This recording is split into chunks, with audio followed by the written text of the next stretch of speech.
SEAL Team 4, Book 2, Protecting His Brother's Babies, by Katie Knight and Leslie North. Chapter 1. Drake. Who needed 20 pairs of the same identical fancy black socks? I swore under my breath and shook my head, tossing them all in a large box marked Charity. The excess was par for the course, I supposed, where my twin brother was concerned. Devon had always been far too slick and ostentatious for his own good. In the end, it was probably what had gotten him killed, wrapping his expensive car around a tree because he'd believed that speed limits were meant for other people. Devon was reckless and rarely thought of the consequences of his actions. He always assumed that someone else would come along to handle the fallout from any of his stunts. It had only been a week since the car accident that had taken my brother's life, but already my neat, orderly life had been upended more than I could have imagined. And from the call I'd gotten earlier from the attorney for my family's company, things would only get worse before they got better. Number Company didn't begin to cover what had become the Shepperton, Inkai's manufacturing empire over the years.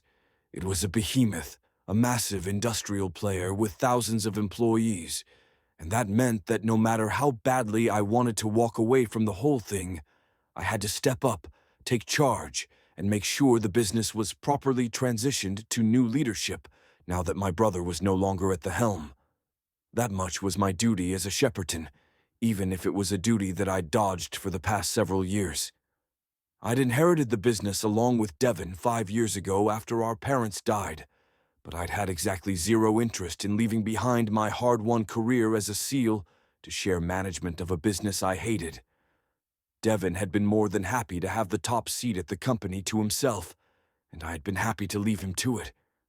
Dividends from my shares were automatically deposited into an account that I never even looked at, an account that would grow even larger once Devon's assets were added to it. I didn't care about the money. I would give it all up if it meant getting back the people that I'd lost in the last year. There never would have been a good time to lose Devon, but timing made it sting even more. I was coming up on the 1-year anniversary of losing one of my teammates in action. Kyle Cuddy, all of 22, just a kid who should have had so much life ahead of him. And Devon, the last tie I had to my family and my home. We weren't close, but now we'd never get the chance to be. And that hurt. I continued going through my brother's clothes and other personal effects, separating out what I could send to charity and disposing of the rest in preparation for putting Devon's $1 million mini palace of a condo on the market. I could have kept it all, according to my brother's will. I probably should keep at least some of the clothes. They'd fit me just as well as they'd fit Devon. Despite our different lifestyles, we had stayed a remarkably close match in our physical forms. And of course, as far as features and coloring went, we'd always been shockingly identical. What looked good on my brother would look good on me. But I didn't want it. It was all reminders of all the things my family had cared about more than I did. Money, prestige, power symbolized by glamour and frivolous excess. I yanked open another dresser drawer to find set after set of twinkling cufflinks. Gold, silver, some with diamonds, some with engravings. The stuff in the drawer was easily worth more than most people made in an entire year. Probably more than some people made in their entire lives. It turned my stomach, to be honest. I slammed the drawer, then raked a hand through my short dark hair. I shouldn't be here. I should be with SEAL Team 4, looking out for the only brothers I had left. I had been in command for a little more than a year after our former CO, Adrian Pierce, abruptly retired. I didn't have time to deal with this mess. I had bigger obligations to things that mattered. Instead, I was stuck right back into my family's mess, the one place I swore I'd never be again. I looked around the room with a disgusted sneer. For all the amenities and expensive artwork hanging around the condo, there were no family photos at all. Another Shepperton trait. Family came last. My phone buzzed in my pocket, and I pulled it out to see another text from the head of the company's legal department. Emergency meeting. Scheduled 9 a.m. tomorrow. Devon's office. The knot of tension in my neck tightened further, and I cringed, rolling my shoulders to try and loosen the muscles. I wanted to go sit in some stuffy financial meeting about as much as I wanted to get a root canal done, but I had no choice. If I didn't show up, I'd leave all the workers for the company in peril, and I was nothing if not a protector. Underdogs, the underprivileged, basically anyone who needed help. I was their guy. I fixed problems. Too bad there was no one else around to help me fix this mess I was in now. Frustrated and restless, I tossed my phone on the massive bed in the center of the room and stalked out to the fancy restaurant-grade kitchen to see if my brother had any decent booze in the place. I wasn't much of a drinker, normally, but liquor sounded like manna from heaven about now. I just yanked open the door to the large double-sided stainless steel fridge and peered inside when a knock sounded on the front door. I frowned, glancing back over my shoulder. I wasn't expecting anyone, and as far as I knew, my brother's address wasn't listed for security reasons. While there had never been any serious threats, apparently it wasn't possible to run a manufacturing company without ticking some people off. That meant that Devon's home address hadn't been widely known, even within his social circle. So who could be at the door? Had some nosy neighbor spotted me coming in and out of the condo and decided to bring over a casserole or something? I sighed and straightened, bracing myself for painful small talk with a stranger. No, I wasn't Devon. I was Drake, the other half of the Shepperton equation. Yes, Devon and I had been twins. Yes, such a tragedy, so young, etc. Sure, I supposed it was a comfort to know it had happened quickly, without a lot of suffering. That much was true, at least. Devon had died instantly, according to the coroner. He'd been dictating a text at the time, from what the police found on the vehicle's black box. Something about money. Figured. Chasing more cash until the end. The Shepperton way. But I probably wouldn't mention that to the neighbor. Nor would I mention that personally. I'd rather live on the street than in some palatial prison like this. Give me a tent in the dusty desert and a war to win, and I was a happy camper. The knocking sounded again, louder and faster this time. I'd hoped they'd go away if I ignored it. Apparently not. Stalking over to the door with a bottle of locally brewed ale, I turned the handle, bracing myself to be polite. "I'm so sorry to bother you, but..." The woman in front of me was unfairly pretty. Shoulder-length brown hair and pretty pink lips. She was fiddling with her phone, but when she looked up, her doe eyes widened, and what little color was in her cheeks drained away before my eyes. She wavered on her feet. "Oh, you... It can't be. You're dead. I grabbed her arm before she toppled over, intrigued despite myself. She looked familiar, but from where? I'd only been in country for a week, long enough for the funeral, so I hadn't had time to meet any of Devon's friends, let alone a woman as attractive as her. "Here, sit down," I said, guiding her to the overstuffed leather sofa nearby. "Let me get you some water." She'd turned an odd grayish color, and I was worried she'd pass out on me. I rushed to get her water, and then stood, watching, while she sipped at the glass. I hated being caught off guard, and I disliked even more not knowing why she looked so familiar. Was she one of Devon's girlfriends? It was a possibility. My brother's appetite for wealth had only been rivaled by his lust for the next new thing, be it women or cars or luxury yachts. Devon enjoyed sending me pictures of his so-called glamorous lifestyle. Maybe she was from one of those pictures. That could explain why I half recognized her. "Feeling better?" I asked after a moment, glad to see a bit of pink return to her face. The woman nodded, her gaze still lowered to the glass in her lap. "Yes, thank you. I'm sorry. I didn't mean to act like such an idiot. I was just surprised to see someone who..." Her voice trailed off again, but I could fill in the blanks. It wasn't the first time someone had mistaken me for Devon. We were identical after all, at least on the outside. Same 6-foot-plus height, same dark hair and eyes, same muscular build, though mine came from honest hard work, while Devon's had been courtesy of some state-of-the-art gym equipment and an expensive personal trainer. Anyway, we got mistaken for each other a lot, or we used to anyway.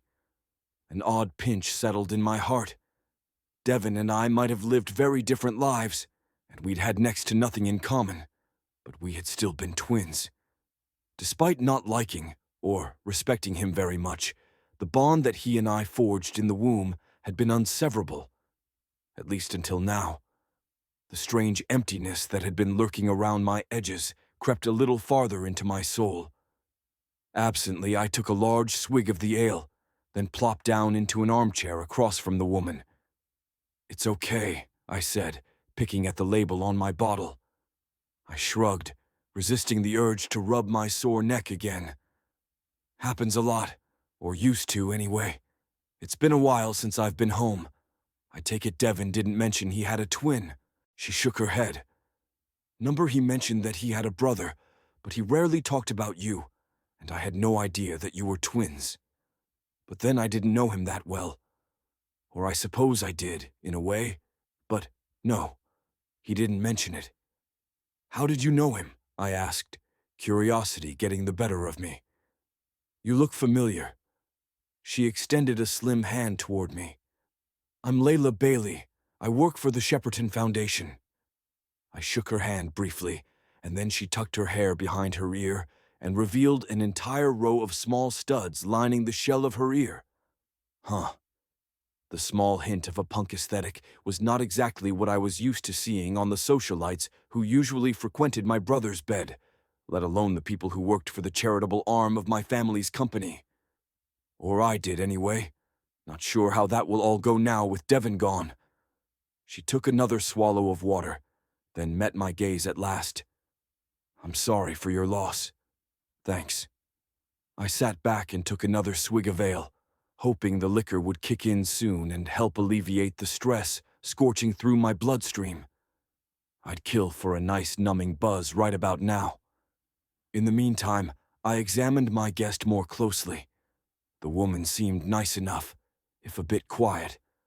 Well-dressed, in a pricey black pantsuit with diamonds in her earlobes. She was probably some high society heiress, seduced by my brother's charm into volunteering for the company's charity and falling into his bed. I'd seen the type before. They usually didn't stick around long. "So, you volunteer for the charity. That must have been where I've seen you. Press photos and stuff." "Maybe." She took a deep breath and seemed to gather her flagging confidence, her slim shoulders straightening once more. "But I'm not a volunteer. I'm actually the executive director of the Shepperton Foundation. I worked directly under your brother and oversaw most of the community outreach and coordination. I have a master's in social work and a BA in business administration, so my skill set fit well with the organization." "I bet it did," I said, narrowing my gaze on her. To be honest, I was kind of surprised by my brother's choice to date this woman. Remembering some of the previous relationships Devon had had, if you wanted to call them that, I had not been impressed with my brother's taste. This woman seemed very different. But then what did I know? I hadn't seen my brother in ages, and, truthfully, I'd never been the playboy my brother had been. In fact, I'd only had one serious relationship so far, and that had failed when I joined the SEALs. Long distance never worked out well when it came to love, at least in my experience. Still, I could see why Devon would have been attracted to the woman across from me. She was polished, poised, and well-educated, given her manners and schooling. I always did love a smart woman. Devon, though, would have gone for her because of those beautiful brown eyes of hers and all that silky hair, not to mention legs for days and the hint of fine breasts beneath that black jacket and white shirt of hers. Whoa there, cowboy. I glanced up to find her watching me with a deepening frown. Oops. Yeah. Drinking on an empty stomach probably hadn't been the wisest idea ever. I set the ale aside and cleared my throat, doing my best to get my mind back on the task at hand. I appreciate the condolences, but I doubt you came all the way out here just to share them in person. So if you don't mind my being blunt, why are you here?" That air of confidence about her evaporated again, and her hand shook slightly as she set her now empty water on the coffee table. I spoke with an attorney at Shepperton who said I could find you here." The knots between my shoulder blades squeezed tighter. Was she hoping for some kind of payoff? Even if their relationship had technically been consensual, Devon had still been her boss, and there were bound to be some news outlets that would jump on the story of the abuse of power. Wouldn't be the first time a male Shepperton had been caught in a compromising position and had to buy his way out of it. Lord knew our father had had his share of indiscretions, and Devon did his best to follow in the family tradition. "I wanted to talk to you in private." "I bet you did." I did my best to keep my growing disgust from showing on my face, and failed miserably, if the way she flinched was any indication. A muscle ticked near my clenched jaw, and I took a deep breath to calm my raging pulse. "Go on then. Tell me what you want."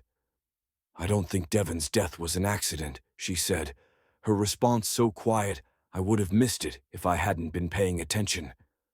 It took a moment for those words to sink into my brain, but when they did, the air left my lungs in one big exhale. Whatever I'd been expecting her to say, it sure hadn't been that. "What?" "Devon might have been murdered," she said, watching me closely. "I don't have direct proof, but based on the pieces of evidence I have, I think it's possible." "What evidence could there be?" I scooted forward in my seat, my tone gruffer than I'd intended due to the shock. "The coroner ruled it an accident. They found traces of alcohol in my brother's system and think it was a factor. They know he was speeding. He was also dictating a text on his phone at the time he went off the road, so he was distracted. Seems pretty cut and dry to me. And anyway, why would anyone try to kill him? I know he wasn't everyone's favorite guy, but murder seems extreme.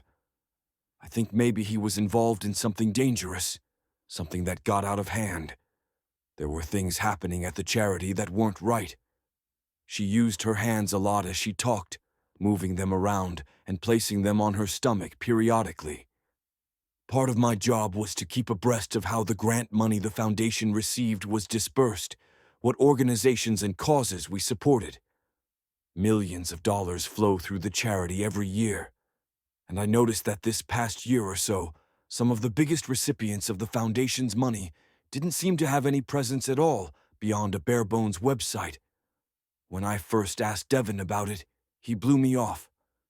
Later, when I showed him specific examples, he assured me he'd signed off on all of the disbursements and that they were going to legitimate organizations. Then I got busy with a bunch of new projects Devon dumped on me, and then we started seeing each other outside of work, and I forgot about it. Until the Romanian orphanage." I inhaled deeply. So yeah, she'd been sleeping with my brother. For some reason, the confirmation of it bothered me more than I cared to admit. Still, donations from the charitable arm of the company to some far-off country did seem a bit odd. I hadn't exactly kept up with the operations of the foundation, but my parents had enjoyed bragging about everything their money had accomplished. They usually went for things closer to home that would create positive press coverage for the company, like local art museums and hospitals. Romanian orphanage. Yes, it had all the same hallmarks as the early cases, though it was a much larger amount donated than the previous ones, so I'd brought the similarities to Devon. No real press available on the orphanage, only a website, no real mailing address or physical place of business that I was able to track down. It's not uncommon for charities to be duped by phony organizations, so I thought Devon should know about it to protect the foundation's funds and integrity. I called Devon the week before last and talked to him about it, and he said he'd look into it. The next day, he was dead. I see. I scrubbed a hand over my face, more exhausted now than I'd been before. I wasn't sure if it was the drink or the grief or the current conversation catching up with me, but whatever it was, I was tired. Tired of dealing with my family's crap. Tired of cleaning up after my brother. Tired of being the only Shepperton who seemed to care about integrity. I'm sure this is hard to hear, especially at a time like this, but I thought you should know, since you're taking over the company. She sighed and hugged her arms around herself tighter. You should also know that I think whoever killed Devon is also after me. What? My gaze flew to hers again, and she placed her hands atop her stomach again. That was odd. Either she was sick, or scared I'd strike her. Or both. Lord knew I felt like vomiting myself right about now. The fear in her eyes said she was serious about what she'd said, though. This wasn't a conspiracy theory, and she wasn't jumping to conclusions or being overdramatic. She truly thought Devon had gotten mixed up in something that had gotten him killed, and that she was now being targeted by the killers. Why would someone want to kill you? Because of what I found. I think that's why they killed Devon, and now they want to shut me up too. If my suspicions are correct, they have been using Shepperton Foundation to launder money. I don't know if your brother knew about it or not, but I think that they took him out to keep him from talking. I think they want to do the same to me. Then you should go to the police, not to me. I pushed to my feet, needing to move in order to process all this. They can help you. No, they can't, she said. Or they won't. They told me that until these people, whoever they are, threaten me directly, preferably in writing, or commit actual physical acts of violence against me, there's nothing they can do to help. I wanted to punch something, namely my brother, for once again getting himself mixed up in another mess. But since that wasn't an option, I slammed one fist into my palm instead. Layla recoiled into the corner of the sofa as if I'd struck her, and my anger grew, not at her, but at whoever had hit her before, because obviously someone had. Reactions like that were learned through hard experience. It hadn't been Devon, I didn't think, but it was possible. My disgust at my own family grew stronger. Has anyone actually threatened you, verbally or indirectly? No, not exactly. Not exactly. Someone broke into the Foundation's headquarters the day after Devon died and went through our files. Nothing was taken, but it was definitely suspicious, and I think someone may be following me. It did seem suspicious, though I was loath to admit it. The last thing I needed right now was some mystery to solve on behalf of my shady brother. All I wanted was to settle things here and find a replacement CEO for the company so I could get back to my SEAL team. Well, I don't know what you expect me to do about it. I've got my hands full with settling my brother's estate and putting his affairs in order so I can get back to my life. I felt bad for the obviously frightened woman, but I honestly didn't know what she wanted from me. I wasn't a criminal investigator. I wasn't even staying on to run the company. If there was something underhanded going on, it wouldn't be up to me to figure it out. It would be the responsibility of whoever ended up taking over Shepperton Inc. A moment passed before Layla Bailey stood and stepped closer to me, her hands covering her abdomen again. Something about that made my own stomach drop to my toes this time. Or maybe that was the resigned, flat look in her eyes. Whatever it was, her next words rocked my universe on its axis. "There's something else you need to know about my situation right now," she said, her words echoing in the quiet room. "I'm pregnant with Devon's baby." Chapter 2. Layla. Oh boy. I hadn't meant to blurt it out like that, but he had been looking at me like he was going to toss me out on my butt at any minute, and I'd needed him to know. Needed someone to know in case something happened to me, and God, this was all such a mess. Dizziness overtook me again. I gripped the back of the armchair and forced myself to breathe, nice and slow until the nausea subsided. I hated coming across as weak or fragile, but it was genuinely a struggle to hold myself together right now. I'd been thrown off balance from the moment Drake Shepperton had opened the door. I hadn't been prepared for him to look exactly like Devon. It was like seeing the man's ghost or something. Like I wasn't freaked out enough about everything happening in my life right now. Jesus, Drake finally said, his expression as poleaxed as I felt. Is it money you want? Most people would have been insulted by that, but I could understand where he was coming from. He'd grown up with wealth. He was probably used to it being the first thing that people thought of. Instead of lashing out in response, I maintained my calm and lifted my chin. I'm not a gold digger, if that's what you're thinking. I don't want anything from you or your family other than help in figuring out who killed your brother, and who might in turn be after me and his child. Once that's done, I'll be out of your life forever. He gave a derisive snort. Sure, right. The fact you're carrying the rightful heir to the Shepperton fortune never entered your mind, huh? No, it didn't. I pressed both hands over my non-existent baby bump again. It was still early days. I wasn't more than 8 weeks along, according to my doctor, but I already loved my baby more than life itself, even if the circumstances of my pregnancy weren't the best. My fling with Devin had ended way before I'd even missed a period, let alone had a positive pregnancy test. Then he died before I'd had a chance to figure out how to tell him. And now I was on my own to deal with the situation. Not that I would have expected him to help with the baby, but still, at least my baby would have had a father, even if he wasn't very involved. Now, my baby only had me.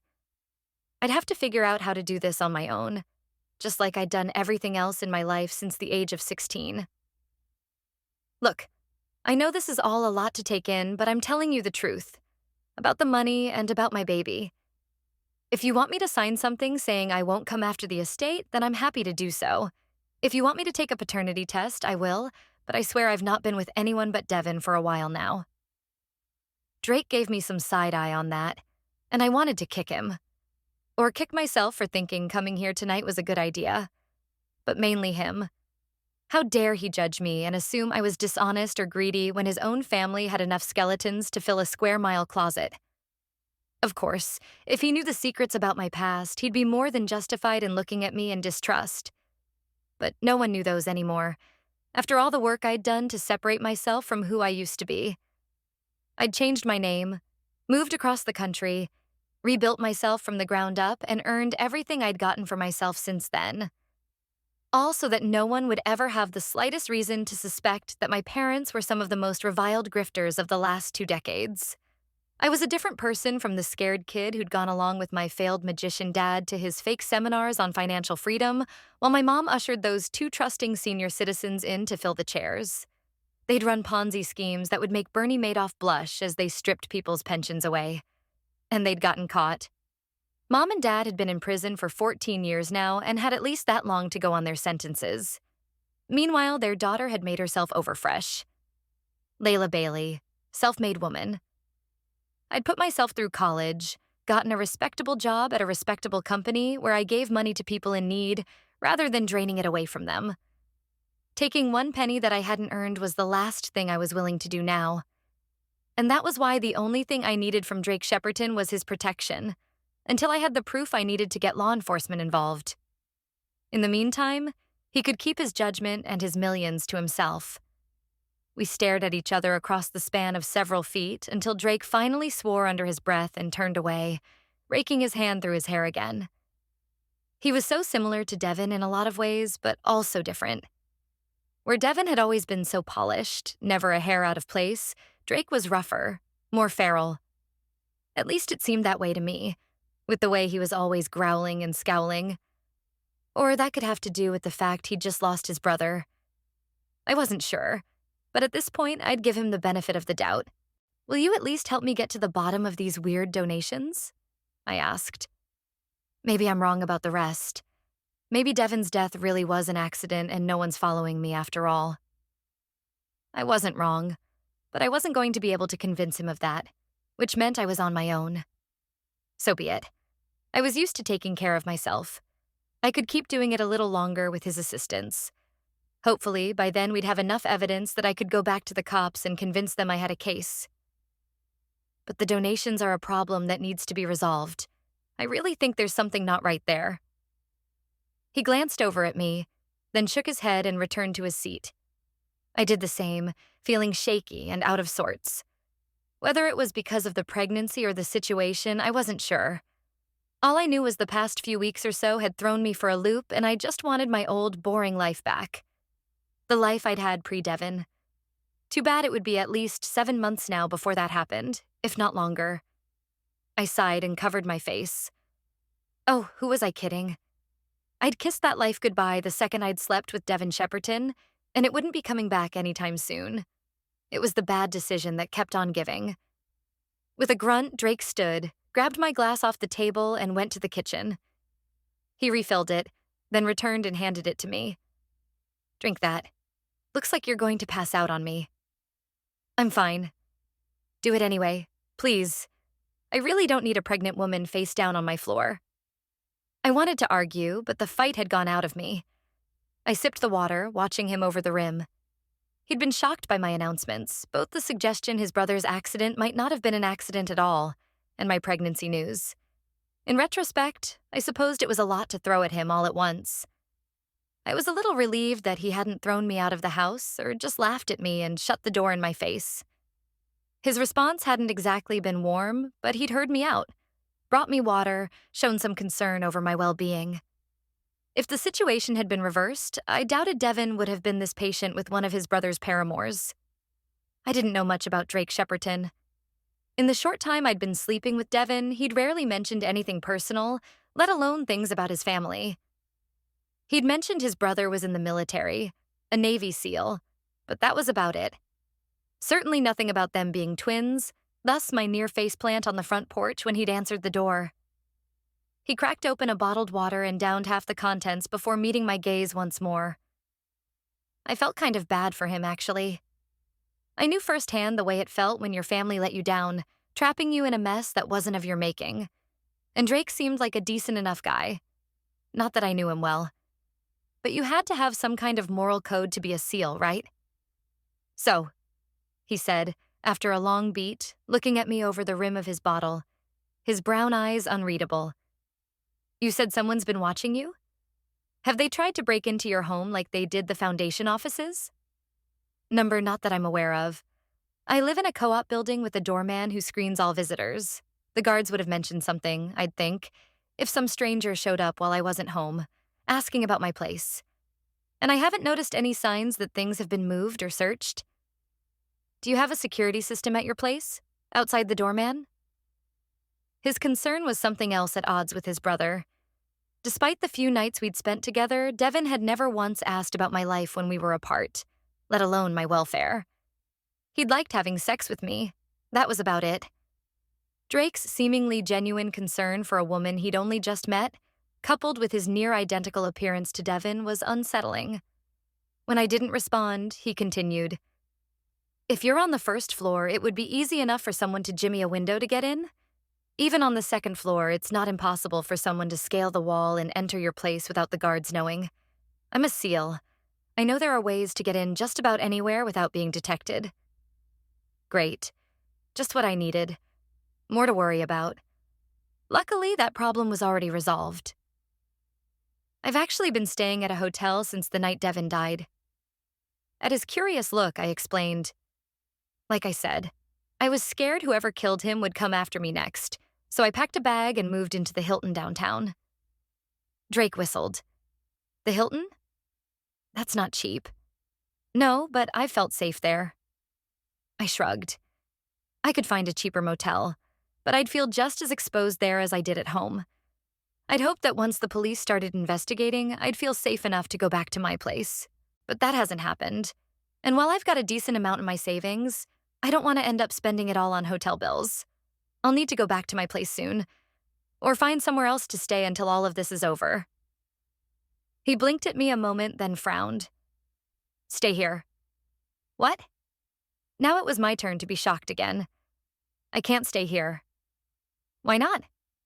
He leaned forward, resting his forearms on his knees, his ale bottle dangling from his long, tapered fingers. The recessed lighting overhead highlighted his muscles and sinews, not that I noticed. Nope. Definitely not looking at how buff he was.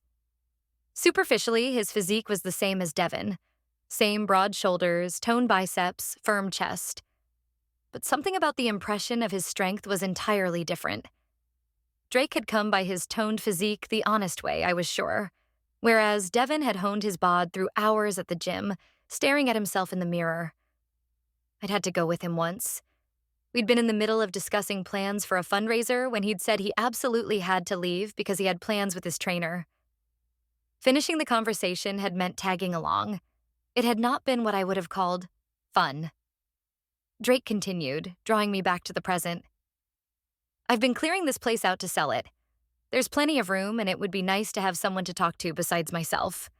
The building is very secure, and the address isn't publicly tied to Devin, much less to you.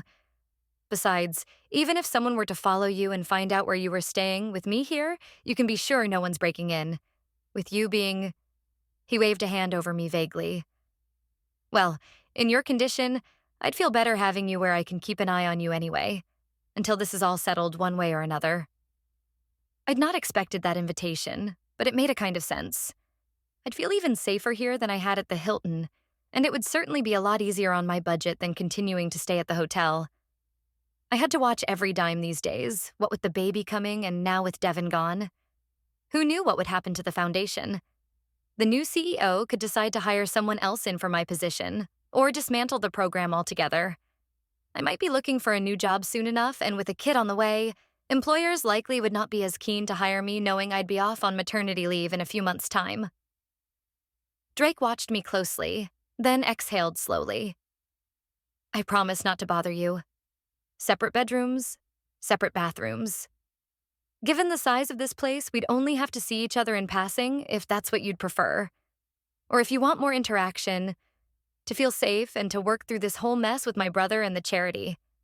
Then I'll be right here whenever you need me. I'll even give you a ride to the hotel. I took a deep breath and nodded.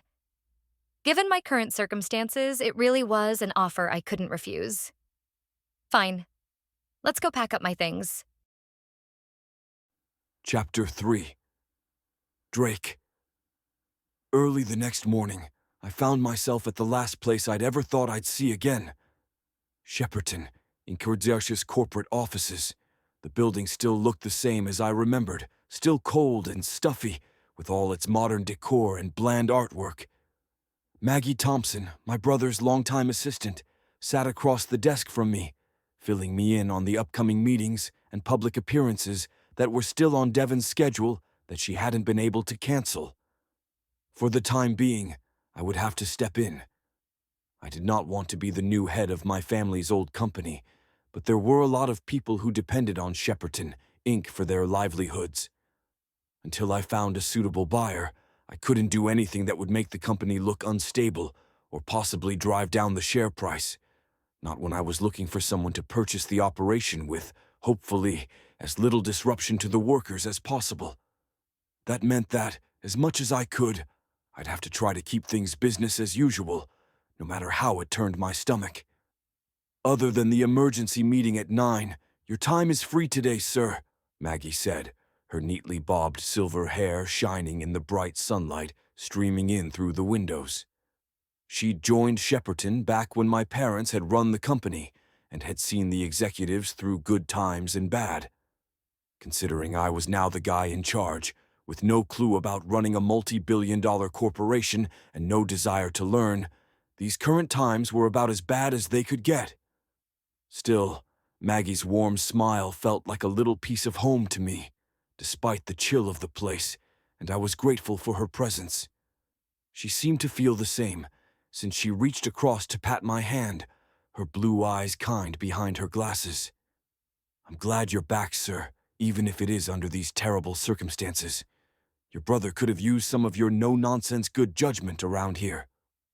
Thank you, I smiled back at her, intending to ask her more about Devin's poor judgment in recent months, but the ring of the phone had Maggie back on her feet and heading for her desk, positioned just outside my office, before I could say anything else. She closed the door behind her, leaving me alone in Devin's old office. My brother's taste in furnishings was the opposite of mine. I liked cozy, comfortable things, stuff that didn't creak under my muscled bulk and accommodated my height and long legs.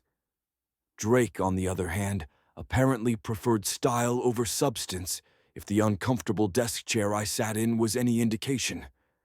It shrieked every time I shifted my weight, and something in the seat kept poking me in the butt. Restless, I got up to pace the office. Steel and glass shelves lined one wall, but instead of books or personal mementos, the spaces were filled with ridiculous sculptures that probably cost a fortune but looked like a toddler made them. Such a stupid waste of money. All of it.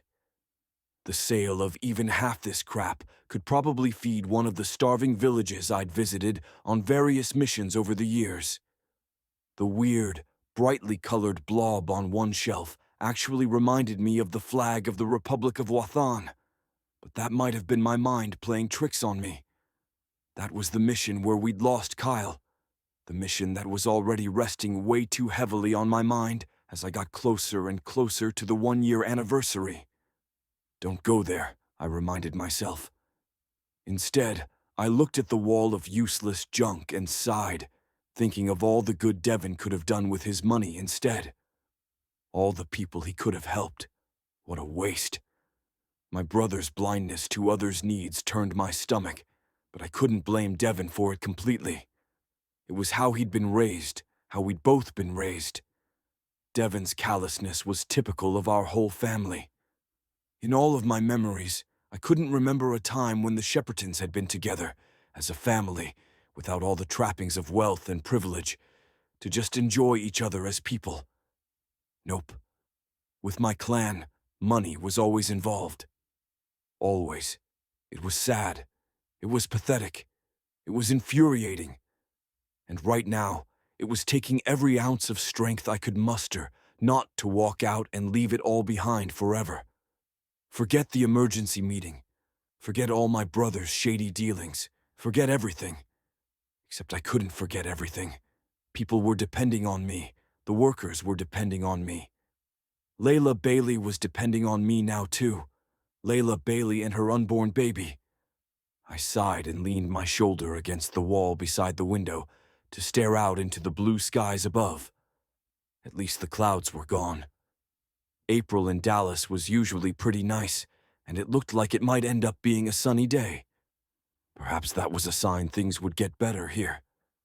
Given the crappy situation, I was going to take any hint of hope I could find. I strode back to the desk, shoved Devon's uncomfortable chair aside, and pulled one of the campfire wing guest chairs around behind the desk to sit in. Much better. Then I went through the stack of documents Maggie had brought in along with my agenda. But as I stared at the numbers and figures and cost projections, my mind kept wandering back to Layla and our conversation the night before. More specifically, the baby. Devon's baby. The idea that my brother had gotten a woman pregnant still boggled my mind. While it had been years since we'd lived under the same roof, I knew that Devon had always taken contraception seriously, which was good since he'd slept his way through half the women in Dallas before his 20th birthday. Still, mistakes happened, and I didn't doubt that Layla was telling the truth about my brother being the father. Looking at the law of averages, it had only been a matter of time, really. Plus, if my brother's judgment had been as compromised recently as everyone seemed to suggest, then that only upped the odds he'd risk unprotected sex. Taking a deep breath, I switched on the monitor on the desk and typed Layla Bailey's name into the search engine. PR pictures from one of the Shepperton Foundation's charity galas last Christmas popped up. The same photos I had seen before. Layla stood at Devon's side, her smile radiant and her creamy skin glowing against the burgundy satin and lace ball gown she wore. Her beauty struck me once more, the same way it had the previous evening. With her dark hair and large dark eyes, she was striking, and usually just my type of woman. But I wasn't about to get involved, not with anyone, and especially not with Layla. Anyone who'd been romantically attached to Devon couldn't possibly be a good fit for me. I was only here to clean up my brother's mess and get rid of the family business for good, and protect my brother's baby. My stomach clenched at the reminder, and my shoulders hunched, causing my neck muscles to seize up again. Ouch. I rubbed a hand over the nape of my neck, but it did little good. Stress had become more and more of a problem for me ever since I'd taken over as team leader a year ago. I'd been about to see the Navy doctor about some muscle relaxers before I'd gotten the call about Devon and had to scramble to deal with the funeral arrangements while arranging for bereavement leave and my transport home. Maybe I'd go see someone this afternoon, since Maggie had said the rest of my day was free after the emergency board meeting. Ugh. I returned to my paperwork and did my best to focus. Bad enough I had to act as interim figurehead for the company until I could find someone else to take it over. To walk into that boardroom unprepared would be even worse. But I didn't do things half-measure. It wasn't my nature. As I studied the balance sheets before me, showing a debit side of things that was much more crowded than the credit side, it seemed nothing had changed in the years since I'd been gone. Even for a non-numbers guy like me, it was obvious that Devon had taken a lot more chances with the company assets in recent years than anyone could possibly consider reasonable. Some had been disasters, a lot had just barely broken even, but a few had been successful enough to keep Devon constantly chasing the next victory. Yes, the company had remained profitable through all of it, but it was a stupid, risky way to run a business. God, what a mess. I thought again about Layla's claim that Devon had been murdered. Was this the reason why? Had his adrenaline addiction driven him to get involved with things that weren't exactly lawful? I considered looking for answers myself, knowing that if I really dug in, I'd be able to figure everything out. I'd always been good at research, and I'd developed some serious computer skills over the years.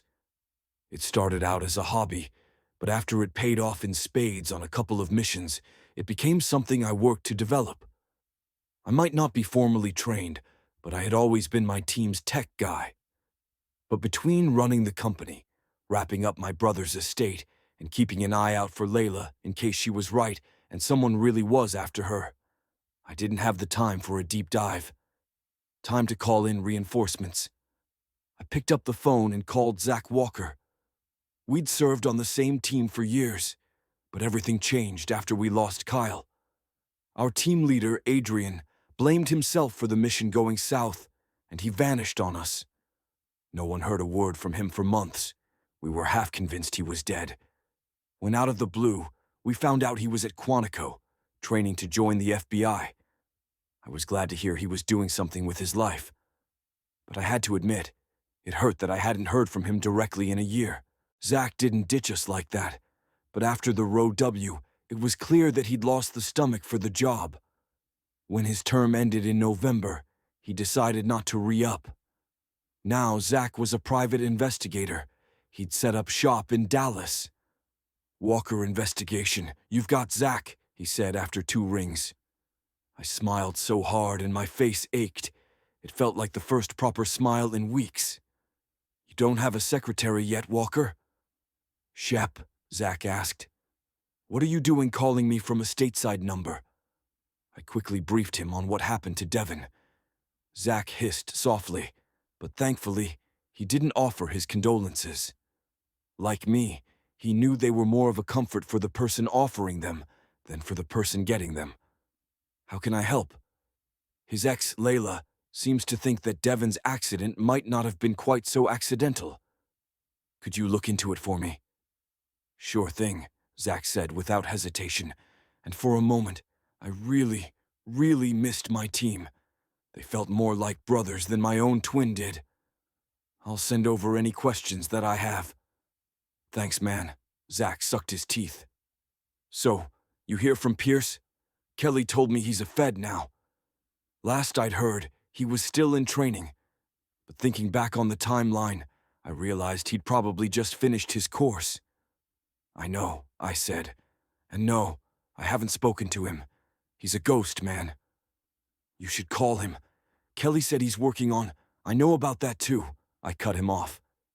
Adrian was on a one-man mission to prove that there was some big conspiracy behind everything that went wrong in the mission, leading to Kyle's death.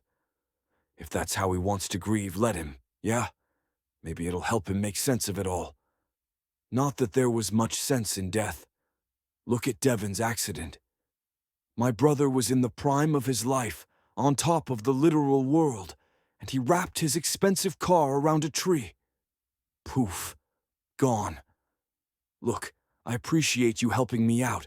Send me a list of what you need, and I'll get it to you as soon as possible. Sure, man.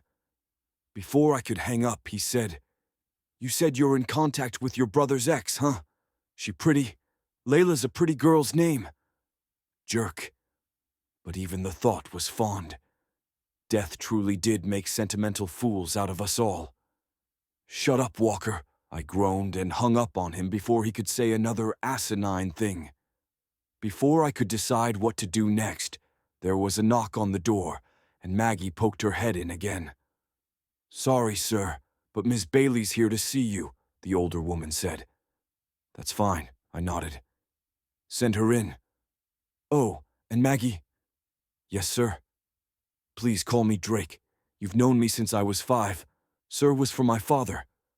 I winked. "Very good then, Drake." Maggie grinned. "I'll send Miss Bailey in.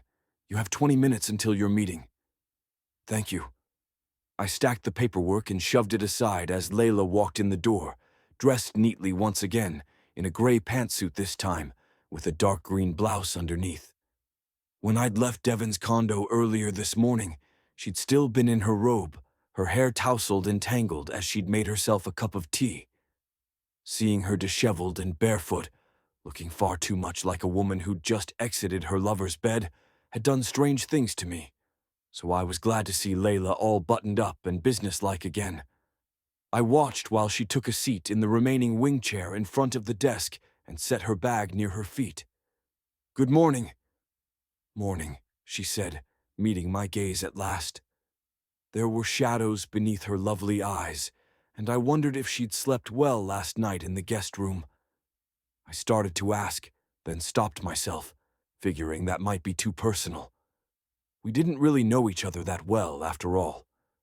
She tucked her hair behind her ear, revealing all those glittering ear studs again. I wanted to ask her about those too. Tons of piercings weren't exactly what you normally saw on corporate execs. She bent to remove a folder from her bag, and her hand shook slightly. I frowned. Was she nervous? Why was she nervous? Surely she wasn't frightened of me. Didn't she know how committed I was to making sure she and the baby stayed safe? That was the whole reason I'd asked her to move in. My mind darted to the next obvious answer. The baby. Was there something wrong with the baby? Had she been ill this morning? What I knew about pregnancy would barely cover the head of a pin, but morning sickness was a thing, wasn't it? Then Layla laid the folder on the desk in front of me and drew me back to the present. "Here are the financials for the Romanian orphanage donation. I mentioned them last night, but I thought you might want to check them out more in depth before your meeting this morning." "Right. Thanks." I frowned down at the folder, doing my best to concentrate on what she was saying and not the spicy, sweet scent of her perfume drifting around me now. It was nuts. I didn't usually go around sniffing women's perfume. I was a SEAL, not some lust-crazed teenager. I shook off the disturbing awareness of her and scowled down at the reports she'd given me. "Tell me again what you've done so far with these." "Well, first I tried to find any paper trail of them, records of work they'd done, organizations they'd partnered with, other donations they'd received. I couldn't find anything, not even a photograph of the children or the building. As far as I can tell, there is no building, just a post office box. The website gives barely any information at all, and it's very generic. With all of that to back up my suspicions, I questioned Devon about them," she said, clasping her hands in her lap to hide their trembling. "When I first mentioned it to him," I gave her a sharp look when she hesitated.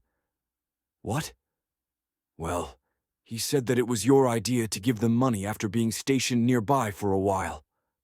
I couldn't help my incredulous expression before I quickly schooled my features. Poker face. That was SEAL Training 101. Never show your emotions to your opponent. Not that Layla was my opponent. She was, Well, I didn't know what she was at the moment, but we weren't enemies.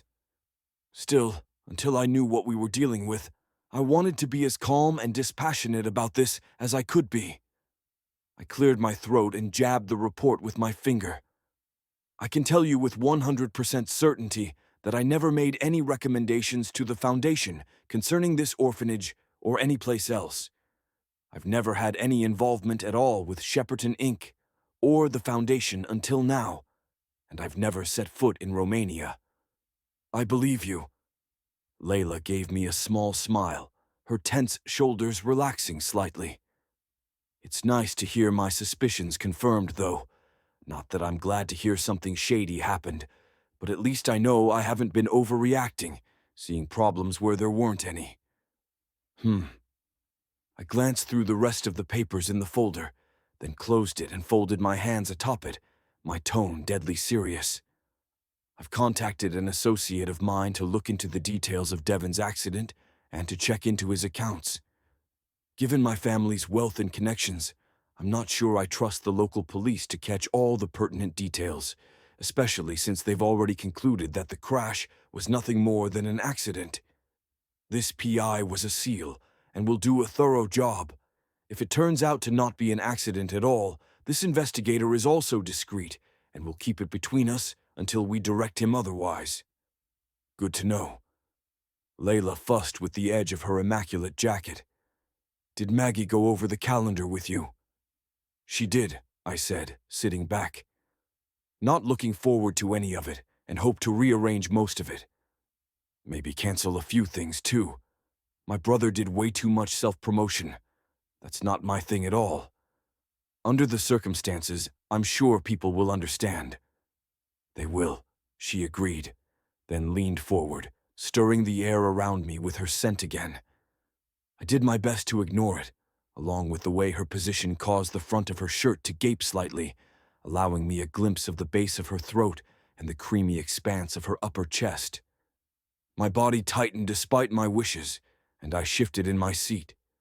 Whatever this strange connection was that I felt with Layla Bailey, I didn't like it. Not at all. She narrowed her gaze on me, then laughed. Didn't like your brother's chair? It was uncomfortable, I said, a bit off kilter at the sudden change of topics. I always thought it looked horrible, but Devon was so proud of it. Apparently, it's one of a kind, made by a famous designer. She sat back in her seat. I understand wanting to stick to what makes you comfortable, either in chairs or in public events, but I hope you're not planning to cancel your appearance at the opening ceremony for the children's medical wing of the hospital, she said, knocking me off balance again. The Shepperton Foundation made major donations to fund the renovations, and they've been planning this grand reopening for months now.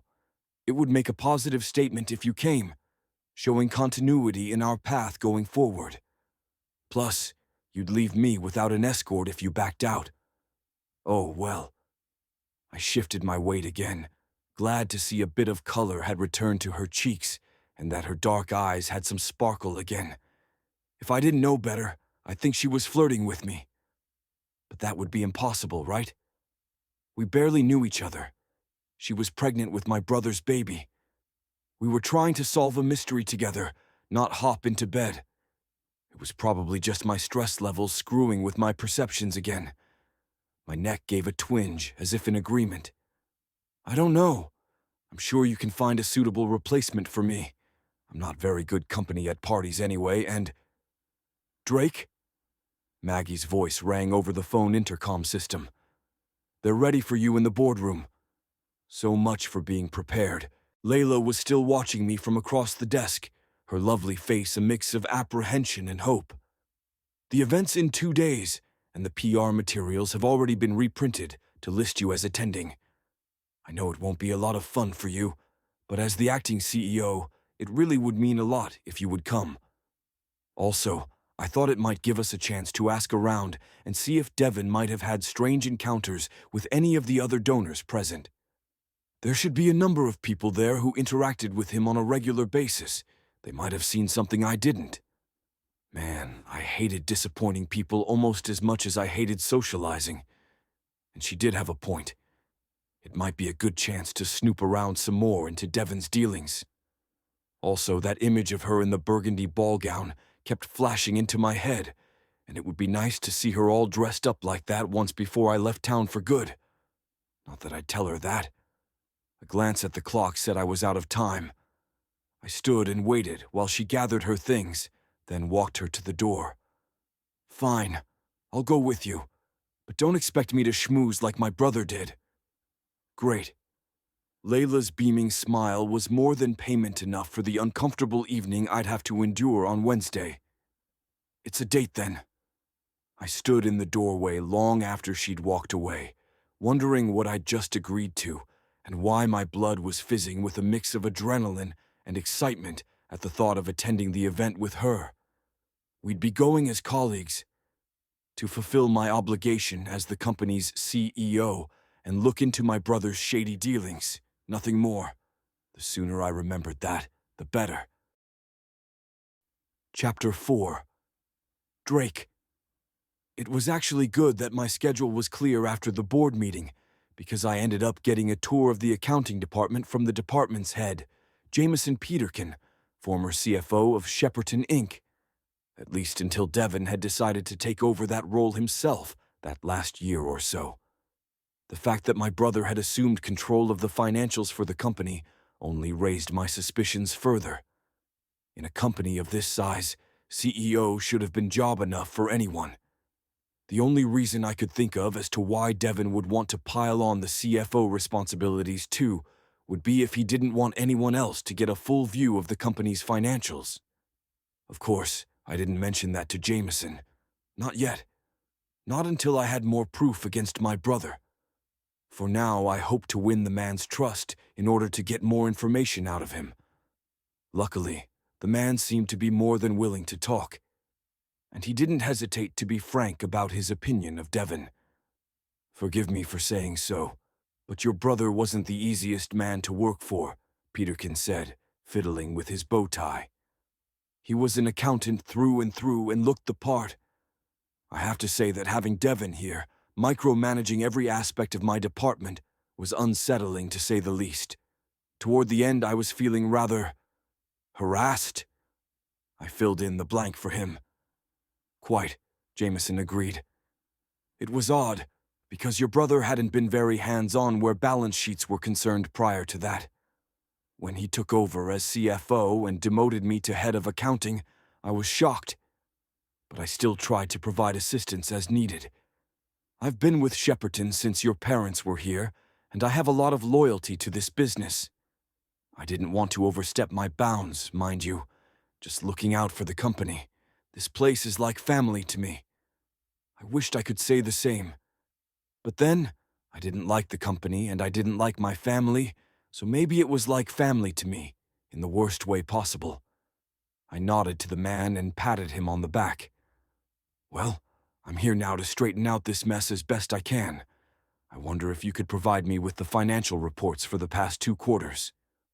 When Jameson balked a bit, I added, I just want to make sure I have the full picture of where we stand, so I know where the company needs to go from here. Can't say I'm exactly a numbers guy, but I should be able to at least make heads and tails out of it. Oh, well. Jameson fiddled with his bow tie again, then adjusted his glasses. Of course, sir. It's just that it might take me a few days to get it all together. That's a lot of data. Don't worry about it. I'm sure you have plenty of other responsibilities, and I don't want this to impede the rest of your work. A few days is fine. Neither of us is going anywhere for a while, right? I gave the nervous man what I hoped was a reassuring smile, despite the tension roiling inside me. Devon had definitely been up to something hinky before he died. There was no doubt in my mind about it now. I just hoped it wasn't so horrible that I couldn't repair the damage done, and that it wouldn't take forever to get the company back on the right track again, so I could pass it over to someone else and get back to my real life. Just send it through Maggie once you get it ready, okay? Yes, sir, Jameson said, holding out his hand. Thank you, sir. Please, call me Drake, I said, shaking the man's hand. And as of now, you're CFO again. Thank you, Jameson stopped himself. "I mean Drake. Thank you. My pleasure." I exited the accounting department, my long strides eating up the distance to Devon's office in record time. It was after 4 now, and my head was near to bursting with all the new information I'd learned about Shepperton, Inc., the charity foundation, and my brother's destructive leadership of the company. If Devon had been there, I'd have punched him in the face. As it was, I needed time and space to process everything before I decided how to move forward. After gathering a few things from the office, I bid Maggie goodnight and headed back to the condo. Layla was there when I arrived, working on her laptop at the dining room table. "How'd the board meeting go?" she asked as I passed by on my way to the kitchen for a drink. "It was interesting. Even more interesting was my tour of the accounting department afterward." "Really?" Layla closed her laptop and looked over at me expectantly. "Did you find out more about Devon's activities?" "Not yet, but I wasn't happy to learn he'd named himself CFO last year." I twisted the cap off of my bottle of ale and took a huge swig before continuing. "The whole reason for having the CEO and CFO positions separate is to create checks and balances. Merging the two together only makes him look more suspicious." "Agreed," Layla sighed. "When that happened, I didn't know Devon well enough to say anything to him about it. Then, after we started sleeping together, it seemed awkward to bring it up, especially with the whole donation thing going on, so I didn't." She shook her head. "Maybe I should have said something to him back then. Maybe that would have stopped all this before it started." "I doubt he would have listened to you," I said, tossing the cap in the recycle bin, then joining her at the dining room table. "My brother wasn't exactly open to other people's opinions. He always assumed he knew best, and that he could get away with anything if he set his mind to it. He used that credo to justify a lot of horrible behavior. From what the other employees I've talked to have said, he was basically a jerk to everyone he considered beneath him. Once the words were out, I regretted them, especially when I caught Layla's wince. "Sorry, I'm sure he was different with you." She hung her head, the silky fall of her hair obscuring her face again. My fingertips itched to push the strands away, to see if her hair felt as soft as it looked. I barely managed to tamp those crazy urges down. Layla wasn't mine to touch. She was here because she had nowhere else safe to go, and because we were working to find out the truth about Devon. That was it. She shrugged and raised her gaze to meet mine. I wish I could say that was accurate, but it's not. He was mostly a jerk to me too, except when we were having sex. I took that in for a minute, working hard to suppress the odd rush of anger and envy that rushed through me along with the unwanted image of my brother and this lovely woman in bed together. Devon hadn't deserved someone like Layla, no matter how much money and power he'd had. But their relationship also raised the question of why she'd chosen to be with my brother in the first place. I wanted to ask, but didn't feel comfortable doing so at that point. Instead, I stood and headed down the hall to my bedroom. Be back. Need to shower and change. An hour later, I emerged again, clean and relaxed, though my head was still swimming with the information I'd learned that day. Layla was back to working on her computer, and I needed something to distract myself, so I padded into the kitchen barefoot and checked the fridge. I'd called the store earlier and had them deliver groceries. I supposed I could just make a sandwich for dinner, but I felt like putting in a bit more effort, especially if I wasn't going to be cooking just for one. "Are you hungry?" I called over to Layla, who was typing away on her keyboard. "It's after 6. You should eat something." She looked back at me, her face ghostly pale in the light from her screen. "Okay, I can make something." No, you sit. I'll cook dinner." I chuckled at her dubious expression. "Seriously, I like to cook, and I'm pretty good at it. I promise I won't poison you. You like chicken and pasta?"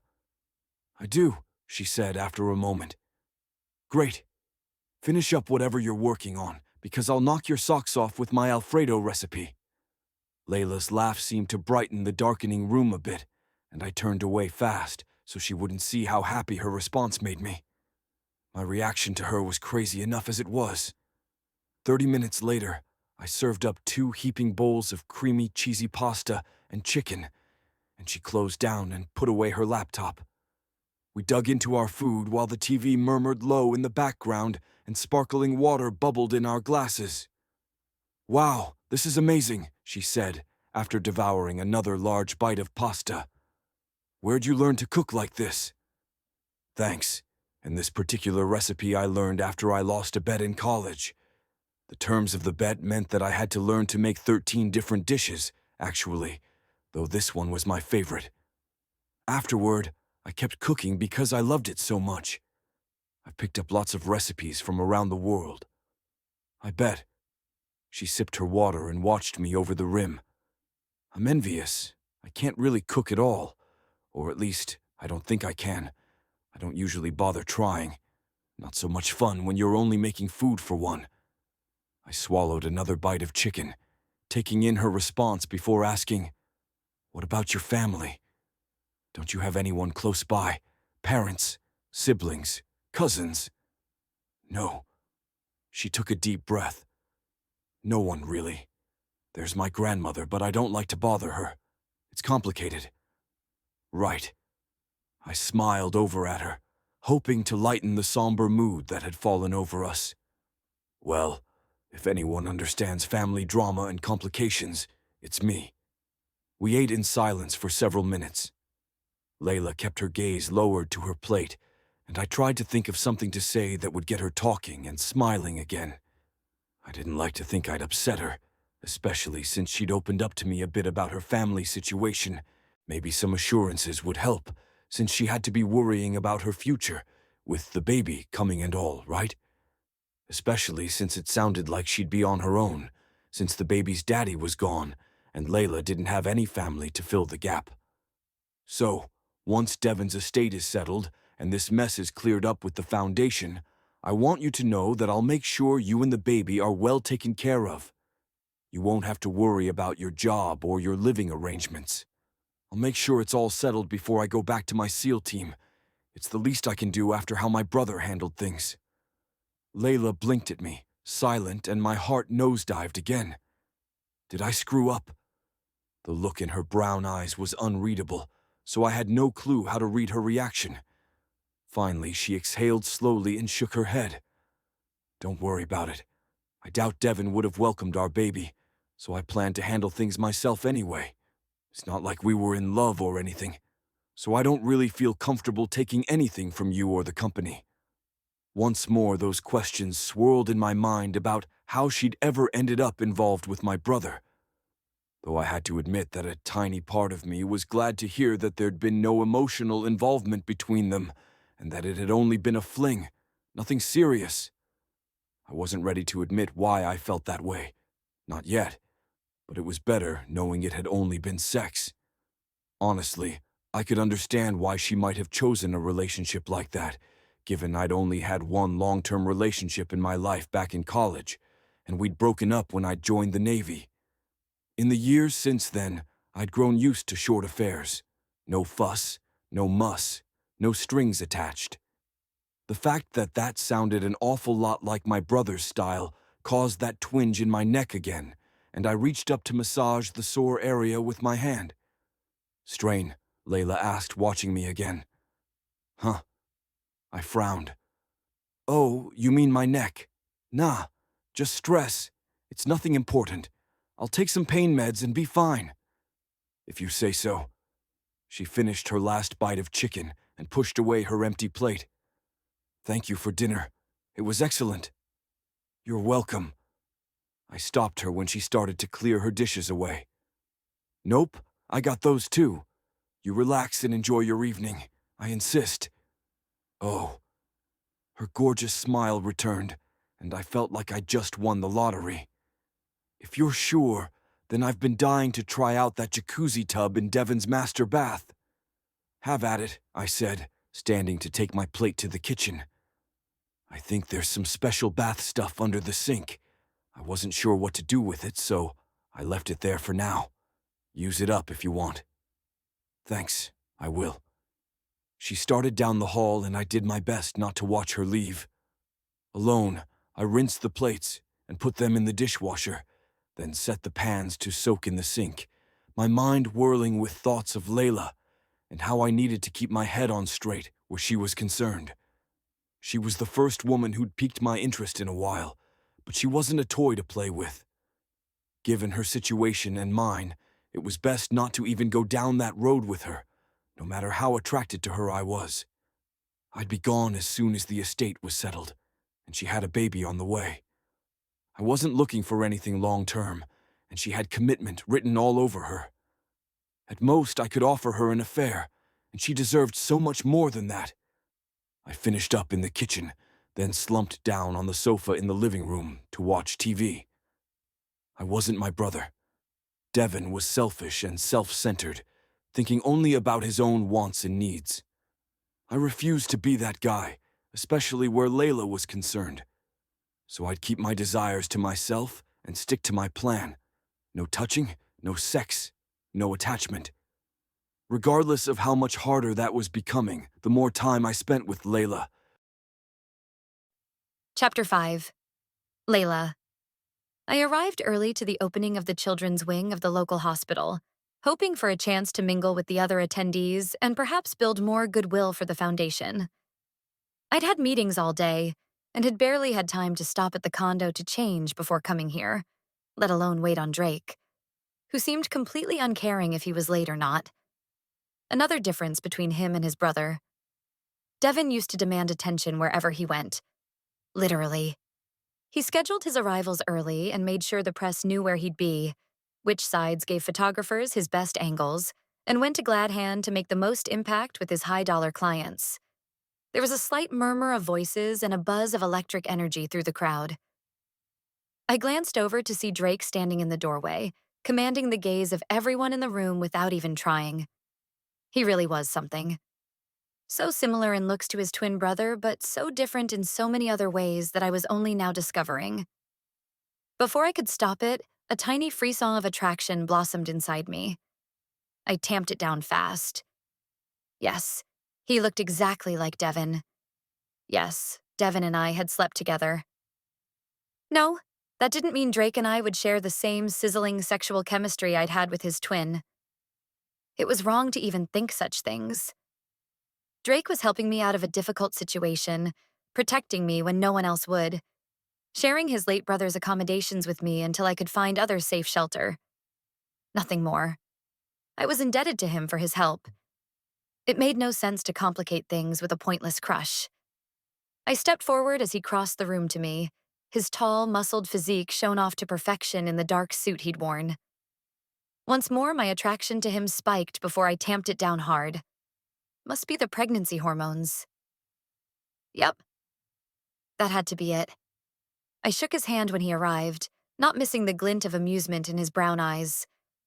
Sure, the greeting was a bit formal considering our living arrangements, but no one needed to know about those. The last thing I needed right now was rumors swirling about me and Drake, not with the offices abuzz over Devin's death. People were already looking a bit askance at me here, and I kept resisting the urge to place my hand on my non-existent baby bump for fear I'd confirm what they might be thinking. After all, Devin hadn't exactly been the most discreet person when it came to his romantic affairs, and the press had photographed us numerous times at events behaving far more intimately than just boss and employee. If the company knew I was pregnant with his baby, that could put me and my unborn child in far more danger than I was already in. "You're looking lovely this evening, Ms. Bailey," Drake said, releasing my hand, then giving me a quick once-over. "Looks like there's a good turnout." "Yes, and thank you." I smoothed a hand down the front of my simple black dress. "You look nice yourself. Is that one of Devin's suits?" He nodded and leaned slightly closer. His warmth and scent surrounded me, musk and cloves and soap. I stared down at the toes of my black pumps and did my best not to picture him in that huge glass and tile walk-in shower in Devin's master suite, water glistening on Drake's arms and chest, trickling lower down his long legs and taut butt, over his... Oh boy. Yeah, I was in trouble here. I needed to get it together. Fast. Thankfully, the MC for the event called everyone to order, and the ceremony began with a speech from the Dallas mayor. This was followed in short order by them calling Drake up to the stage to give a brief word to the crowd. I'd warned him earlier that might happen and prayed he didn't freeze up when speaking in public. He always seemed confident, but you never knew what people did when the spotlight turned on them. Drake gave me a quick wink, then headed for the stage, smiling and shaking hands with various people along the way as if he'd been born to do this, which I supposed he probably had. Yes, he'd left this life behind, but he'd still grown up with it, just as Devin had. Seeing him handle the crowd and the dignitaries on stage made my womb give a traitorous quiver. If I wasn't pregnant already, I was pretty sure his gorgeous, gracious smile from behind that podium would have done the trick. Damn it, my brain whispered. Mind in the game, girlfriend. Eyes above the belt. I shook off the unwanted thoughts of pinning Drake to the wall and ravishing him silly. What was wrong with me? Fling with Devin aside, I didn't sleep with men casually. Honestly, I didn't sleep with anyone much at all. Up until the affair with Devin, I'd only had one serious boyfriend back when I'd been in college, and that had ended when we'd gone our separate ways after graduation. Since then, I'd been too busy building my career to worry much about relationships.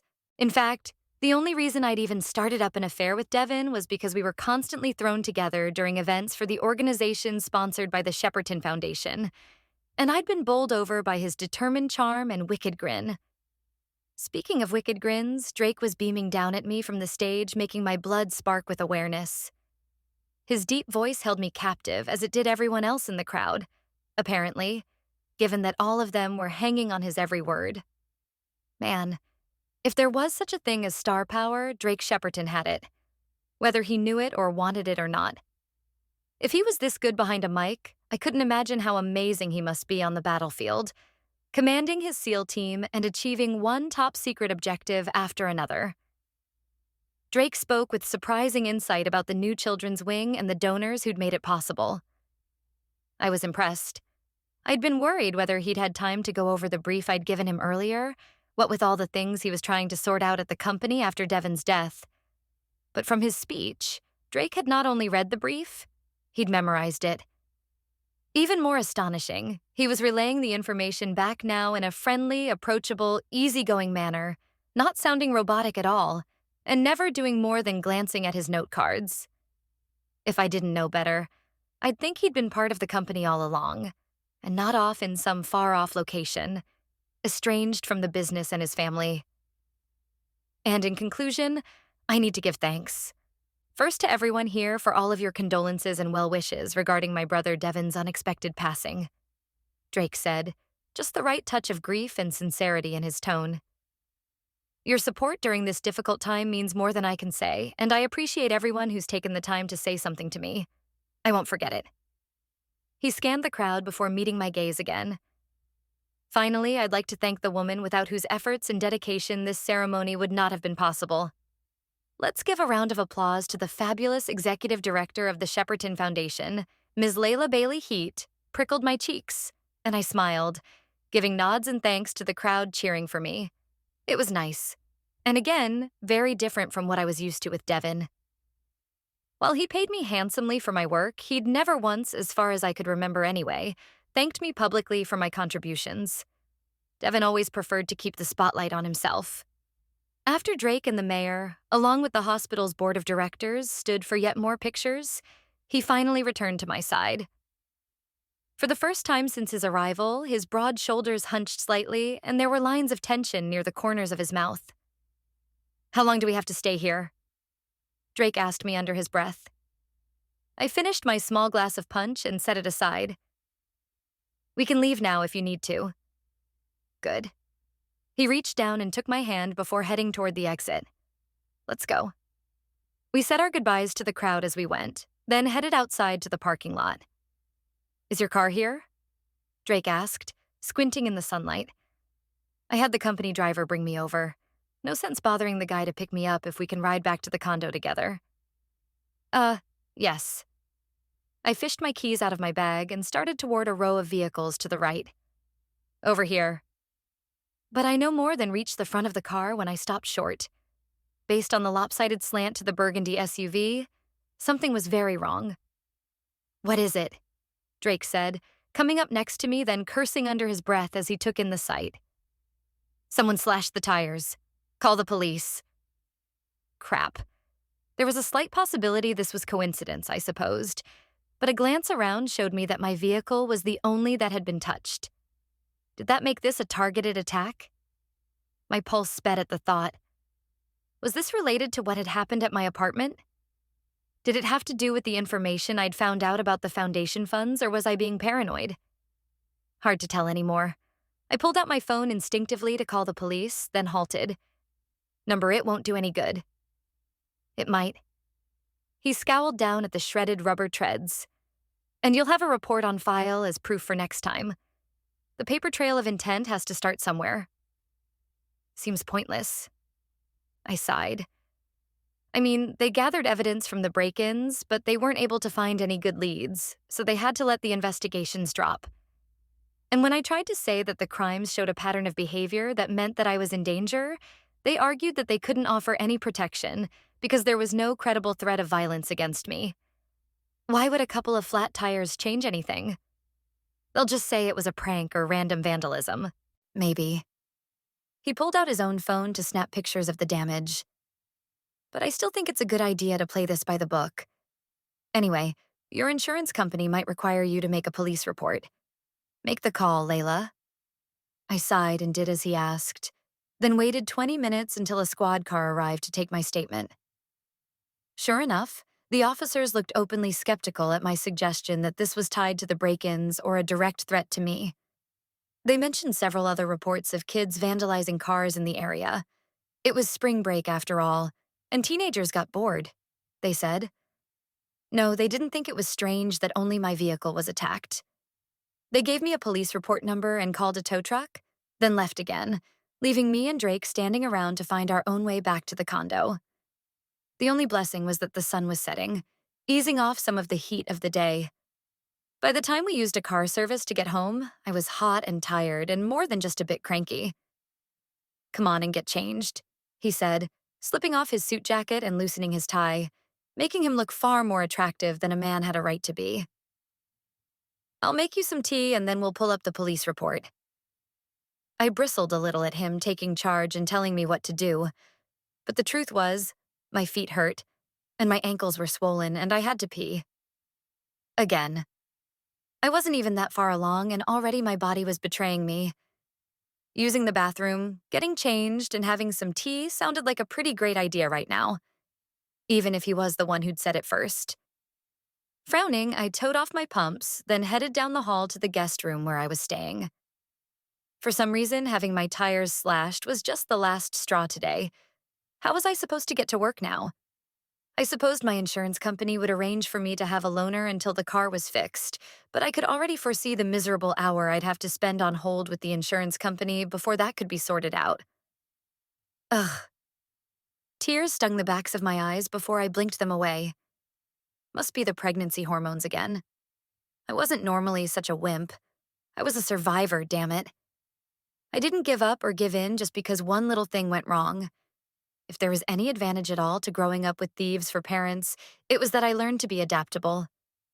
Staying on my toes all the time, always ready to run at the first sign of trouble, meant I had to think on my feet.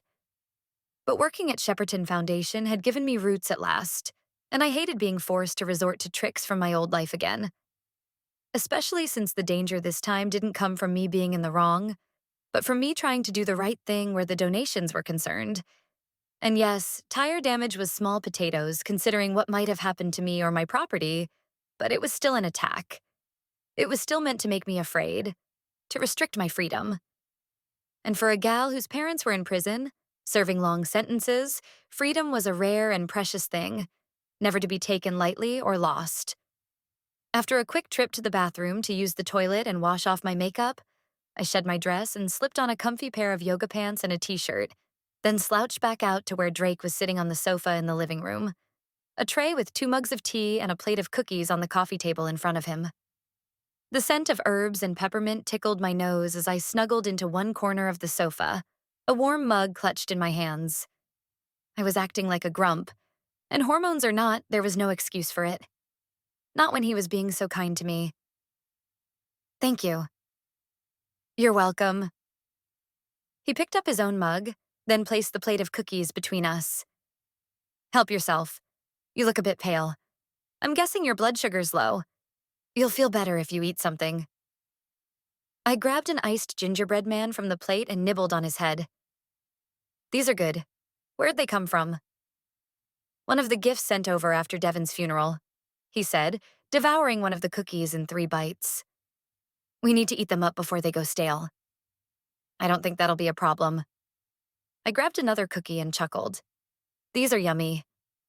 They are good, right? He finished off another cookie, then sipped his tea, watching me over the rim. I had no idea where he put all the food, since there wasn't a spare ounce of fat on him that I could see. Just miles of legs and muscle and sinew and… Whoops. If you're worried about your car insurance going up after this, don't. This happened on company time, at a company-sponsored event. I'll make sure the car repair shop sends the bill directly to accounts payable, he said after a moment. I'm more worried about how I'll get to and from work until I get my SUV back. I brushed away a few crumbs from the front of my shirt, then sat back into the corner of the sofa again. My insurance company will probably get me a loaner, but it might take some time to get it all organized. It's a real pain. I've got you covered there, too. Drake smiled. No reason why we can't ride to and from work together, right? Are you sure? I scrunched my nose at him. I don't want to get in your way or anything. And I know Devon's schedule could be quite unpredictable. I'm not Devon, Drake reminded me again, a shadow of something flickering through his dark eyes. There and gone so fast I didn't catch it. Please? I insist. Plus, it will help me protect you until we catch whoever's doing these things. I took a deep breath and hesitated. I wasn't used to accepting help from others. I'd been on my own so long, I'd forgotten what it was like to have support. And a part of me was wary of trusting it. But Drake had been nothing but helpful since I'd shown up on his doorstep, whether he wanted to be or not. There was also the fact that he was right. Whoever was behind the break-ins and now my slashed tires was still out there, watching me, waiting.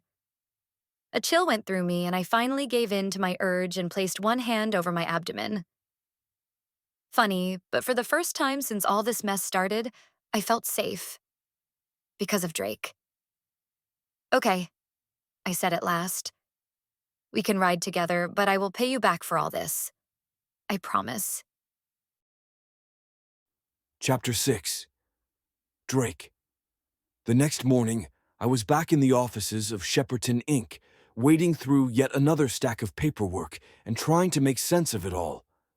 One of the reasons I joined the Navy, other than to get away from my family, was the fact I didn't want to be stuck in some cubicle somewhere, shuffling files for a living.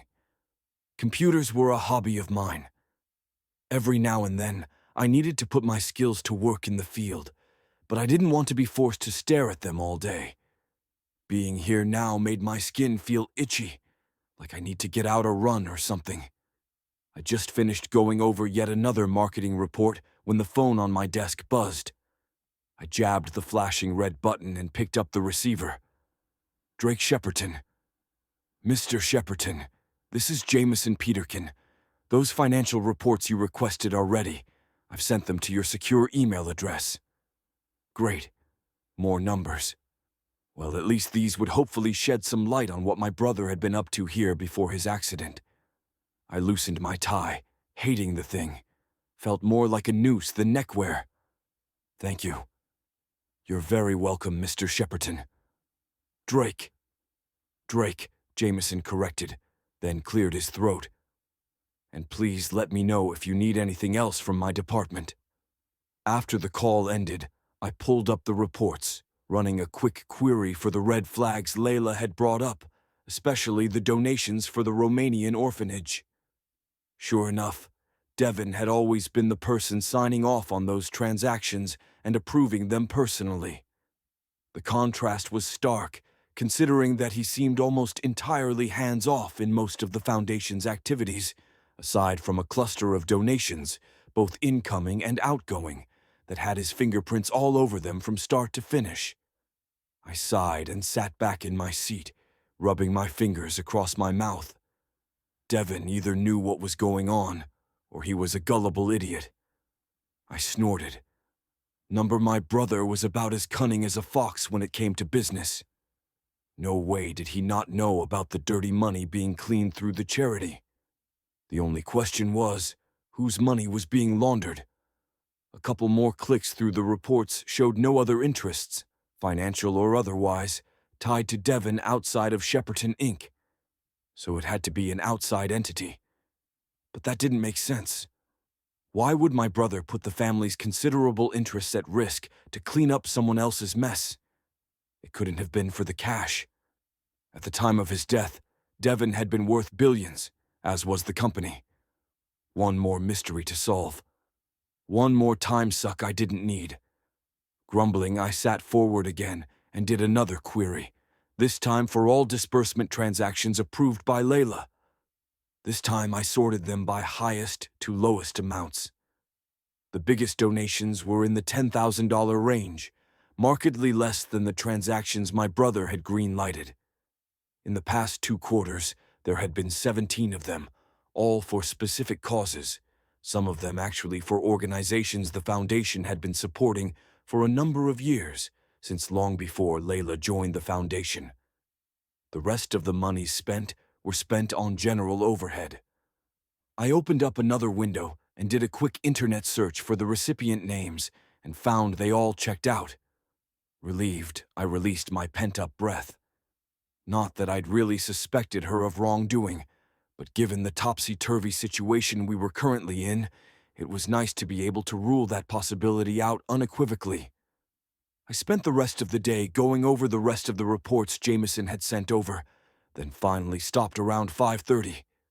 Neck stiff and shoulders knotted, I stood and stretched, removing my stupid tie completely and tossing it down on the desk. Familiar pain shot up the side of my neck, and I winced, rubbing the sore area. I needed to take a muscle relaxer when I got back to the condo. Staring at the mounds of paperwork still left for me to go through, I gave a resigned sigh.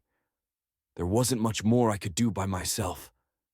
I needed Layla to look at this information too, and confirm for me who was and wasn't authorized to sign off on the Foundation's grants.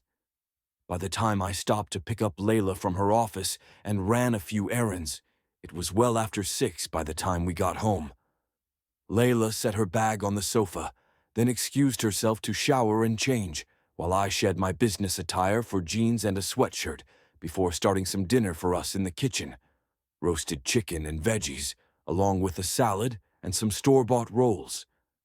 The cooking helped me decompress after the stress of the day, though my neck and upper back were still bothering me. I set out one of my pain pills on the counter to take before bedtime. They made me sleepy, and I wasn't ready to zone out yet for the night. Half an hour later, Layla emerged down the hall, her damp hair slicked back away from her face and a fluffy pink robe tied tight around her over her white and blue pajamas. White socks on her feet completed the look. A far cry from the polished professional I'd picked up from the office earlier. Not that I minded. Honestly, she looked adorable no matter what she wore. Dressed to the nines and styled to perfection. Funny, but when I'd first met her and learned that she'd had an affair with my brother, I'd imagined she was just another one of my brother's socialite bimbos. But now, having spent time with Layla, I knew that wasn't the case. Her clothes were well made, yes, but also practical and professional. Not worn just for fashion, but also for function. At my curious look, she shrugged. Sorry, but I wanted to be comfortable. Long day. No problem. I smiled, then turned back to the oven to check the chicken while she moved in beside me to get a glass of water from the sink. I hazarded a side glance at her and noticed the multiple piercings in her right ear again.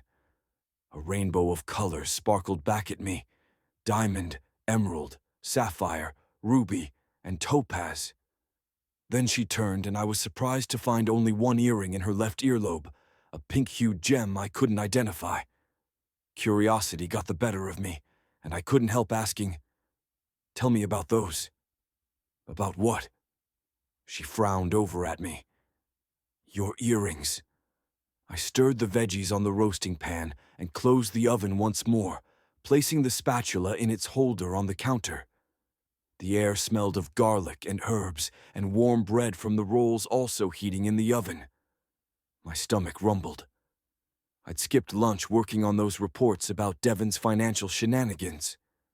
Pain pinched the side of my neck again, and I rubbed the sore spot before asking.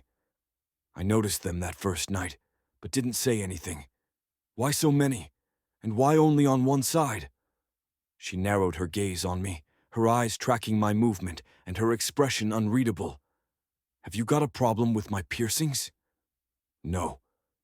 I held up my hands in the universal sign of surrender, taking a step back. "No problem at all. Just wondered. If you don't want to tell me, though, that's fine." Trying to make conversation. I'm sorry, too, for snapping at you like that. I guess I'm crankier than I thought after today. Or maybe it's my blood sugar again." She sipped her water, then exhaled slowly, her shoulders slumping slightly. Her stomach growled too, and she placed her hand over it, then gave me a small smile. "I got my ears pierced when I was 18. It was a rough time for me.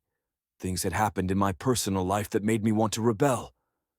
I wanted to ask more about that, but noticed the shadows crossing her lovely face. Whatever had happened when she was 18 obviously hadn't been pleasant. If she didn't like to think back on it, then I wouldn't force her to. She'd been through so much, I didn't want to cause her any more upset, so I asked, "Does the right ear have significance? Is there a special reason you got 5 in that one instead of the other?" "Number. I wish there were a reason, some kind of purpose or message, beyond my own youthful stupidity." Layla chuckled, the sound washing over me like a balm, releasing the knots of tension between my shoulder blades. "And the only significance is as a warning. Whatever you do, kids, never get both ears pierced 5 times at once." My eyes widened slightly at that, and she grinned. "Yeah, it was as bad as it sounds.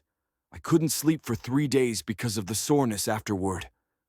Then the left ones got infected, so I took the studs out on that side to treat the infection, and so I could sleep again. By the time the infection cleared, the holes had healed over already, and I was too chicken to go back and get them redone." She smiled wistfully, then reached up and traced her fingers over the glittering stones lining the shell of her right ear. "Besides, I kind of dig the look of having only one ear completely bedazzled, so I stuck with it.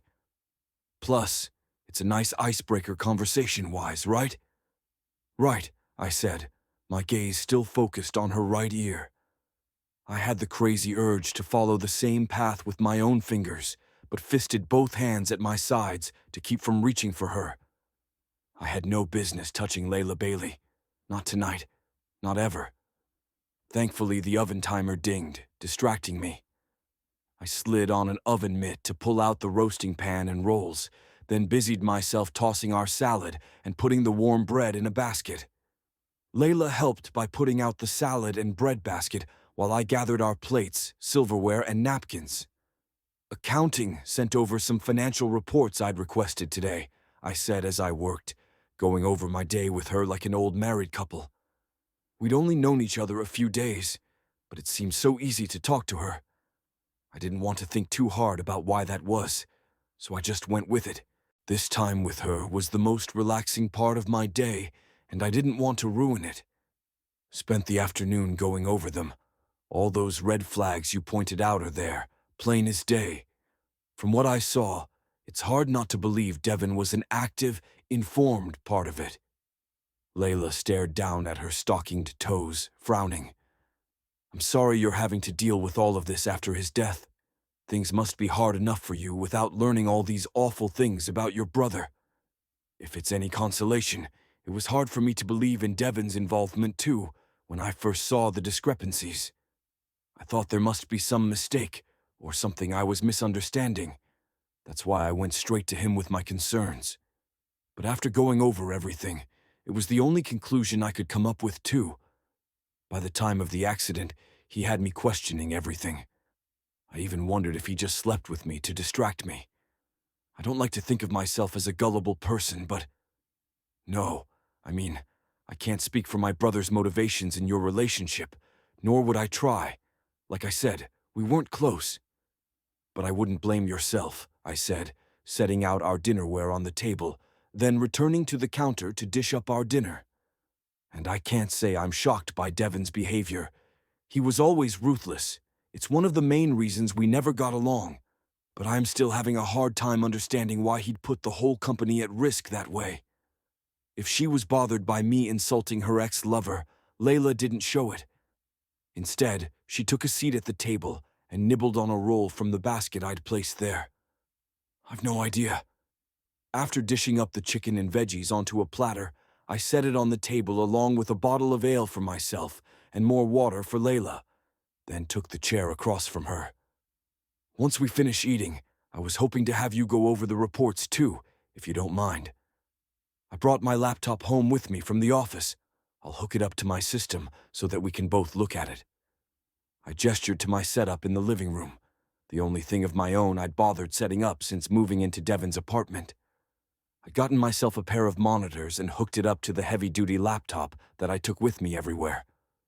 Sure, whatever you need. She dug into her meal and moaned.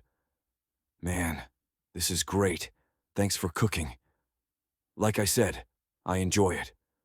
I grinned and twisted the cap off my bottle. Thanks for eating it. As we continued eating, I studied her from across the table.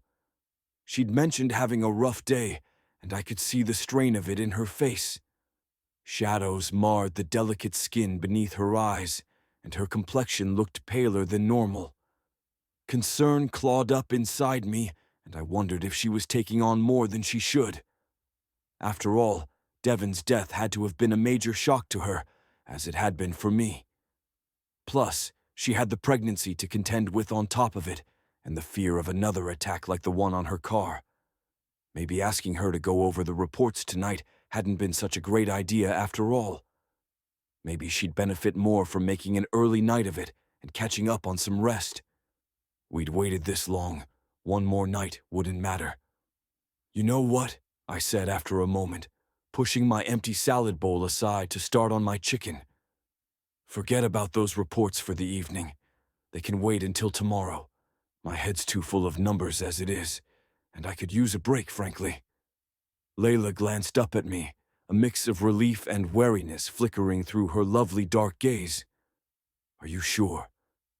Yes, absolutely, I said, taking a long swig of my ale. Let's rest tonight and start fresh in the morning. Okay. Her small smile was rife with gratefulness, and I felt an odd pressure in my chest, protectiveness and appreciation. If you're sure, then I wouldn't mind an early night either. I'll check my schedule after dinner, and we can set up a time that works for both of us. Chapter 7. Drake. We want Shepperton in our portfolio of companies, Mark Walden told me the next day. He and his son, Clint, sat across the table from me in the boardroom. I think our business philosophies mesh well together, and we can take things even farther toward your family's original vision, bringing the business to new markets while making adjustments to keep costs under control would allow Shepperton Inc. to grow stockholder value to new heights. Win-win, am I right? This was the first meeting with prospective buyers on my agenda, and I had to say I wasn't impressed. Mark and Clint reminded me way too much of my own father and Devon. That was bad. Sure, they talked about expanding the company's operations, but behind the fancy language, I knew that adjustments to costs inevitably meant finding cheaper labor markets and cutting jobs. Sure, it would grow the company's bottom line, but at the expense of all the decent workers who had made this company into the industry. Powerhouse it was. What I wanted to do was tell them both to take their portfolio and shove it where the sun didn't shine. What I did instead was steeple my fingers and tapped the tips against my lips while taking a deep breath and praying for patience. There had to be better buyers out there. People who wouldn't chop up the assets and sell them to the highest bidder or lay off whole communities of dedicated employees. Devon and my father might not have cared about the people working for them, but I did. In fact, the employees were about the only thing I did care about at Shepperton. Well, that and Layla. In a purely professional and protector capacity. Yup. I shifted in my seat and crossed my legs away from Mark Walden and his son. Well, you've certainly given me a lot to think about. I pressed the button on the intercom to have Maggie show them out. I'll be in touch if I need anything else from you. Before they could protest the abrupt ending to our meeting, my trusty assistant showed up to escort them to the exit. I reminded myself to give her a raise on her next paycheck. Oh, Maggie stopped with the door nearly closed behind her and peeked her head back into the boardroom. Ms. Bailey's here to see you as well. My dreary morning turned a bit sunnier. Send her to my office, please. Will do, Drake, Maggie said, smiling. Layla. I sat in one of the overpriced designer chairs Devon had recently redecorated the reception area outside of his office, with and fussed with the pristine hem of my white shirt. It was probably my imagination, but it seemed that already my clothes were fitting a bit tighter. Silly, honestly. I wasn't even showing yet.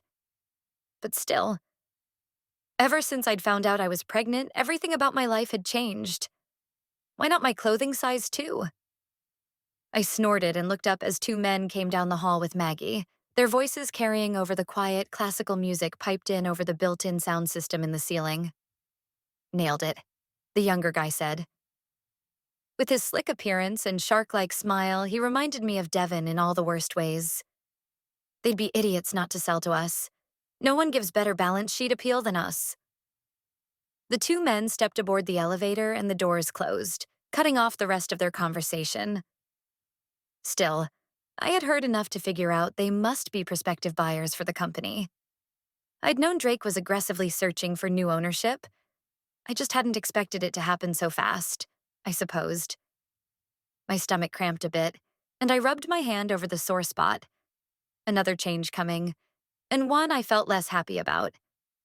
With Shepperton Inc. changing hands, there was no guarantee the new owners would continue with the foundation arm of the business, or that they would want me to continue running it. If Shepperton Inc. was folded into another company, there would be redundancies that resulted in job cuts, which meant I could find myself out on the street just when I needed steady income the most. Of course, Drake had assured me I'd be taken care of, but the prospect was still unsettling.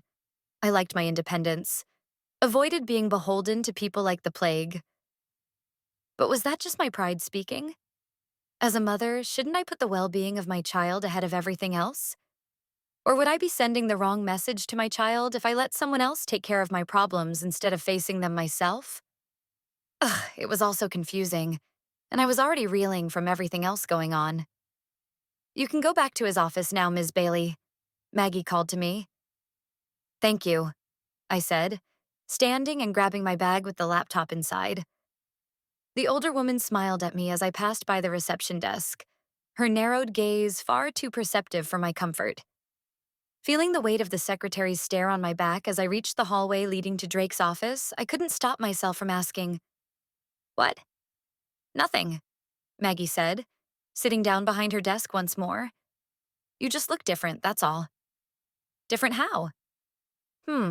Hard to say." Maggie peered at me over the rims of her glasses. "There's a glow about you." I blanched slightly. No one knew I was pregnant except for me and Drake. Surely he wouldn't have said anything. And if it was too early for me to be showing, it was way too early to glow, right? Feeling flustered, I tucked my hair behind my left ear and turned away, mumbling, "Vitamins." By the time I reached Drake's corner office, my anxiety was mounting. It would be hard enough for me to find a new job once I told a prospective employer I'd be off on maternity not long after I started.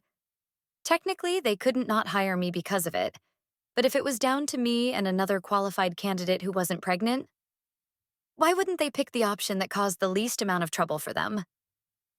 My stomach churned again, and I forced myself to calm.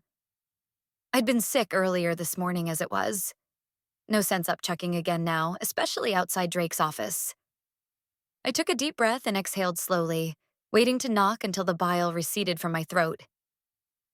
"Come in," Drake called from inside, and I opened the door, halting at the sight of him behind Devon's old desk, the burn in my throat quickly replaced by a different kind of fire in my blood. At first, I'd only seen the physical similarities between the brothers. Now the differences were more apparent to me than ever, in a good way. Drake was everything Devon wasn't. Good, strong, moral, kind. And if I was honest with myself, gorgeous. Sex on a stick, so to speak. Yep, I was attracted to him. No doubt about it. Not that I planned to act on that at all. I smiled, then looked away from him fast before he noticed me staring. I closed the door behind me and took a seat in the single chair left in front of the desk. The atmosphere in the room was much more relaxed than it had ever been when the previous occupant was around. Devon was almost manic when it came to his appearance, always dressed impeccably, always demanding perfection of everything around him, never satisfied with good enough. Drake, on the other hand, sat back in his temporary office chair while Devon's old, uncomfortable designer model had been shoved into the corner where it belonged. After his meeting, he'd loosened his tie again. The first button of his shirt opened to reveal a small glimpse of his tanned throat. I found myself blinking at that tiny area now, feeling a strange urge to lick him right there to see if he moaned. Whoops. Number I had no business having my tongue anywhere near Drake Shepperton. Nope. "So, did you have a chance to go over those reports this morning?" he asked me, playing with a stack of paper clips on his desk. "Find anything new?" "I did," I said, glad for the distraction from staring at his muscled bod sprawled in that chair like he owned the place, which he did. But still, he carried the power so easily, so gracefully.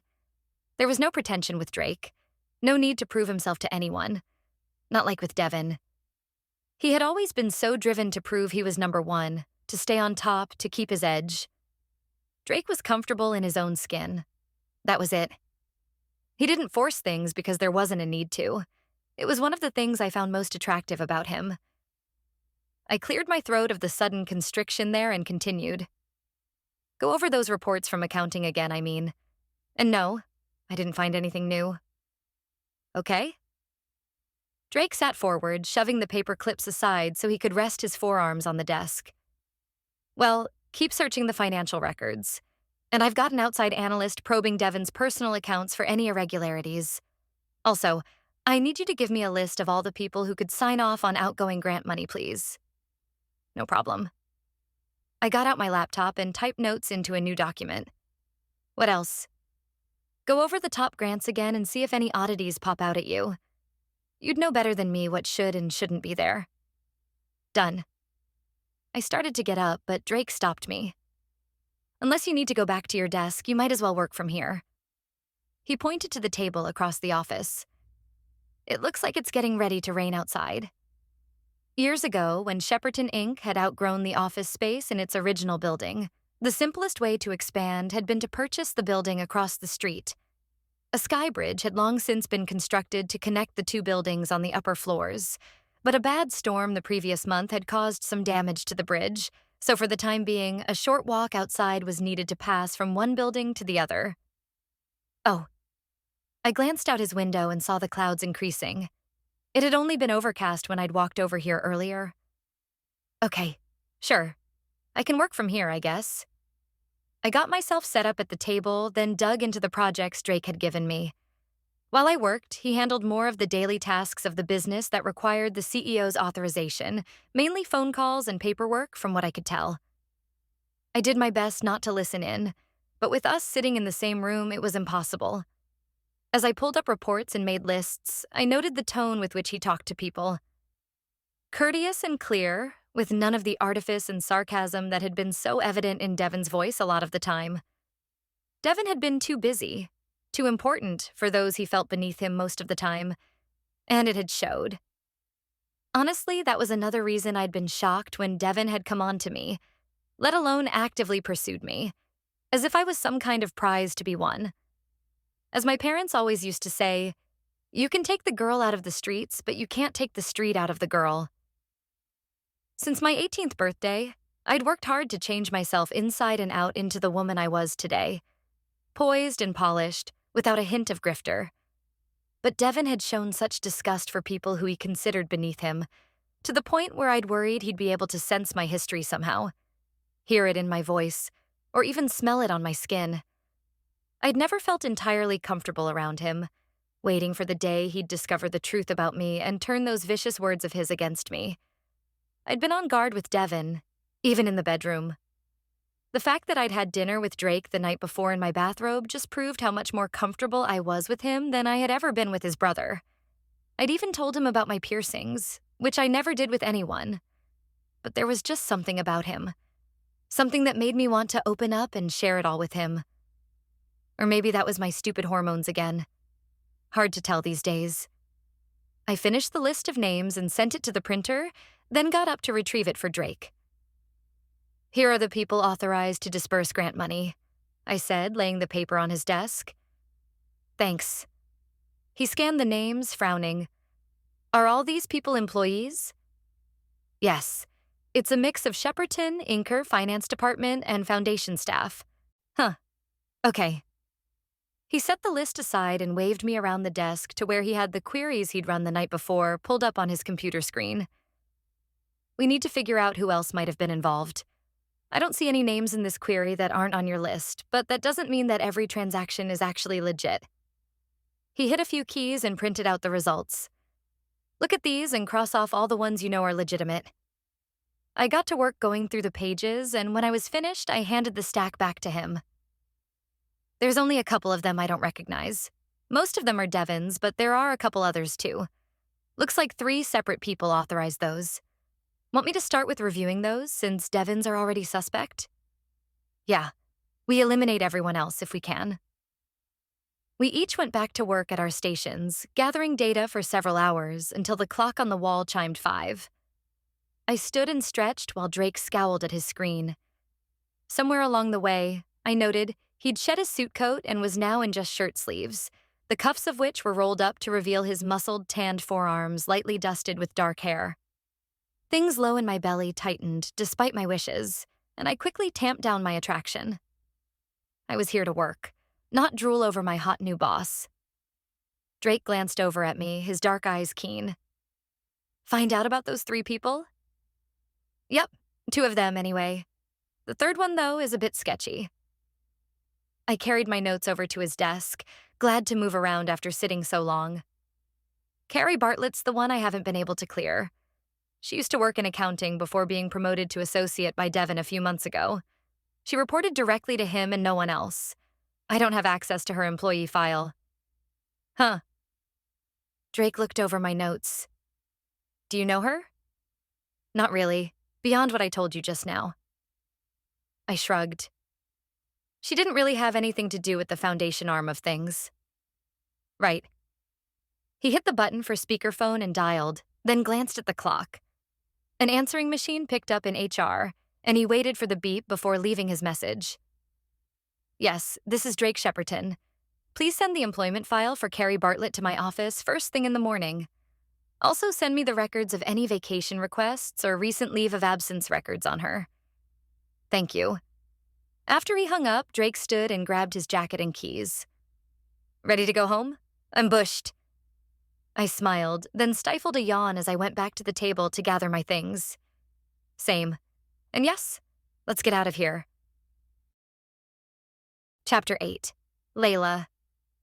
I sat at the kitchen table that night, watching while Drake whipped up yet another delicious dinner. I felt a bit guilty, actually, letting him do all the work, but he'd insisted I relax. Still, I couldn't help asking once more, "Are you sure there's nothing I can do?" Positive. He grinned at me over his shoulder. Seriously, like I said, I like doing this stuff. From his easy posture and lighter mood, it was obvious that was true. And once again, I was struck by how different the 2 brothers were. One time, I had tried making shrimp scampi for us despite my lack of cooking experience, and Devin had totally balked when I asked him to do even the simplest thing for me, like stir a sauce or add a pinch of salt to something. He'd considered things like cooking and cleaning to be beneath him. He'd said his time was too valuable to waste on menial chores when he could be using it to make more money. I'd teased him then, asking if that was why he'd taken on the CFO job himself. Devin had responded by surprising me, picking me up and carrying me to bed. Dinner had burned, obviously, but at the time neither of us had cared. Now, though, I wondered if the sex that night had been just one more distraction tactic on Devin's part to keep me from learning the truth about him and his misdeeds with the company finances. "You look deep in thought," Drake said from where he stood at the stove, watching me. "Something wrong?" "No," I said, doing my best to shake off my sudden sense of betrayal. I'd suspected for a while now what Devin had done, that his courtship of me had been nothing but a ploy all along. Silly to let it get to me so much now.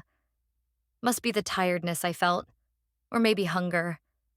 Certainly not the man making me dinner because he said I needed to eat well. Or the fact there was something about Drake that made me want to open up and confide in him about everything. I sighed and sat back, crossing my arms around my middle, wanting to shift the spotlight off myself. "Tell me about why you joined the Navy." He blinked at me for a second, then shrugged. Seemed like a good idea at the time. At my flat look, he snorted. "Fine, although that's not really a lie. It did seem like a good idea.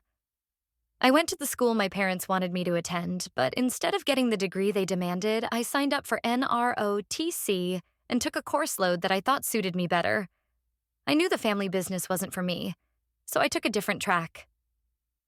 "Why wasn't it for you?"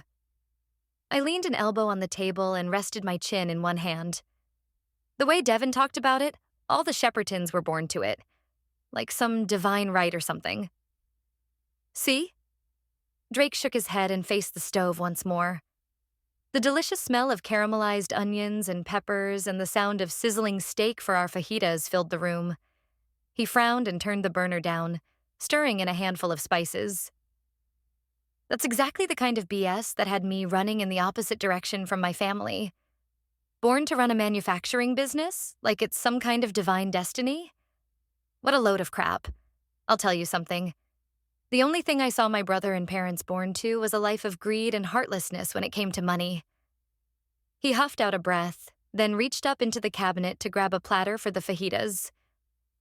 I learned early on I wanted no part of that after what happened to my friend Billy's dad. I ignored the rumbling in my stomach and concentrated on his story. "Who's Billy?" "He was my best friend through high school." Drake dumped the contents of the frying pan onto the platter and placed the dirty pan in the sink. "His dad worked for Shepperton Inc. in one of our manufacturing plants. Anyway, he was just a normal guy. Not rich or entitled or anything." "So, not like Devin then?" I raised a brow at him, my tone snarky. "Exactly." Drake set the steaming platter of veggies and meat on the table, then went back to the counter for the warm tortillas and toppings. I couldn't help sneaking a bite of onion once his back was turned. The flavor filled my mouth, sweet and spicy and completely delicious. I wiped my hand on the robe as he returned to the table again with plates and silverware for us. Anyway, Billy's dad got injured at work one day. It was bad. His arm got caught in a piece of machinery and they nearly had to amputate it. "Oh God," I said, holding my stomach. "That's terrible." "You want me to stop?" he asked, his gaze flicking to my abdomen. "Didn't mean to upset you." "Number, it's fine." Drake so rarely talked about himself or his past that even if his story had bothered me, which it hadn't, I would have lied, just to keep him talking. "Please go on." He hurried over with plates and drinks, then took the chair across from me as we each filled our plates with food. Well, my family, in their greed, tried to cut off his workers' compensation benefits. They thought the costs of his hospital care and rehab were too much. They tried to say that Billy's dad was responsible for his injuries because he was negligent. How awful. They said he caused his own accident? Pretty much. Billy's dad sued, as he should have, and went to court. but he couldn't afford the best lawyers like my family could. The Shepperton attorneys dug up a bunch of stuff about Billy's mom. She'd been sick for a while with MS, and Billy's dad was her primary caretaker. They used that in court against him.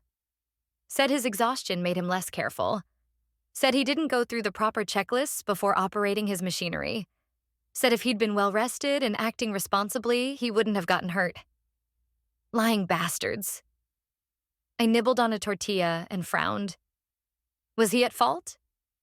Number not at all. Drake tore into his fajita-stuffed burrito with more viciousness than necessary.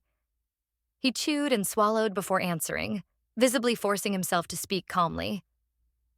Billy's dad did absolutely nothing wrong. In fact, I went to the factory myself to look at the maintenance records on that machine once I found out what was going on. That was when I learned that Shepperton didn't keep that equipment in good repair at all. The fittings were outdated, and it was only a matter of time until they failed. Billy's dad just had the misfortune to be in the wrong place at the wrong time. I went to my family with that information, stupidly thinking that it might sway them to make a fairer decision, but it didn't. They just gave my facts to their attorneys, who then buried them so deep no one would ever find them again. Billy's family went bankrupt trying to fight for compensation, and my family and Shepperton Inc. walked away owing nothing. That was the final straw. I knew I could never work for the company after that. Even now, remembering it turns my stomach. Wow, I swallowed hard. I don't even have words for how bad that is. Right? He finished his fajita and started making another, his dark brows furrowed. Bet if you'd known that going in, you'd never have gotten involved with Shepperton Inc. Or with my brother, huh? I took a deep breath. The question of why exactly I'd slept with Devin Shepperton swirling in my head, as it had been since I'd first discovered his deceit. Sorry, Drake said a moment later. Forget I said that last part. Your choices about my brother are your own business. He filled his tortilla with veggies and meat, then put the fork back on the platter. It just frustrates me so much. The things my family got away with because of our money. Understandable. I finished my plate and pushed it away, my appetite appeased for now. I frowned, toying with my glass of sparkling water. And I can see now why you'd rather join the Navy than be a part of that legacy. Yep. He finished another bite of food and took a swig of his ale. Honestly, being a SEAL has been the best part of my life. Traveling the world, experiencing other cultures, giving back through my service. I've loved every minute of it. Even when awful things happen, I know I can count on my team. I would rather stick it out with them, even through hard times, than be involved in Shepperton Inc. I feel like I've really made something of my life, you know? Righting wrongs and restoring justice in the world. That's really inspiring, Drake. Really. And it only made my own past stand out in sharper contrast.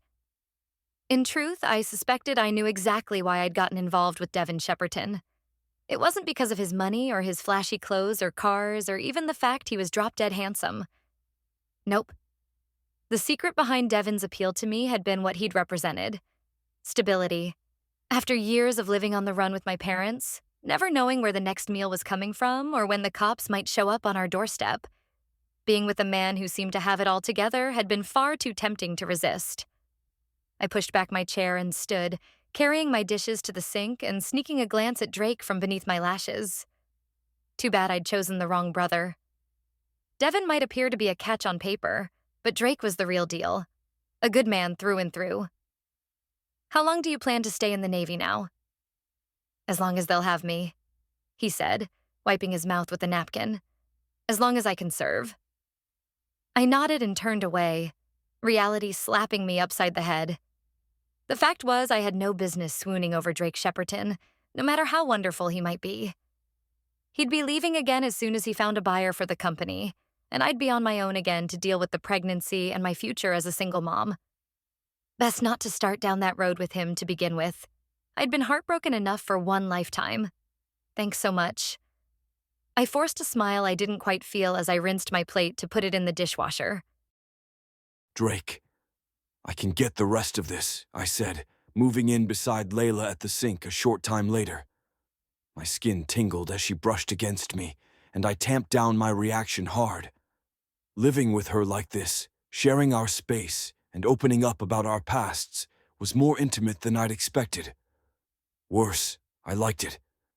And that was dangerous stuff, considering our current predicament and the fact she was carrying my brother's baby. So instead of letting my forbidden desires grow, I changed subjects while she took a seat back at the table. I wanted to know more about her, but didn't want to pry, so I talked about what I hoped was a safer topic: the foundation. What's your game plan for organizations to sponsor in the next quarter? Got your eye on anything new? Number not yet. She sighed, and I felt that breathy sound clear to my toes. Honestly, I'm afraid things will be more difficult than ever with Devon gone. Why's that?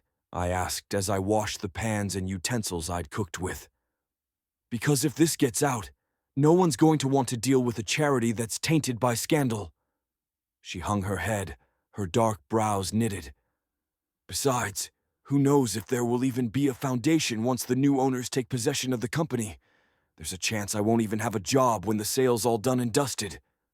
My mind went back to the two idiots I'd talked to earlier that morning and knew they'd never think about giving away their cash to those less fortunate. One more reason to cross them off the list of potential buyers, as far as I was concerned. Good riddance. But there was still the truth that no matter who I ended up selling Shepperton Inc. to, they might not want the burden of a charity and all the paperwork and regulations that went with a nonprofit along with the company. And once I signed on the dotted line, I'd have no say in the new owner's decision at all. I could, however, ease at least one of Layla's fears for now. Well, regardless of what happens, my offer holds. I'll make sure you and the baby are taken care of. It's the least I can do.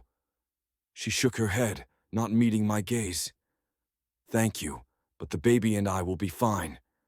My biggest concern right now is getting to the bottom of this financial mess, so I don't have to keep looking over my shoulder. I don't like being afraid. The fear in her voice made my chest squeeze tighter, as did the paleness of her face. She stood to walk into the living room, and without thinking, I took her hand, stopping her. I stepped closer, near enough to feel her warmth and smell the floral scent of her shampoo. Her brown eyes had tiny flecks of gold in them. How had I not noticed that before? Her soft pink lips parted, and tiny lines of confusion formed between her raised brows. Before I could stop myself, I rushed on. You don't have to be afraid, Layla. I'm here and I'll protect you, no matter what. No one will harm you or the baby under my watch, I promise. Her cheeks colored, and I started to reach up to brush my fingertips over her velvety skin before I stopped myself. Thank you, she said. I appreciate all you're doing for me. Layla swayed slightly toward me, and I put my other hand on her waist to steady her. This close, her warm breath fanned across my face, and her breasts brushed against my chest. My throat dried, and my words creaked out past the lump of need constricting my vocal cords. If you want, I can move you into one of the open offices down the hall from mine tomorrow. That way we can go over the information we need to without the hassle of going to one location or the other. We'll be together. Her eyes dropped to my lips, her pupils blown wide, as she murmured back my last word. Together. Maybe it was the stress. Maybe it was the crazy situation we were in. Maybe it was just the moment. But whatever it was, I leaned in and kissed her, needing to taste Layla more than I needed my next breath. She let me in, her mouth opening beneath the pressure of my lips and her tongue sliding against mine. I groaned low and pulled her tighter against me. It was too much. It would never be enough. It was over. Layla placed her hands on my shoulders and pushed hard, breaking us apart. Her face was flushed, and her lips were swollen from my kiss. She looked wild and wanton, and as confused by what had just happened as I felt. I dropped my hands to the sides and fisted them to keep from reaching for her again, my pulse racing a mile a minute. Layla tucked her hair behind her ear. those piercings of hers twinkling at him like a cosmic joke. I'm going to hit the sack. Good night. I watched her go, knowing it was just an excuse to bail. It wasn't even 8 o'clock yet. Still, considering how my body had tightened and how my heart ached to be with her, she'd made the right choice. I needed to keep my hands to myself and my heart out of the picture where Layla was concerned if I wanted to get all of us out of this mess unscathed. Chapter 9. Drake.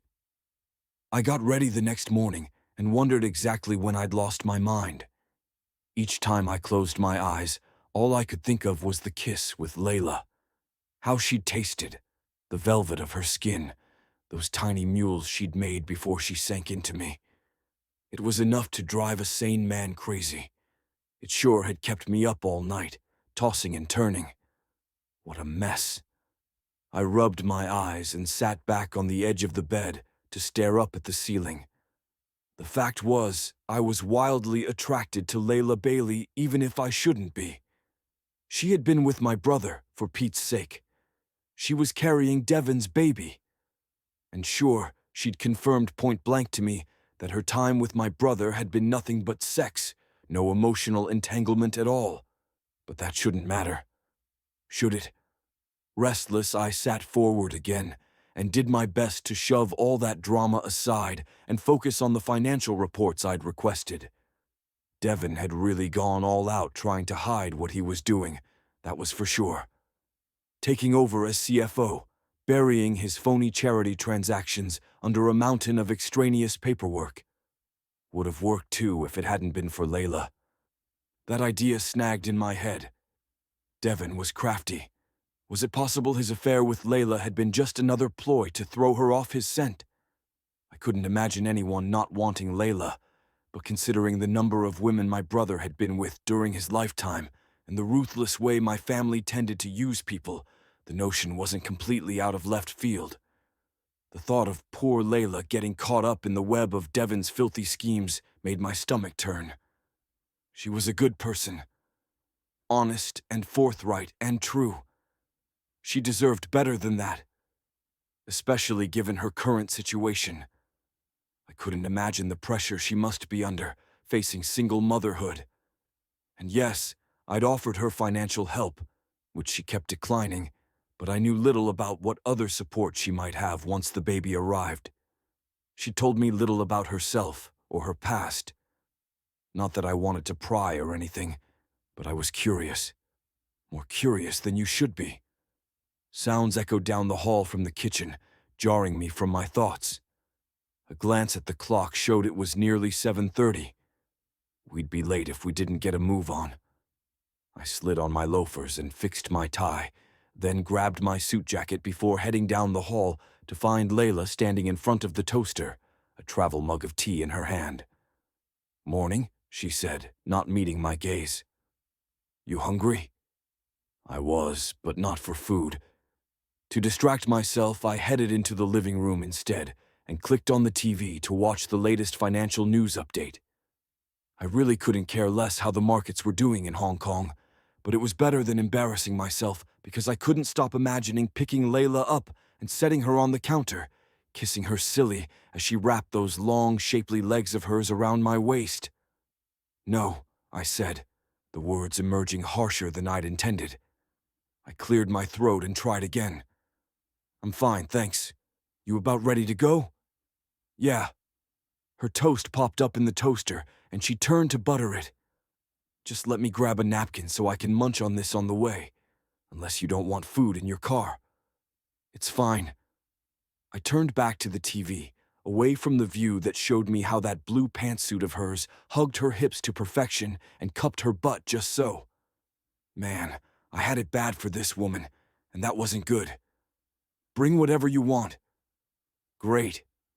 She joined me in the living room a minute or so later, her bag over her shoulder and her mug in one hand, toast wrapped in a napkin in the other. "Ready?" "Awesome." The ride into the office felt anything but awesome, though. We both avoided discussing the kiss as if it was a live grenade ready to explode, and instead chatted about the weather or the road construction happening everywhere, or other stupid subjects. I didn't pay much attention, my senses far too attuned to Layla to really allow me to concentrate on small talk. Lord help me, even the way she ate turned me on, licking those crumbs off her lips with that pink tongue of hers. I envisioned all the ways I'd like her to use that tongue on me, which only made my blood pound harder than it already was. At this rate, I'd have a coronary by noon. Once I parked in my designated spot and helped Layla from the car, it was after 8. Maggie was smiling behind her desk, as usual, when we walked in. "Good morning, Drake, Miss Bailey," Maggie said. "I've got your messages here for you, Drake." "Thanks." I stopped at the desk and grabbed the stack of Post-its she handed me. "Can you please have the empty office next to mine prepared for Ms. Bailey's use for the duration of my stay here?" The assistant said, the surprise on her face quickly masked behind her usual expression of efficient politeness. "Of course, I'll call maintenance right now." "Thank you, Maggie," I said, already heading down the hall toward my office with Layla by my side. "Let me know when it's ready. Until then, Layla will share my space with me." "Of course," Maggie called from behind us. "They say it will be about an hour." "Perfect." I opened the door and stood aside for Layla to enter first. As she passed, her sweet floral scent tickled my nose before I tamped down my awareness. This was a place of business, and we had a full day of work ahead of us. This wasn't the time or the place to get distracted by how amazing she smelled. I got Layla set up at the table where she worked earlier, then went back to the reception area. "Oh, and Maggie, can you get me access to Devon's storage unit at the penthouse? All the residents have one, but I haven't been able to locate my brother's key." "Sure thing," Maggie said. "I'll call the building security for you." "Thanks." The rest of the day passed quickly, between phone calls and meetings, and getting Layla set up in her office beside mine. She'd still have to go back to her usual office space for staff meetings and the like, but so much of her work with her team was done via phone calls and emails that it didn't really matter where she worked. I worked through lunch to get through my stack of messages and ended up finishing my work around the same time Layla did, so she didn't have to wait on me since we'd ridden together. I was just finishing up with my final phone call of the day when Layla knocked on my door, her bag in hand. I waved her inside and pointed to the chairs in front of my desk, indicating she should sit and wait for me. "Any chance I could get those records faster?" I asked the man on the phone. I was speaking to the outside CPA firm that acted as independent oversight for the Shepperton family when it came to taxes and such. I'd asked them to look into Devon's personal holdings for me. If my brother was in as deep with the money laundering scam as I suspected, then it made sense to check every corner. "I'll pay whatever added cost is necessary, but I really need that information. ASAP." Layla leaned forward, and I placed my hand over the receiver to hear her say, "I need to use the restroom before we go. I'll meet you in the lobby." I nodded and watched her leave while the accountant on the phone quoted him a ridiculous amount to get the reports I wanted by the next day. Under normal circumstances, I would have balked at the cost, just as a matter of principle, but this was hardly business as usual, and it wasn't like I couldn't afford it. "Fine, I'll have the cash wired over tomorrow." Thank you. I met Layla in the lobby, and after saying goodnight to Maggie, we headed back to the condo. Both of us were quiet. I worried that things would always be awkward now because of that kiss. I was still berating himself internally for screwing up so badly when she tilted her head to look out the window beside her. "New moon will be here soon," she said, peering out into the gathering twilight. Slowing for a red light, I glanced over at her. "You follow the moon phases?" "Sure, I love astronomy." She settled back into her seat. "Why?" "No reason." The light turned green, and I accelerated through the intersection.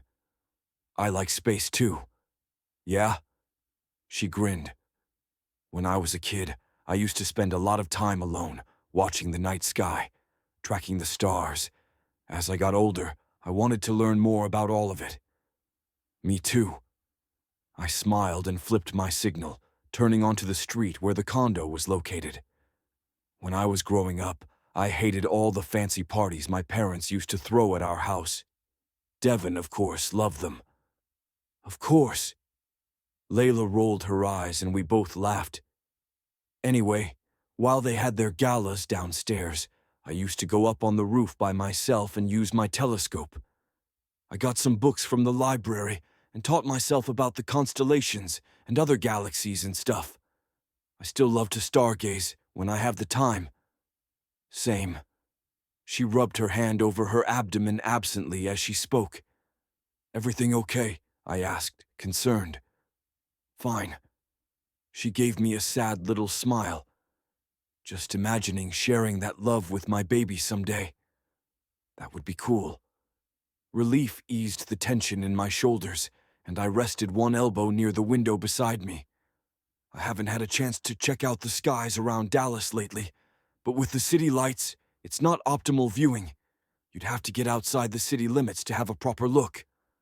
Agreed. There's a state park not far away that usually has a good turnout from the local astronomy club for the new moon. You can see Andromeda and the Pleiades too, on a good night. Wow, that sounds great. It is. She rested her head back against the seat as dusk fell. I've been a few times, and it's pretty cool. They have weekend retreats where the park rangers act as guides and help people pick out the different galaxies and star clusters. I'd love that. I turned into the garage for the condo and parked, then cut the engine. It felt like forever since I'd just relaxed and studied the stars. It used to be one of my favorite things to do on missions when I wasn't working or learning about the local cuisine. The fact that Layla also loved astronomy made me happier than anything had in a long time. A crazy idea entered my head, and before I could stop myself, it spilled out of my mouth. "You said they have the weekend retreats to coincide with the new moon." She nodded, giving me some side-eye. "Yep. Why?" I rushed ahead before I couldn't. "Want to go with me?" Her dark brows rose and she met my gaze directly. "On a camping retreat. To the state park. This weekend. Together." I swallowed hard. "Yes. I mean, only if you want to. I just thought it might be nice to get away from all this Devon business and just relax for a change. It could be fun, just you and me."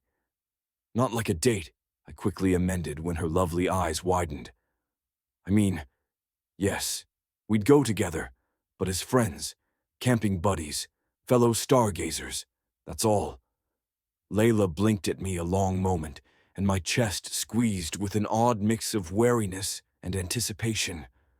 Honestly, I hadn't felt this nervous since I'd been in high school, asking the prettiest girl in school to go to prom with me.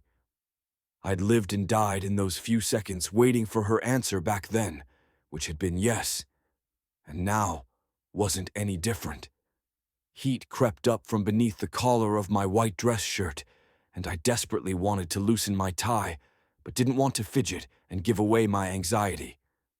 Finally, she gave a small nod and a smile. "I'd like that. To go to the state park with you, I mean. It'll be nice to get out of the condo for a while." "Great." I got out of the car and walked around to open the door for her. Warmth buzzed in my stomach before I tamped it down. "It's a date then. Not a date," I fumbled. "I know what you meant," Layla said, winking at me over her shoulder as she walked to the entrance to the condo. "I'm looking forward to it." "Me too." I unlocked the door to let her in, then hesitated on the threshold, feeling like we'd just taken a step forward. Toward what, I wasn't sure, but I was excited to find out. Chapter 10. Layla. By the time Saturday rolled around, I had changed my mind at least a million times about going camping with Drake. Sometimes I wanted to go badly. I enjoyed thinking about the good conversations we'd had, how easy it felt to be around him, his kindness and consideration and protectiveness toward me. All those were good things that made me want to spend more time with him. But then I'd remember that kiss we'd shared in the kitchen. The way my knees had gone weak the moment he'd touched me. How heat and need had surged through my bloodstream. Whenever that happened, my fears took hold as I worried over him being Devon's brother and a Shepperton, and therefore not exactly the best bet as far as a long-term prospect was concerned. With that in mind, I wondered if I should be keeping my distance. It had been enough to drive me to drink.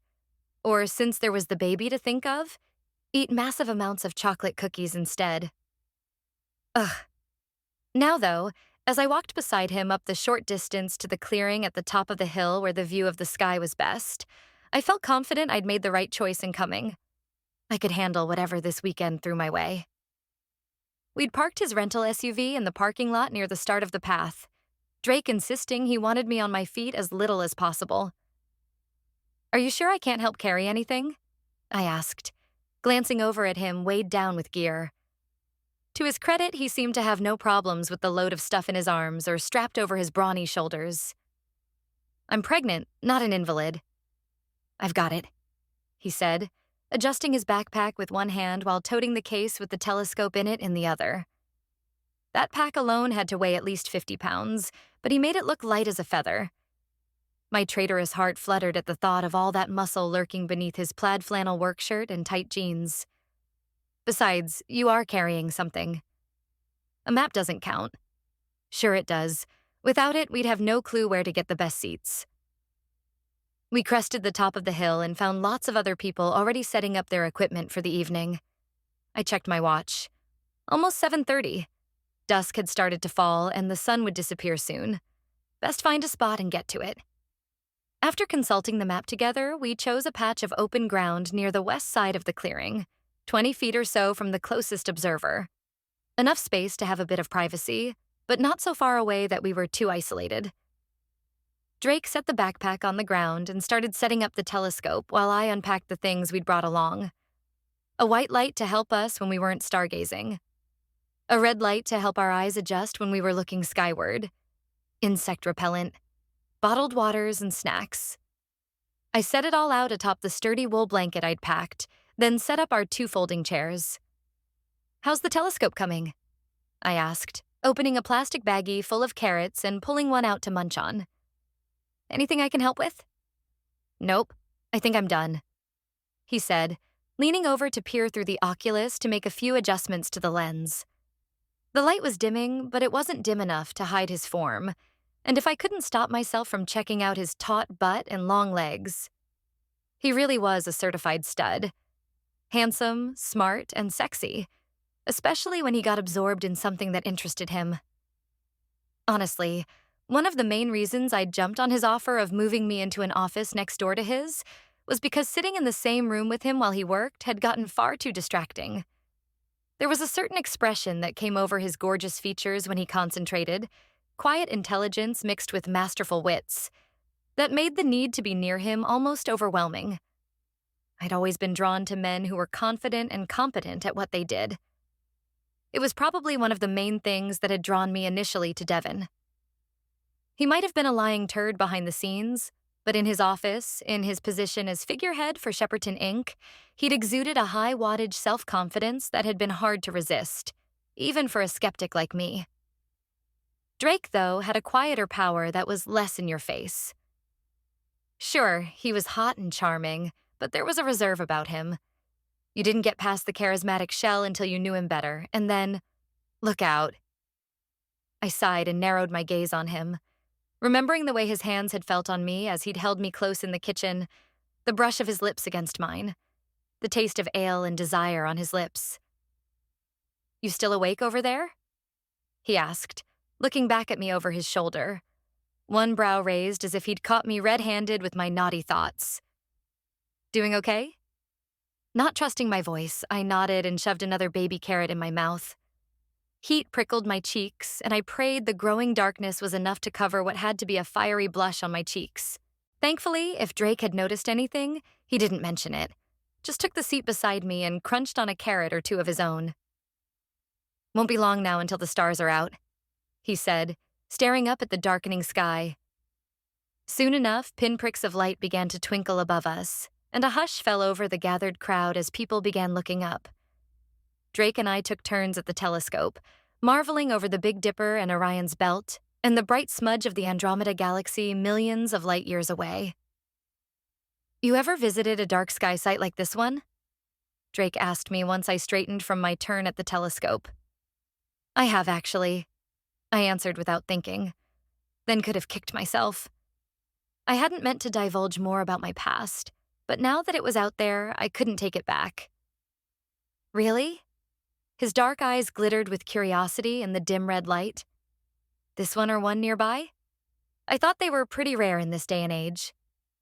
I sighed and did my best to ease the knot of tension in my chest. Drake was safe. I could confide in him. A little bit, at least. "No, not here. In California. There was a dark sky sanctuary near where my grandmother lived, so when I'd go to visit her, we'd take a trip there. I used to love those times with her." Grief pinched my chest at the memory of the Nana I'd lost after my parents had gone to prison. My grandmother wasn't dead, just wanted nothing to do with me anymore. Not after what I'd done. Drake must have misinterpreted the sadness on my face because he said, "I'm sorry. When did she pass?" I started to say that the woman wasn't dead. Well, not literally. But stopped myself. Mentioning some obscure fact about my youth was one thing. Opening up to him about the cesspool of my family life was another. Rather than telling a complete lie, I went with a half-truth. "It's been 12 years since I saw her last." "That's tough." He sat back in his chair, the metal creaking beneath his bulk. "It's nice that you have astronomy to remember her by, though." "Yeah." Happy to have the spotlight off of me once more, I tucked my hair behind one ear and crossed my sneaker-clad feet at the ankles, stretching my legs out in front of me. Studying the stars made me feel a lot less lonely as a kid.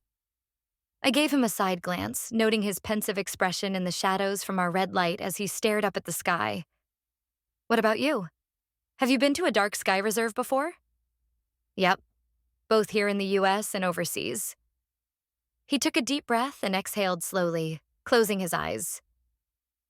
"They're harder and harder to come by these days, with all the industrialization in the world. Places with low levels of natural light are disappearing fast. Makes the ones we have left that much more precious, I suppose." True. My heart pinched at the loneliness in his voice. It was a feeling I knew well, and I wanted nothing more than to bring back his smile, if only for a little while. It was such a great smile, after all. I stood and went to the telescope again to gaze up at the stars. "This is really great. Thanks again for bringing me here this weekend. Lately, the best I've been able to do is visiting the local planetarium in Dallas once a month to get my space fix." He snorted and cracked open one eye. "Space fix? I like that. It is kind of addicting, isn't it?" "Worse than crack for me."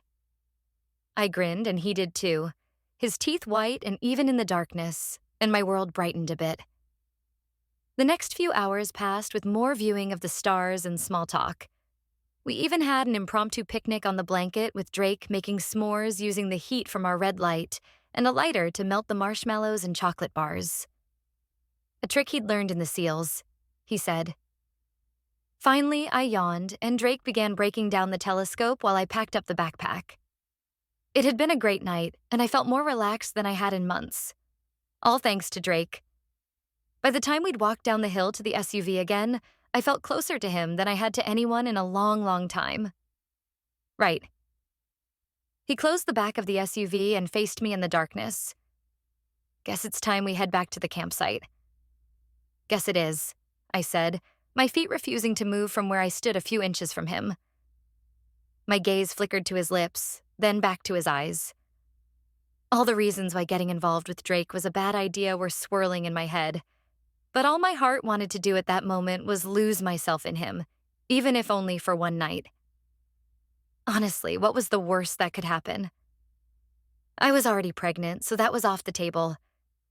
And he'd be leaving as soon as the mess with Shepperton Inc. was cleared up and the business was sold, so there would be no strings attached. My blood pounded in my ears and heat sizzled through my core. Maybe it was the hormones.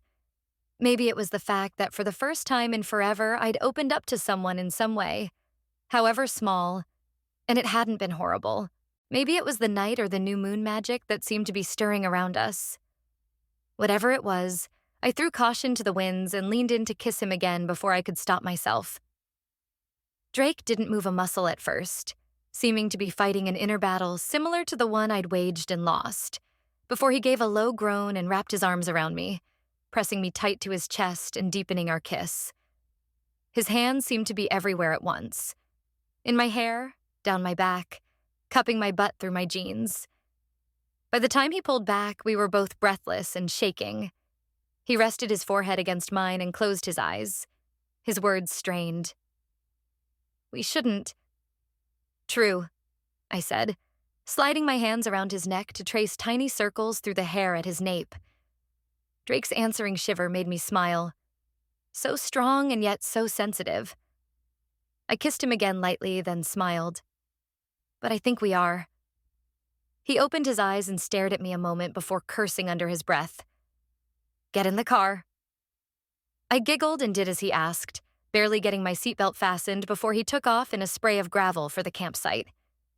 He kept one hand on my knee as he drove, as if unable to resist touching me for 1 second. I felt the same, stroking his forearm and tracing his long, tapered fingers with mine. By the time we got back to our tent, neither of us could move fast enough. Forget the telescope and the backpack in the SUV.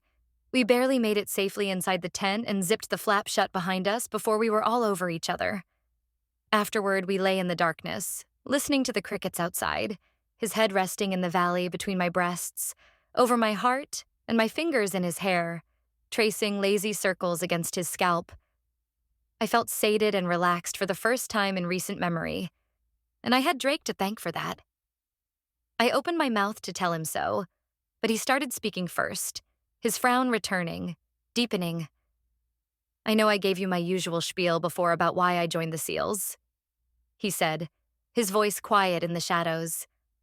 "Honor, glory, all that. And it's true. But there were other reasons too, ones I don't talk about much. Want to hear them?" I couldn't really see his face in the dark, but the vulnerability in his tone made my heart clench. Whatever it was, he needed to tell me, and I needed to hear it. I reached out to place my hand on his warm, solid chest, felt the steady thump of his pulse.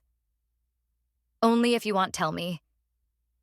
He gave a sad little sigh and gathered me closer. "I do. Want to tell you."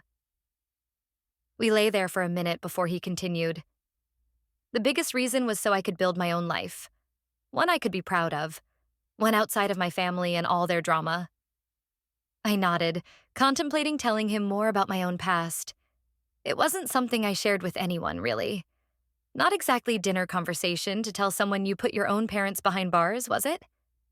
But being with Drake, like this, it felt safe. I get that. I built my own life too, away from my past. The sound rumbled beneath my ear, warm and deep. Yeah, I had way more than enough lies and scandal and drama growing up. I want nothing but truth and honesty and trust in my future.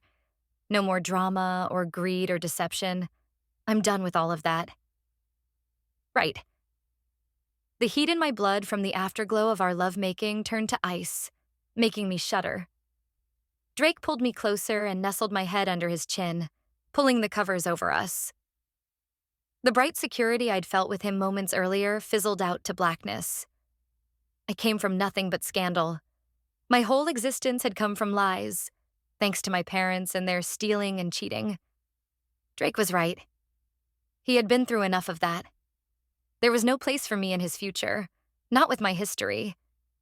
If I told him the truth about my childhood, about my parents and the part I'd played in their cons, he'd walk away right now and never want to see me again.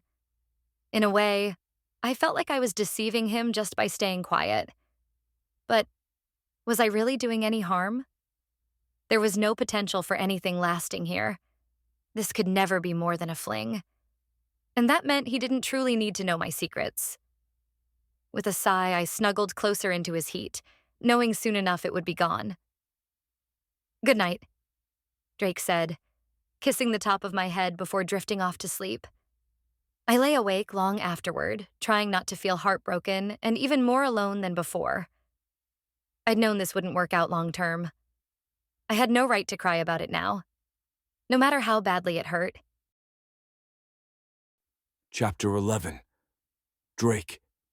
On Monday evening, I stood before the door to my brother's storage unit. It was located in the basement of Devon's condo building. Layla stood by my side, as she had since our weekend together. I still had a hard time believing it was all real. I'd never intended to sleep with her, but now that it had happened, I couldn't say I regretted it. Holding her in my arms, feeling her soft warmth beneath me, around me, had been so much better than I'd ever imagined, and I knew that no matter how this all ended between us, I'd carry those memories with me forever. Even now, when I licked my lips, I swore I could still taste her there, could still smell the heady scent of her arousal mixed with her sweet floral perfume, could still hear her soft moans of desire echoing in my ears whenever she was near. My chest squeezed with more than attraction, more than affection. I wasn't ready yet to put a name to the emotions blustering through me like a storm front, but they were there all the same, growing stronger each day. "What is this place?" Layla asked, her hand brushing against me and sending sparks of awareness through my already keyed-up nervous system. "Devon's private storage area," I said, my voice gruff from a mix of adrenaline and anxiety. "It's the last place of his I haven't searched yet." I could feel the weight of her stare on me, tingling against the side of my face. "Do you think we'll find anything in there about the financials?" "No idea, but there's still a lot of information we don't have." I fiddled with the key in my hand that the superintendent had given me earlier. We'd just gotten home from the office when the guy had knocked on the door. Layla and I had changed and come down here right away before eating dinner. Maybe the answers we need are in here. As if sensing my inner turmoil, Layla took my hand and laced her fingers through mine. "Let's open it and find out." With a determined nod, I stepped forward, inserted the key into the lock, and turned it. A sharp click sounded in the quiet hallway, bouncing off the bare cement floors and walls. I let go of Layla to stoop and hoist up the metal garage door sealing off the secure space, then stood back to gaze inside, my eyes widening slightly. I'd been expecting boxes of documents and files. Instead, this place looked like a mini war room, complete with a desk and computer. Devon must have come down here and worked at night. The room was maybe 10 by 12, and the walls were lined with file cabinets. If my brother was hiding the truth anywhere, this looked like the place to find it. My mood grim, I strode straight for the desk. "Did my brother ever mention this place to you?" "Nope." She shook her head, her sleek bobbed hair flying around her face. "Believe me, if I'd known this was down here, I'd have told you to track down the key as soon as possible." "I believe you," I said, taking a seat behind the desk to rifle through the contents of the drawers while I waited for the computer to boot up. In one of them, I found a burner phone. I pulled it out and punched the home button to find a long list of alerts lighting up the screen, all of them dated the week of Devon's accident. "Looks like someone was trying pretty hard to get a hold of my brother." "Who?" Layla came around the desk to peer over my shoulder. "Carrie Bartlett." "Yep." I laid the phone on the desk, then hit play for the voicemail messages and put them on speakerphone. The first 4 were all business-related, regarding various deals in the works at Shepperton Inc. The final one confirmed a suspicion that I had kept to myself before now, though it had been gaining more credence by the day. Carrie was having an affair with my brother. "Hey," Carrie's overly chipper voice said from the device. "Me again. Just wanted to say I can't wait for our trip to LA together. It's going to be even better than last time, since we don't have to hide anymore." I frowned down at the phone, then shut it off. Sounds like something more than work was going on between those two. Agreed. Layla turned away fast, but not before I saw the hurt in her expression. For a moment, my heart nosedived to my toes. She'd said there was no emotional connection between her and Devon, and she'd known about his lies, but given her reaction to that message, she'd not known about his sleeping around. I had no right to be jealous, especially of a dead man, and yet I didn't like knowing my brother hurt Layla. Not at all. Best get it out then, instead of letting resentment fester. What?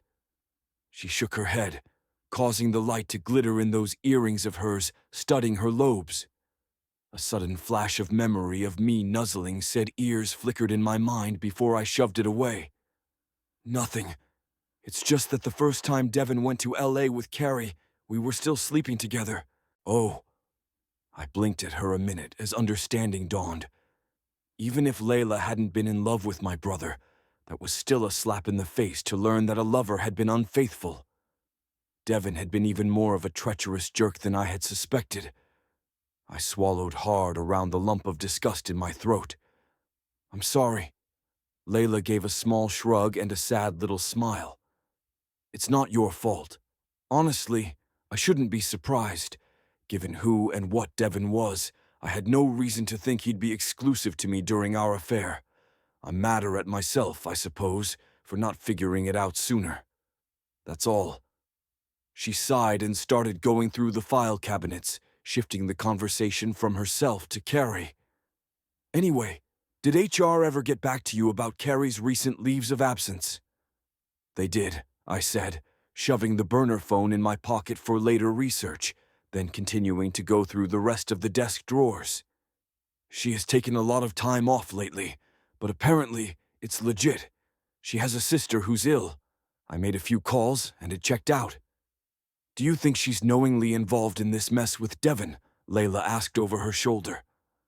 Not sure, but I'm starting to think it's a possibility. I rummaged through the bottom drawer without looking up at her. What do you think? I don't know. Layla pulled out a stack of files to go through. I mean, she could have been just like me, dazzled by Devin's charm and slick persona, and none the wiser about what he was doing behind the scenes. He was a master manipulator, after all. True. Other than the burner phone, there was nothing in the desk. But I still think we need to talk to her. I stood and started going through the file cabinets while Layla went through the computer. There were lots of family documents and medical records, but nothing related to the Shepperton Inquiry's financials or the mess we were dealing with. If Devin had been working his illegal deals and money laundering schemes down here, then he'd cleaned up the evidence before the accident. 2 hours later, we left and went back upstairs for dinner. We shut off the lights in the storage unit and headed back out into the hall. Layla's phone rang while she waited on me to close the overhead door and secure the storage unit again. I did my best not to listen in and give her privacy, but considering the acoustics in the place, it was impossible. Layla Bailey. Yes, I'll be there. Thank you. I glanced over at her as I slid the key into my pocket. Everything okay? Yeah, that was my OBGYN calling to confirm my appointment tomorrow. Her stomach rumbled and she brushed past me toward the stairs, leading back up to ground level. I'm starving. Let's get upstairs so we can eat. Layla. I had a funny feeling in my stomach as I climbed the stairs. Anxiety. Like something bad was about to happen, but I didn't know what or when. I used to feel the same way when my parents were out running a con and I was left behind to wait for them. It left me unsettled and confused. There was no reason for me to feel that way now. Yes, things were crazy and messy at the moment, but I was a different person than I'd been back then. No longer a scared kid, I was a grown woman, capable of handling whatever life threw at me. And yes, sleeping with Drake hadn't exactly been part of my planned agenda, but I wouldn't have traded that night with him in our tent this past weekend for anything in the world. What we had might be temporary, but that didn't mean it was any less real or precious, right? We reached the top of the stairs and exited the basement storage area. Drake sidled around me to head for the condo entrance while I lingered behind a moment to put my phone back in the bag. There was a chilly breeze tonight and goosebumps rose on my arms. I'd just zipped up my bag and started toward where Drake was waiting for me on the sidewalk, when an arm wrapped around me from behind and pulled me back into the shadows. I screamed fast before a hand clamped tight over my mouth, praying it was enough to get Drake's attention. Fear and adrenaline pounded through my head, quickening my pulse and blurring my thoughts. I had learned a long time ago how to take care of myself in a scuffle, one of the few advantages of growing up the way I had. And I reacted on autopilot by stomping on my abductor's instep, then jabbing my elbow into their gut when they doubled over in pain. A muffled growl echoed, definitely male. I swiveled in his loosened grip and faced my abductor, hoping to ID him, but it was impossible because of the ski mask he wore. I thrust the heel of my hand upward where I hoped his nose would be. A sickening crack of bone sounded, followed by another howl of pain. Finally, I jammed my knee hard into the assailant's groin, knocking the man to his knees. Out of the corner of my eye, I spotted Drake, tussling with a second man. Drake landed several hard punches to his assailant's face and torso, sending the guy reeling backward toward the van idling nearby. Before I could catch my breath, the attacker I'd kneed in the balls managed to clamber to his feet and take off toward the waiting vehicle. The second man joined him, and they tore out of the parking lot in a squeal of tires seconds later. Out of breath and shocked, I bent over to rest my hands on my thighs while Drake chased after the van, trying in vain to get a license number. He shouted, halting a short distance away before turning back to rush to my side. "Are you all right?" I nodded, leaning on his solid forearm for support as he led me into the condo and sat me down on the sofa. "Who were those people?" "No idea." He rushed back to close and lock the condo door behind us, then crouched in front of me, running his hands over me as if to assure himself I was still in one piece. "But I swear to God, if I get my hands on them again, they'll regret ever coming after you like that." Once he'd checked me over from head to toe, he slumped down on the sofa next to me and ran a shaky hand through his hair. His cheeks flushed and his eyes glittering with anger and affront. Drake took several deep breaths, the tension quivering through his muscled body eventually dissipating. Finally, he looked over at me. "Where'd you learn to fight like that?" I hesitated, then decided to let him in a little more. After all, he kind of deserved some honesty from me after the way he'd defended me tonight. I wasn't used to people fighting for me like that, and it touched me more than I wanted to admit. I got picked on a lot as a kid. Learning how to fight for myself made life easier. Drake watched me closely for a moment, then cupped my cheek and leaned in and kissed me sweetly. "I'm glad you're okay. And no one's going to pick on you anymore. Not while I'm around. I'll take them out for you." "Thanks." I kissed him back, the unexpected sting of tears prickling the back of my eyes before I forced them away. Must be the pregnancy hormones or leftover adrenaline or something. Had to be. I wasn't a crier. And I wasn't getting overly attached to Drake Shepperton either, no matter how my traitorous heart might be racing for him right now. Thankfully, my stomach growled again, saving me from answering any more awkward questions. "Dinner?" "In a bit." He kissed me once more, fast, then stood, pulling me up beside him. "First, we need to call the police and report what happened." I tensed. Police weren't exactly welcome in my book, not after how I'd grown up with my parents. I'd already had to overcome my reluctance to turn to them when I'd first tried to report the break-ins and things after Devon's accident. Their frosty reception then, and again after the vandalism of my car, made me even less willing to trust them now. "Are you sure we need to get them involved?" I rubbed my arms briskly, feeling a sudden chill at his confused frown.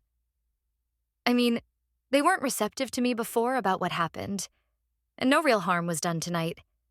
You didn't even get a license plate number or anything, did you? Drake's frown deepened, and he placed his hands on my shoulders. No, the van was moving too fast, and it was dark. The building has security cameras, but who knows how much they caught. We still need to make a record of this. Someone tried to kidnap you.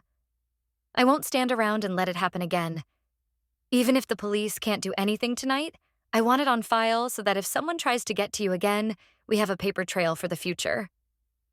I opened my mouth to protest further, but he held up a hand. "Sorry, it's not up for debate." I sighed, my shoulders sagging. Hard as it was to face law enforcement again, I needed to do this. Drake wouldn't always be around to protect me. I had to be proactive about this, whether the cops would or could do much or not. Okay. He dialed in to the desk sergeant on duty and relayed the information about the attack, then hung up, grim-faced. They're sending officers over now to take our statements and investigate the area. After that's done, I'll make you some dinner. Nodding, I sat down on the sofa again, covering my face with both hands. Thank you. Nothing to thank me for. He crouched in front of me and stroked my hair back away from my face. We're in this together. When I finally looked at him, he grinned. Speaking of together, I can take you to your doctor's appointment tomorrow too, if you want. Really? I scrunched my nose. You'd do that? Of course. He took my hands and warmed them in his larger ones. If you want me to. Honestly, I hadn't really thought about it, but after the attack tonight, I'd feel safer having Drake by my side. I would. I'd like that a lot, actually. Chapter 12. Layla. The following afternoon, I sat in the waiting room to see my doctor. Drake was beside me, as promised, thumbing through a celebrity tabloid magazine with a look most people reserved for finding something foul stuck to the bottom of their shoe. Do people actually pay money to read this crap? He asked, his tone disdainful. Yep, I chuckled. He shook his head and tossed the thing aside, picking up a months-old copy of a Nature magazine instead. Now this is more my speed. Agreed. I smiled, then looked over as the nurse came out to call me back. That's me. See you in a bit. Drake looked up at me. Want me to go back with you? Number, I'm fine. You stay here. The look of relief on his face nearly made me laugh out loud. I won't be long. Okay. He sat back in his chair and paged through an issue devoted to conservation efforts in Zimbabwe. I'll be here. I followed the nurse back to an exam room, got weighed and my blood pressure taken, then took a seat on the paper-covered table to wait. At least I wasn't due for another vaginal exam today. Just a checkup and an abdominal ultrasound to see if the baby's heartbeat was present and to get an accurate due date. I was pretty sure I knew how far along I was, but I wanted confirmation. It's nice that the baby's father came with you today. Are you sure you don't want him to come back with you to see the baby for the first time? The nurse said from the counter against the wall where she was entering my vitals into the computer. What? Startled, I snapped my attention to the woman. Oh, he's not the father. After the nurse left, I exhaled slowly, rethinking my decision to have Drake come with me today. Last night it had seemed like a good idea, with the attack and all, but now... maybe I shouldn't get so worked up about it. I didn't care what people thought, and I really did feel safer having Drake there with me, in case those guys from last night decided to try and abduct me again. I could take care of myself, but it was nice to know he had my back too. Especially since the police had turned out to be as unhelpful as I'd feared. They'd filed their report and looked around the parking lot, taking pictures of the skid marks from the van's tires and stuff, but again, they hadn't had much to offer as far as assurances went. They didn't think it was likely that they'd be able to find the van, and there wasn't much they could do to track down the men. When Drake had told them about his brother's accident and about the previous break-ins I'd reported and how we thought they might all be related, the cops nodded and said they'd make a note of it in the file, then left.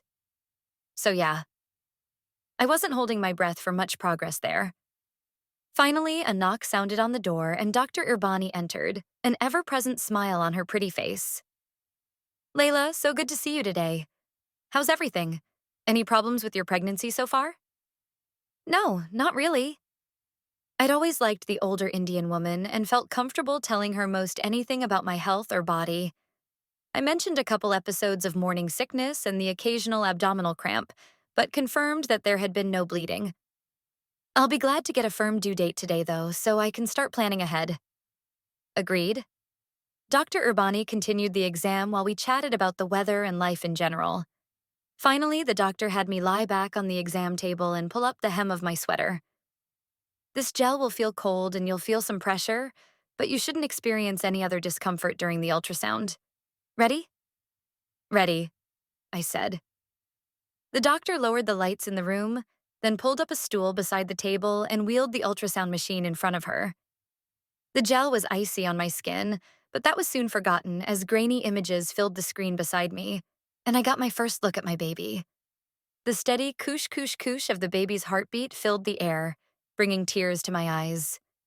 The doctor pointed out a head and tiny limbs, though it was hard for me to make out any clear details. My heart was full, and my head was swimming. While I'd loved my baby since I'd first discovered I was pregnant, seeing my little one on screen for the first time brought it all home in a new and real way. I just lay there and marveled at it all. Wow. Wow is right, Doctor, Irbani said, grinning at me before refocusing on the computer screen. All the measurements look normal for this stage of gestation, and I'd say, based on the crown rump length, we're right on track at 10 weeks. That would put your due date at around October 31st, give or take a week either way. A Halloween baby. I struggled to keep the wonder from my voice and failed miserably. Halloween is my favorite holiday. Now you'll have one more reason to love it. Dr. Urbani captured a few stills and printed them out for me to keep, then finished up the ultrasound. She was just about to stop when something on screen must have caught her eye, based on the way she frowned and leaned in closer. What? I asked, concern flooding my system. Is something wrong? Number not wrong. Dr. Irbani squirted more gel on Layla's stomach and shifted the placement of the probe on my abdomen, trying to get a different angle. The rush of the baby's heartbeat seemed to grow louder, echoing through the room. The doctor gave a low whistle, then sat back to click several keys on the keyboard in front of her, snapping more photos and recording more measurements. I'm afraid I have some news for you, Ms. Bailey. Fear, worse than anything I'd experienced before, froze the blood in my veins. Worse than the day my parents had been arrested. Worse than the day I'd testified against them in court and essentially put them away for life. Worse than the day of Devon's accident or even the attack last night. I swallowed hard and stared at Dr. Irbani as I promised myself that whatever it was, as long as my baby would be okay, I'd deal with it. What is it? The doctor shut off the ultrasound machine and turned up the lights once more, taking off her gloves and tossing them in a biohazard bin nearby before washing her hands. The suspense was killing me, and if Dr. Urbani didn't spit out the news soon, I might just shake the woman silly to get it out of her. Finally, the doctor took a seat on her stool again and wheeled over to face me, handing me the extra photos from the ultrasound. I looked at them, but couldn't really understand what I was seeing. I'd had a hard enough time making out anything in the first ones. With my blood pounding in my ears and my heart racing, it was impossible now. Please tell me what's wrong, I said, my stomach cramping from anxiety. I can't tell what's what in these. Nothing's wrong, Ms. Bailey. The doctor patted my knee and smiled. Your baby's fine. Both of them. It took a moment for my brain to register that information through the fog of worry. When I did, I felt completely poleaxed. Perhaps I should have expected it, knowing about Devon and Drake, but still. Both? Yep. Dr. Urbani gave a joyful laugh. Congratulations, Ms. Bailey, you're having twins. Drake. I checked my watch again, then gazed out the windows across from me. It felt like I'd been waiting out here forever, but in reality, it had probably only been half an hour. I should have insisted on going back there with Layla. I didn't like being separated from her after last night.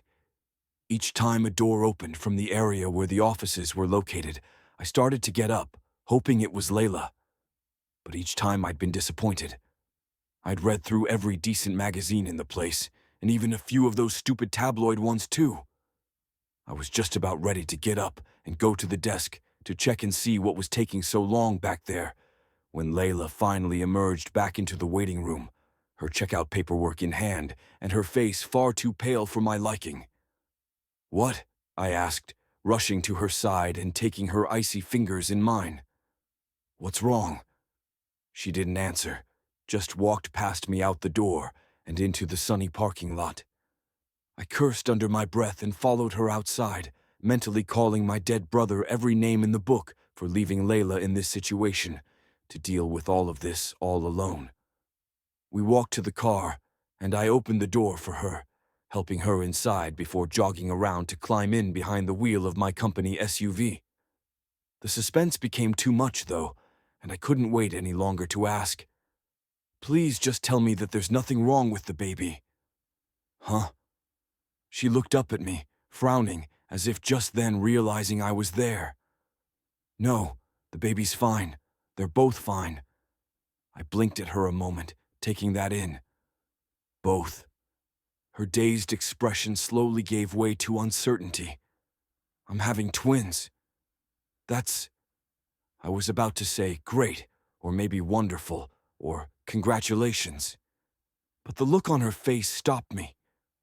Based on her pale complexion and wide eyes, Layla was terrified. I gathered her into my arms instead and held her as closely as possible, given the awkwardness of our position in the vehicle. Hey, it's going to be okay. I promise. I kissed the top of her head, rocking her slowly until she relaxed against me. We'll figure it all out. Together. Partners, right? She sniffled and sat back, her dark brows knit as she stared down at her hands in her lap. This is beyond helping me with the mess Devin left behind. You don't have to— Shh. I placed a finger over her lips to stop her. Don't be ridiculous. Of course I'll help you through this. Whatever you need. I might not know much about babies and raising kids, but I can learn. You can count on me, Layla. I won't let you down. Layla didn't say much after that, and the mood in the car turned somber. I pulled out of the parking lot and headed back toward the condo, searching for some way to brighten her mood. Yes, twins would be more work, but they could also mean twice the joy. And sure, I was a bit partial, being a twin myself, but that didn't pop the bubble of excitement welling inside me. As we pulled up to a red light, I looked over and saw a local baby superstore up ahead on the right. Maybe buying a few new things for the babies would brighten her mood. When I pulled up to the front of the store, Layla gave me a confused stare. Why are we here? I pulled into a parking spot and cut the engine. Thought maybe we could get a few things to celebrate. Oh, I don't know. Layla folded her paperwork and stuck it in her bag. I haven't really figured out a budget yet for how much I can afford to spend. My treat. I winked at her and opened my car door. Seriously, let Uncle Drake spoil the kids a little bit. She chuckled at that, and my day brightened. Uncle Drake, huh? Yep. I walked around to open her door for her. And after we go shopping, I'm taking you back to the condo and cooking you one of my special dishes. Special? Layla gave me a side glance. Like what? How about candied salmon and rice? I took her hand as we walked toward the store. Oh, I do love salmon, she said, resting her head on my shoulder, smiling at last. Sounds good. It does, doesn't it? I smiled myself, kissing the top of her head. Chapter 13. Drake. The next day, I was back at my desk, scowling down at the report I'd received earlier that morning from Zach Walker. He'd sent it over in an email with the message, "You're not going to like this," attached. Not only did it confirm all of my worst fears about my brother's crash, it brought up new doubts and questions as well. As I'd started to suspect, it turned out Devin's accident wasn't an accident at all. The findings from the police report, along with a detailed reconstruction done at the scene, proved that my brother's vehicle had been deliberately run off the road. From the angle of the tire tracks and the data downloaded from the vehicle's black box, the speed and trajectory of the impact sent him careening head-on into a tree. Add in the fact Devin never wore his seatbelt and he'd been a broken neck waiting to happen. I shook my head and scrubbed a hand over my face. If I had a nickel for every time growing up, I'd warned my brother to buckle up. I sighed and shook my head, staring down at the report again. Not that it would have mattered. Devin never listened to anyone but himself. Another Shepperton family trait. One that I had worked hard to overcome in myself through my military training. In the military, and most especially in a special ops unit, not working with your team or disobeying orders could mean the difference between life and death. Seemed my brother had learned that lesson the hard way. Zach had included a note pointing out that while an outside driver had definitely caused the crash, it was actually Devon's choice not to wear his seatbelt that had ended his life. With that model of car and the type of crash, the airbags probably would have saved him. But the lack of a seatbelt put his body in the wrong position when the airbags deployed, and his neck snapped as a result. Setting the report aside, I moved on to the stack of financial reports I'd requested from accounting a few days prior, hoping for a distraction from the mess of my brother's death. But no respite was in sight, given that the financials were an even bigger red flag that foul play was involved in Devon's demise. An odd mix of anticipation and dread had me on my feet, reports in hand, as I headed out of my office toward the accounting department. I needed to talk to Jameson again. Of all the people involved in the financial aspects of the Shepperton Foundation, other than Layla, Jameson was the one I was most willing to trust. Jameson had never authorized any grants.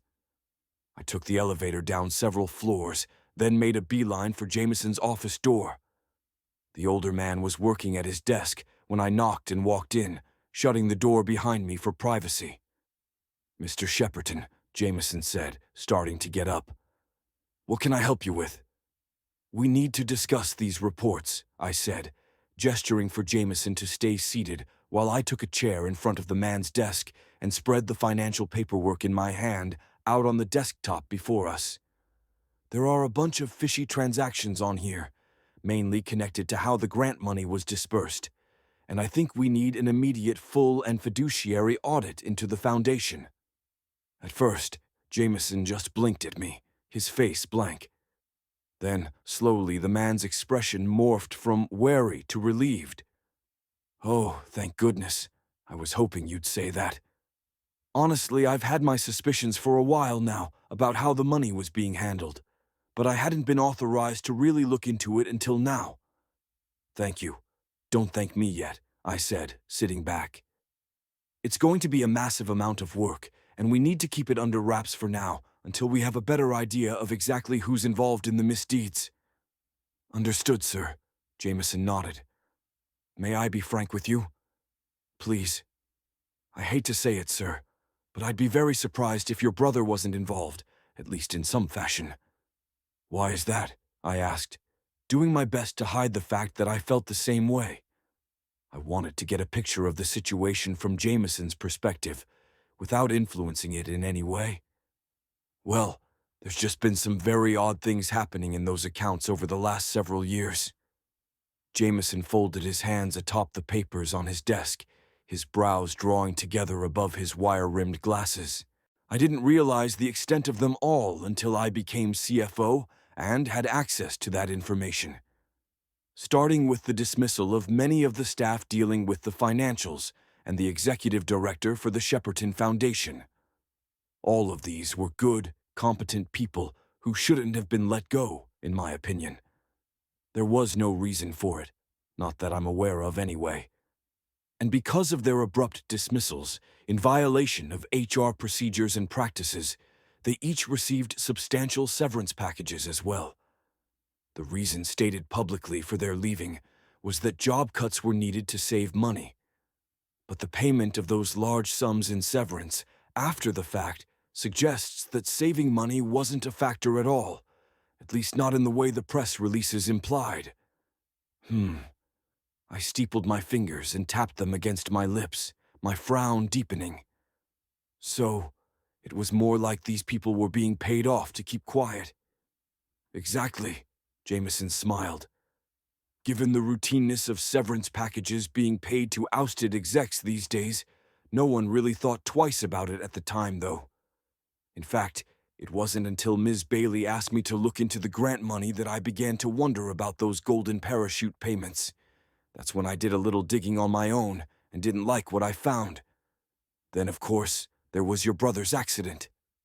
I put two and two together, but was still hoping that somehow I might be wrong."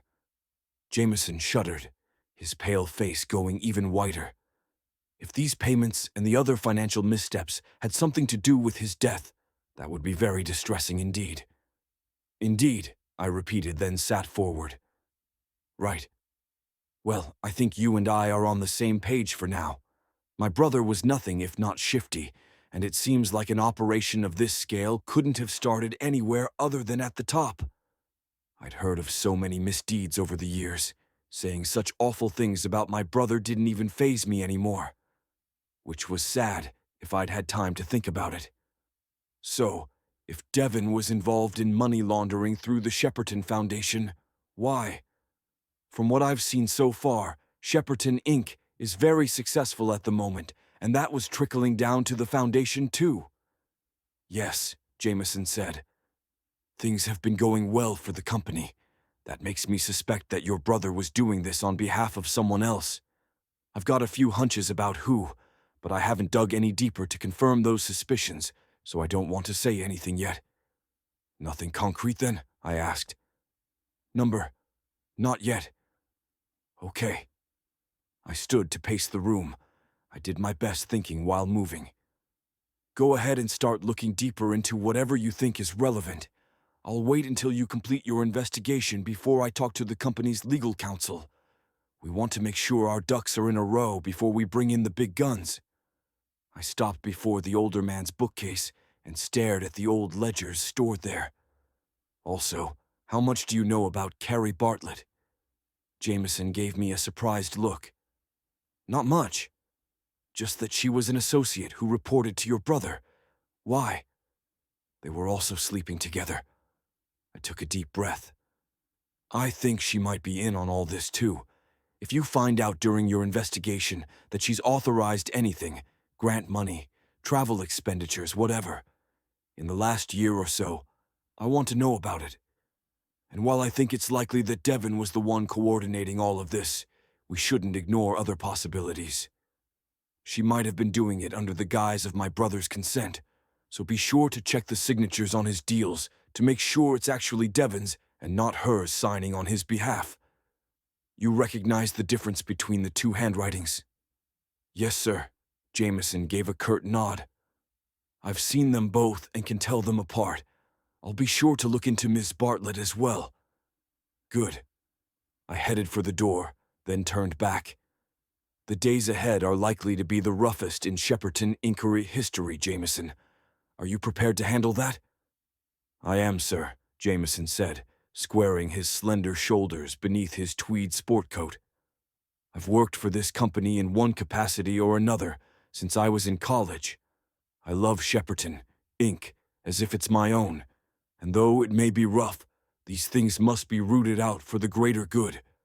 Better to do it now and deal with it, so we don't disrupt operations any further and put more people's livelihoods at risk. Chapter 14. Drake. Over dinner that night, I updated Layla on the Zach's report about the accident and my later conversation with Jameson. I hated the fact that the upsetting news might ruin her appetite, but I knew I needed to let her know what was happening. I'm sorry if that news upsets you, I said, wincing at her too pale complexion and the dark circles under her eyes. But I think it's important that you know what we're dealing with here, and how far these people are willing to go. After that attack in the parking lot the other night, we have to consider the fact that the same people who ran Devon off the road are now coming after you. Jesus. She pushed her half-eaten plate of salad aside, then just stared blankly at her water glass. Even suspecting ahead of time that Devon had been killed, having it confirmed is just... wow. I know. I reached over and took her hand, my pulse thundering in my ears. I feel the same way. My brother and I were not close, but knowing his accident wasn't an accident at all and that he was murdered. I swallowed hard against the burn in the back of my throat. That just takes all this to a whole other level. Crimson dotted her white cheeks, and she squeezed my fingers tighter between her icy ones, placing her free hand atop her stomach. So, you think these people are after me now too? I don't know, but I think we have to consider all possibilities. Maybe Devon warned them you were asking questions. Maybe they think you're in a position to uncover too much now that Devon's not around to keep you distracted. Or maybe they have some other motive we haven't figured out yet. Given the fact you two were involved personally as well for a time, it could be that whoever did this might assume you knew about my brother's illicit activities and might go to the authorities with that information. She shook her head, trembling beneath my touch. All my protective instincts went haywire, urging me to hold her close and never let her go. But I couldn't do that. Not yet. Not until this mess was over with, at least. Maybe not ever, since I'd be leaving soon, and Layla deserved someone who would stay at her side forever. But I don't know anything. Not really, she said, her voice quiet. I know that, but they don't. I rubbed her chilled hand with mine, hoping to convey some warmth and strength to her, since that was all I had to give at the moment. For all we know, whoever Devon was laundering that money for is still waiting on more payments. If that's true, they might even think you can get the funds for them. That could explain why they tried to abduct you. If they had only wanted to silence you, they wouldn't have needed to bring a van to drag you away. But that's crazy, she cried, her breath hitching and her eyes bright with unshed tears. What good could I do for them? Devon was the one who was willing to cooperate with them, and they killed him in the end. Why would they do that if he was their best way to get their money? And what would they do to me to try to force me to give it to them? Oh God, Drake, this is all such a mess. What if they come after me again? I'm not scared for myself, but what about my babies? I was out of my seat in a moment, forgetting my vows to keep the distance, forgetting my promise not to touch her, since I might not be around much longer, forgetting everything except the burning need to hold her and comfort her, and assure her that I would do anything in my power to keep her and the babies safe. I won't let them get to you, I promise. I won't let them touch you or the babies. Understand? I whispered the words against the top of her head, and she nodded beneath my chin, her hands clasping my sides tightly. We stayed that way for a long moment, until she sighed and relaxed against me, and I finally let her go before I couldn't anymore. We sat back down, and I held her hand again, just because it felt so good to touch her. So, after I went over the accident investigation report, I went down and talked to the CFO. He's going to look deeper into the issues we discovered. He'd had some suspicions of his own about Devon mishandling funds, so he's already got some leads he's looking into. I laced our fingers together once more, my thumb rubbing tiny circles over the racing pulse point in her wrist to help calm her. I trust him. He'll find whatever's hidden there, I'm sure. But I warned him that things are going to get rough over the next few weeks, PR-wise. Agreed. Her tense shoulders slumped, and she stared down at the tabletop. All of this mess will likely delay the sale of Shepperton Inc. too, which means you'll be in Dallas longer than you planned. True. A few weeks ago, that idea would have made me restless and jumpy. Now all I cared about was keeping the beautiful woman across from me safe, happy, and healthy for as long as I could. In fact, a few more weeks here with her sounded like heaven on earth. My heart squeezed and warmth spread through my torso. Not that I'd tell her that. She had enough to deal with right now without my feelings on top of it. We'd both started this thing between us knowing it was only temporary, and I shouldn't rock the boat, no matter how love might have capsized my good intentions already. But that doesn't matter to me. She looked up and we locked eyes, the heat in her gaze matching the fire inside me for her. All that matters is you and me and what we're doing here, together. Together, she whispered, leaning across the table to kiss me. Together, I said against her lips. Then there was just her and me, and the crazy storm of things she made me feel, whether I should or not. Chapter 15. Layla. I checked my appearance in the living room mirror for the umpteenth time. The amethyst-colored dress was new, and when I'd bought it a few weeks prior for the gala tonight, it had fit perfectly. Now, though, the satin and chiffon pulled too tight at the waist, and it felt like my ever-increasing bosom was going to burst through the bodice. I'd expected to have to revamp my wardrobe at some point during the pregnancy, just not this soon. I was still fiddling with my full skirt when Drake walked in, looking devastatingly handsome in his tux. Darn it. Men had it so easy with formal wear and didn't even know or appreciate it. All they had to do was put on the same black suit and bow tie with a white shirt and they were ready to go. "Stop fidgeting," he said, coming up behind me and wrapping his arms around my middle, giving me a gentle squeeze as he kissed one of my bare shoulders. The halter neckline left me feeling a bit exposed thanks to my growing bust size, but feeling the heat of Drake against my bare skin was one advantage of my outfit, I supposed. He met my gaze in the mirror and smiled, his teeth even and white against his tanned complexion. "You look beautiful." "Thank you," I said, warmth prickling my cheeks as joy fizzed inside me like champagne. For the first time in a long time, I felt safe and protected, and I had Drake to thank for that. No matter how things turned out between us when this was all over, I would always be grateful to him. He leaned in to nuzzle the nape of my neck, and I couldn't suppress a shiver of delight at the magical chemistry between us. I'd never felt anything like it, not even with Devin. If I wasn't careful, my like for him could tumble right over into something more. Something devastating. Before I completely melted into his arms, I forced myself to pull away and turned to straighten his slightly crooked bow tie. "And you look very nice yourself, sir." "Sir, huh?" He quirked one dark brow at me. "Are you trying to get me all hot and bothered, miss?" Because if so, mission accomplished. "Yeah?" I flashed a slow grin, savoring the rising desire in his eyes. Even as stressed as I was by everything, he could still make me forget it all with one sexy look. Amazing. "Oh yeah." He pulled me close again, his fingers stroking my sides through the silky material of my dress.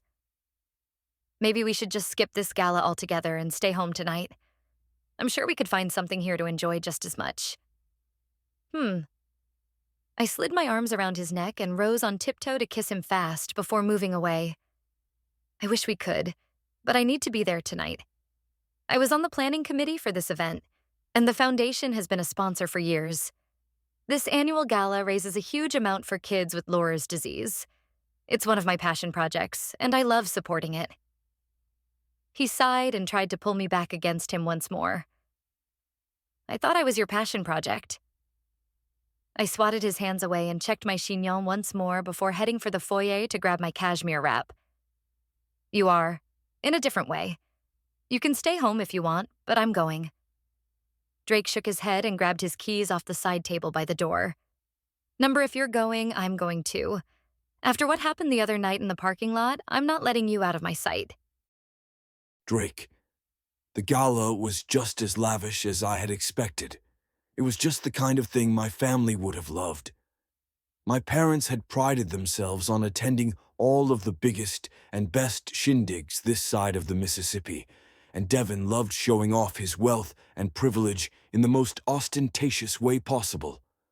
I was the only odd duck out, preferring quiet get-togethers with friends, where people could actually talk and relax.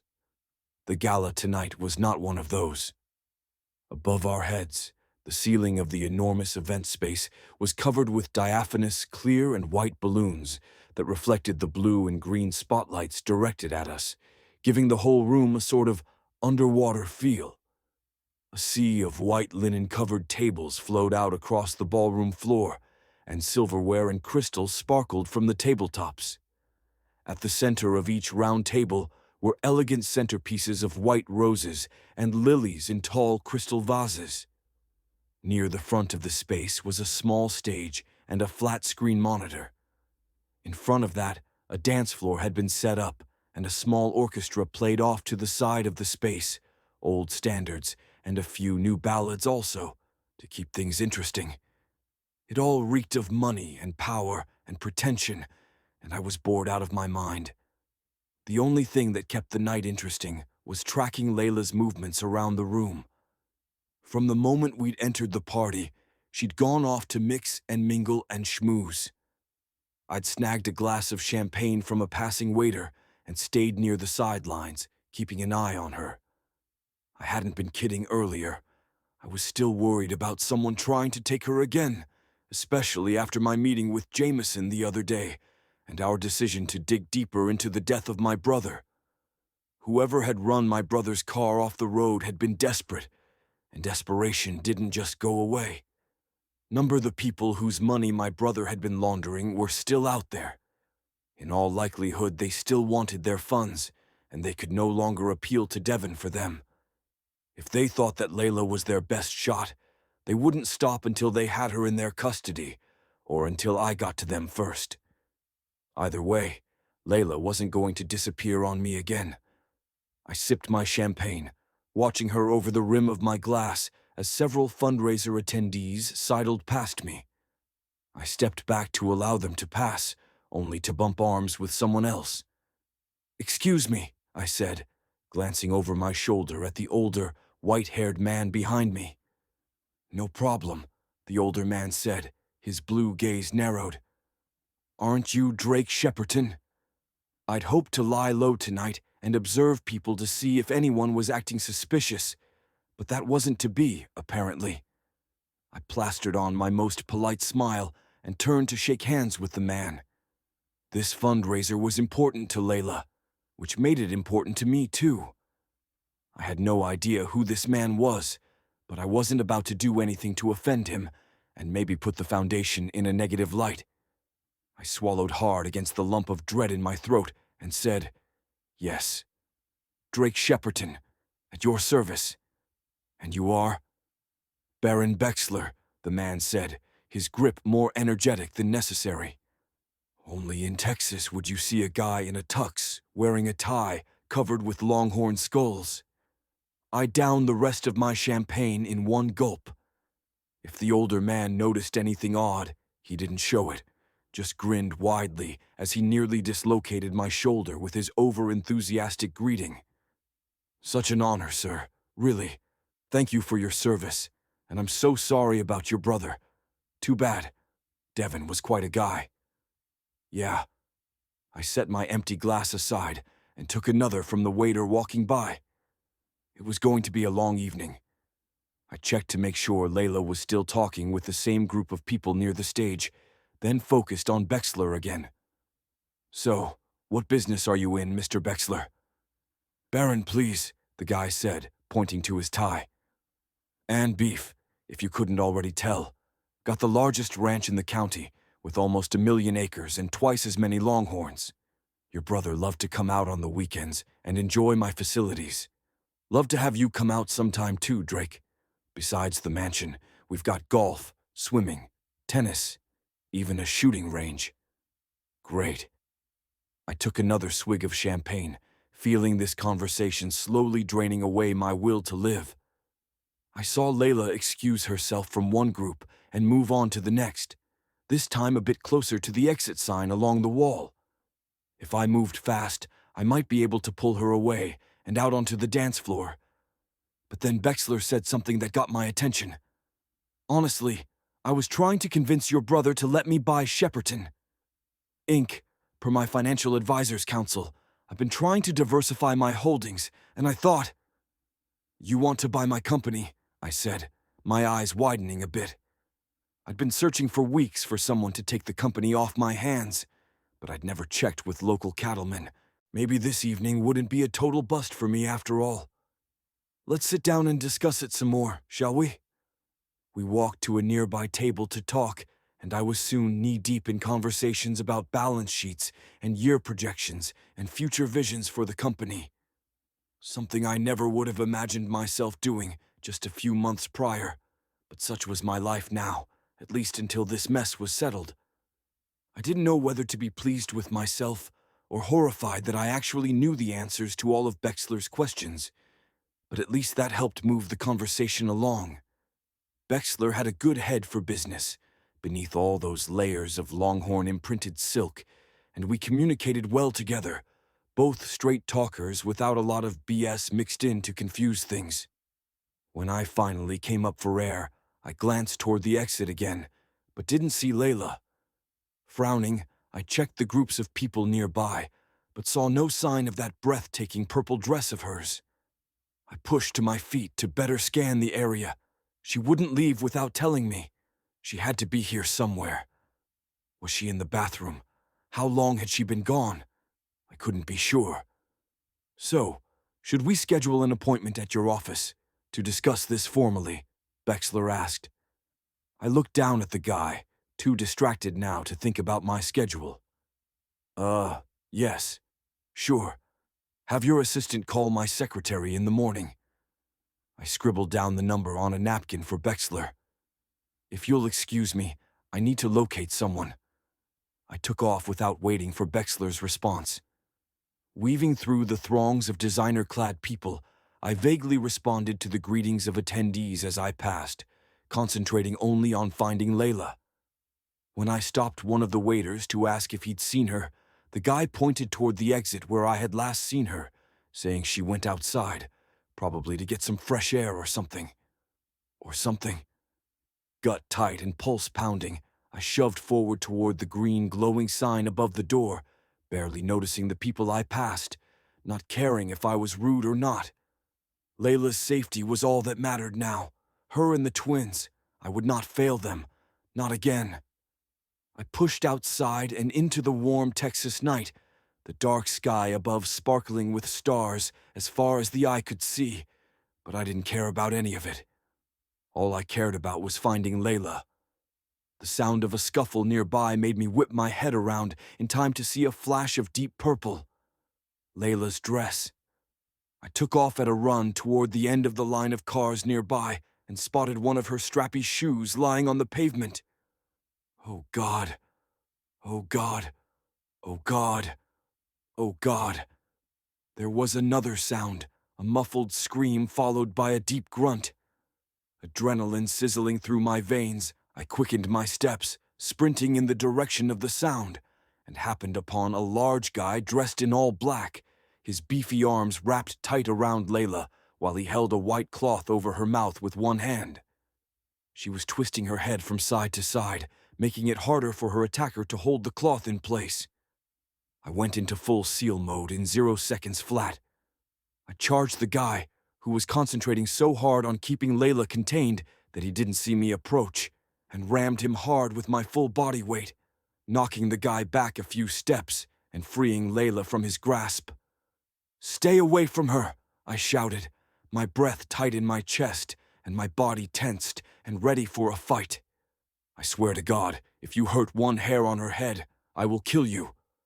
The thug came at me, and I lowered my head, barreling into the guy's middle with my skull and knocking the wind out of my opponent. The guy was big and sturdy and landed a few punches to my face and torso, but I knew how to fight hard and dirty and didn't hesitate to use all my skills to hit Layla's attacker where it hurt the most: gut, groin, voice box. Soon the brawl caught the attention of the valets out front, and their shouts and footsteps had the thug jumping into a waiting van before I could get him down on the ground to rip that mask off his face and identify him. Within seconds, they disappeared into the night. I was left out of breath and doubled over, resting my hands on my knees as I sucked in a few painful gulps of oxygen. He'd cracked at least 2 ribs by my estimation, but I was certain my attacker would be walking funny for days. Layla was at my side, trembling from head to toe, and running her hands over my back frantically like I might expire on her at any second. "Are you okay?" "I'm fine," I said gruffly, pulling her against me, needing to see for myself that she wasn't hurt. "I'm sorry. I'm so sorry." "For what?" she said against my chest. "For letting him get his hands on you. I should have kept better watch. I should have protected you." I kept kissing the top of her head, rubbing her arms, her back, anywhere I could reach, to convince myself she was here, she was all right. "This is my fault. Stop it." She shook her head, then peered up at me, her cheeks pale and her eyes sparkling. "This isn't your fault. If anything, it's mine. I dragged you into this mess, and you did protect me. That guy's gone now, and I'm fine." I scowled and stepped back from her, holding her at arm's length to look her up and down.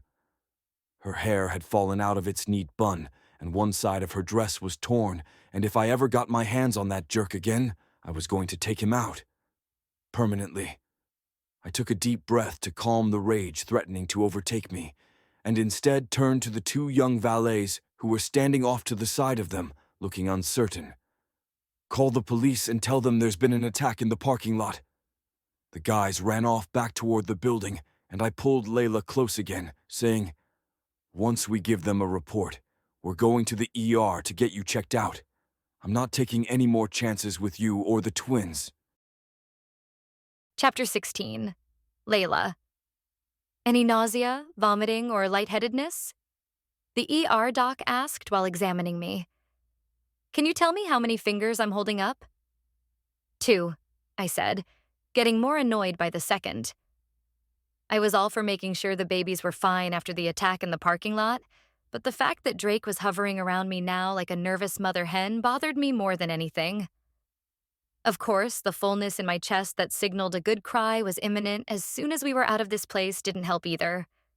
I wasn't a crier. Never had been. Growing up, standing around whining about something, no matter how terrible or unjust, was a quick way to get smacked. I'd learned early and well to suck it up and get on with it. As a result, it was deeply embarrassing to me whenever I found myself unable to hold back tears, especially in front of someone else. Even if all I wanted to do at present was hurl myself into Drake's arms and bury my head against his shoulder.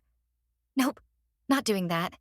Stay strong, stay ready, stay alert. The pep talk going on inside my head only amplified the rising tension inside until I felt ready to explode. "Well," the ER doc said, moving away to type her findings into the computer against the wall. "I'd say both you and the babies came through the ordeal unscathed. You and your husband should be fine to go home as soon as I get your paperwork finished and your lab results back." "He's not my husband," I snapped before I could catch myself, and heat prickled my cheeks. It wasn't the doctor's fault I was here tonight. It was stupid Devin and whatever rotten schemes he'd been up to. At the doctor's startled look, I stared down at my hands, clasped protectively over my belly. "Drake is just a friend. A friend who's concerned about your well-being," Drake said, frowning. "Doctor, are you sure it's okay to release her? Maybe she should have a stress test or an ultrasound to make sure."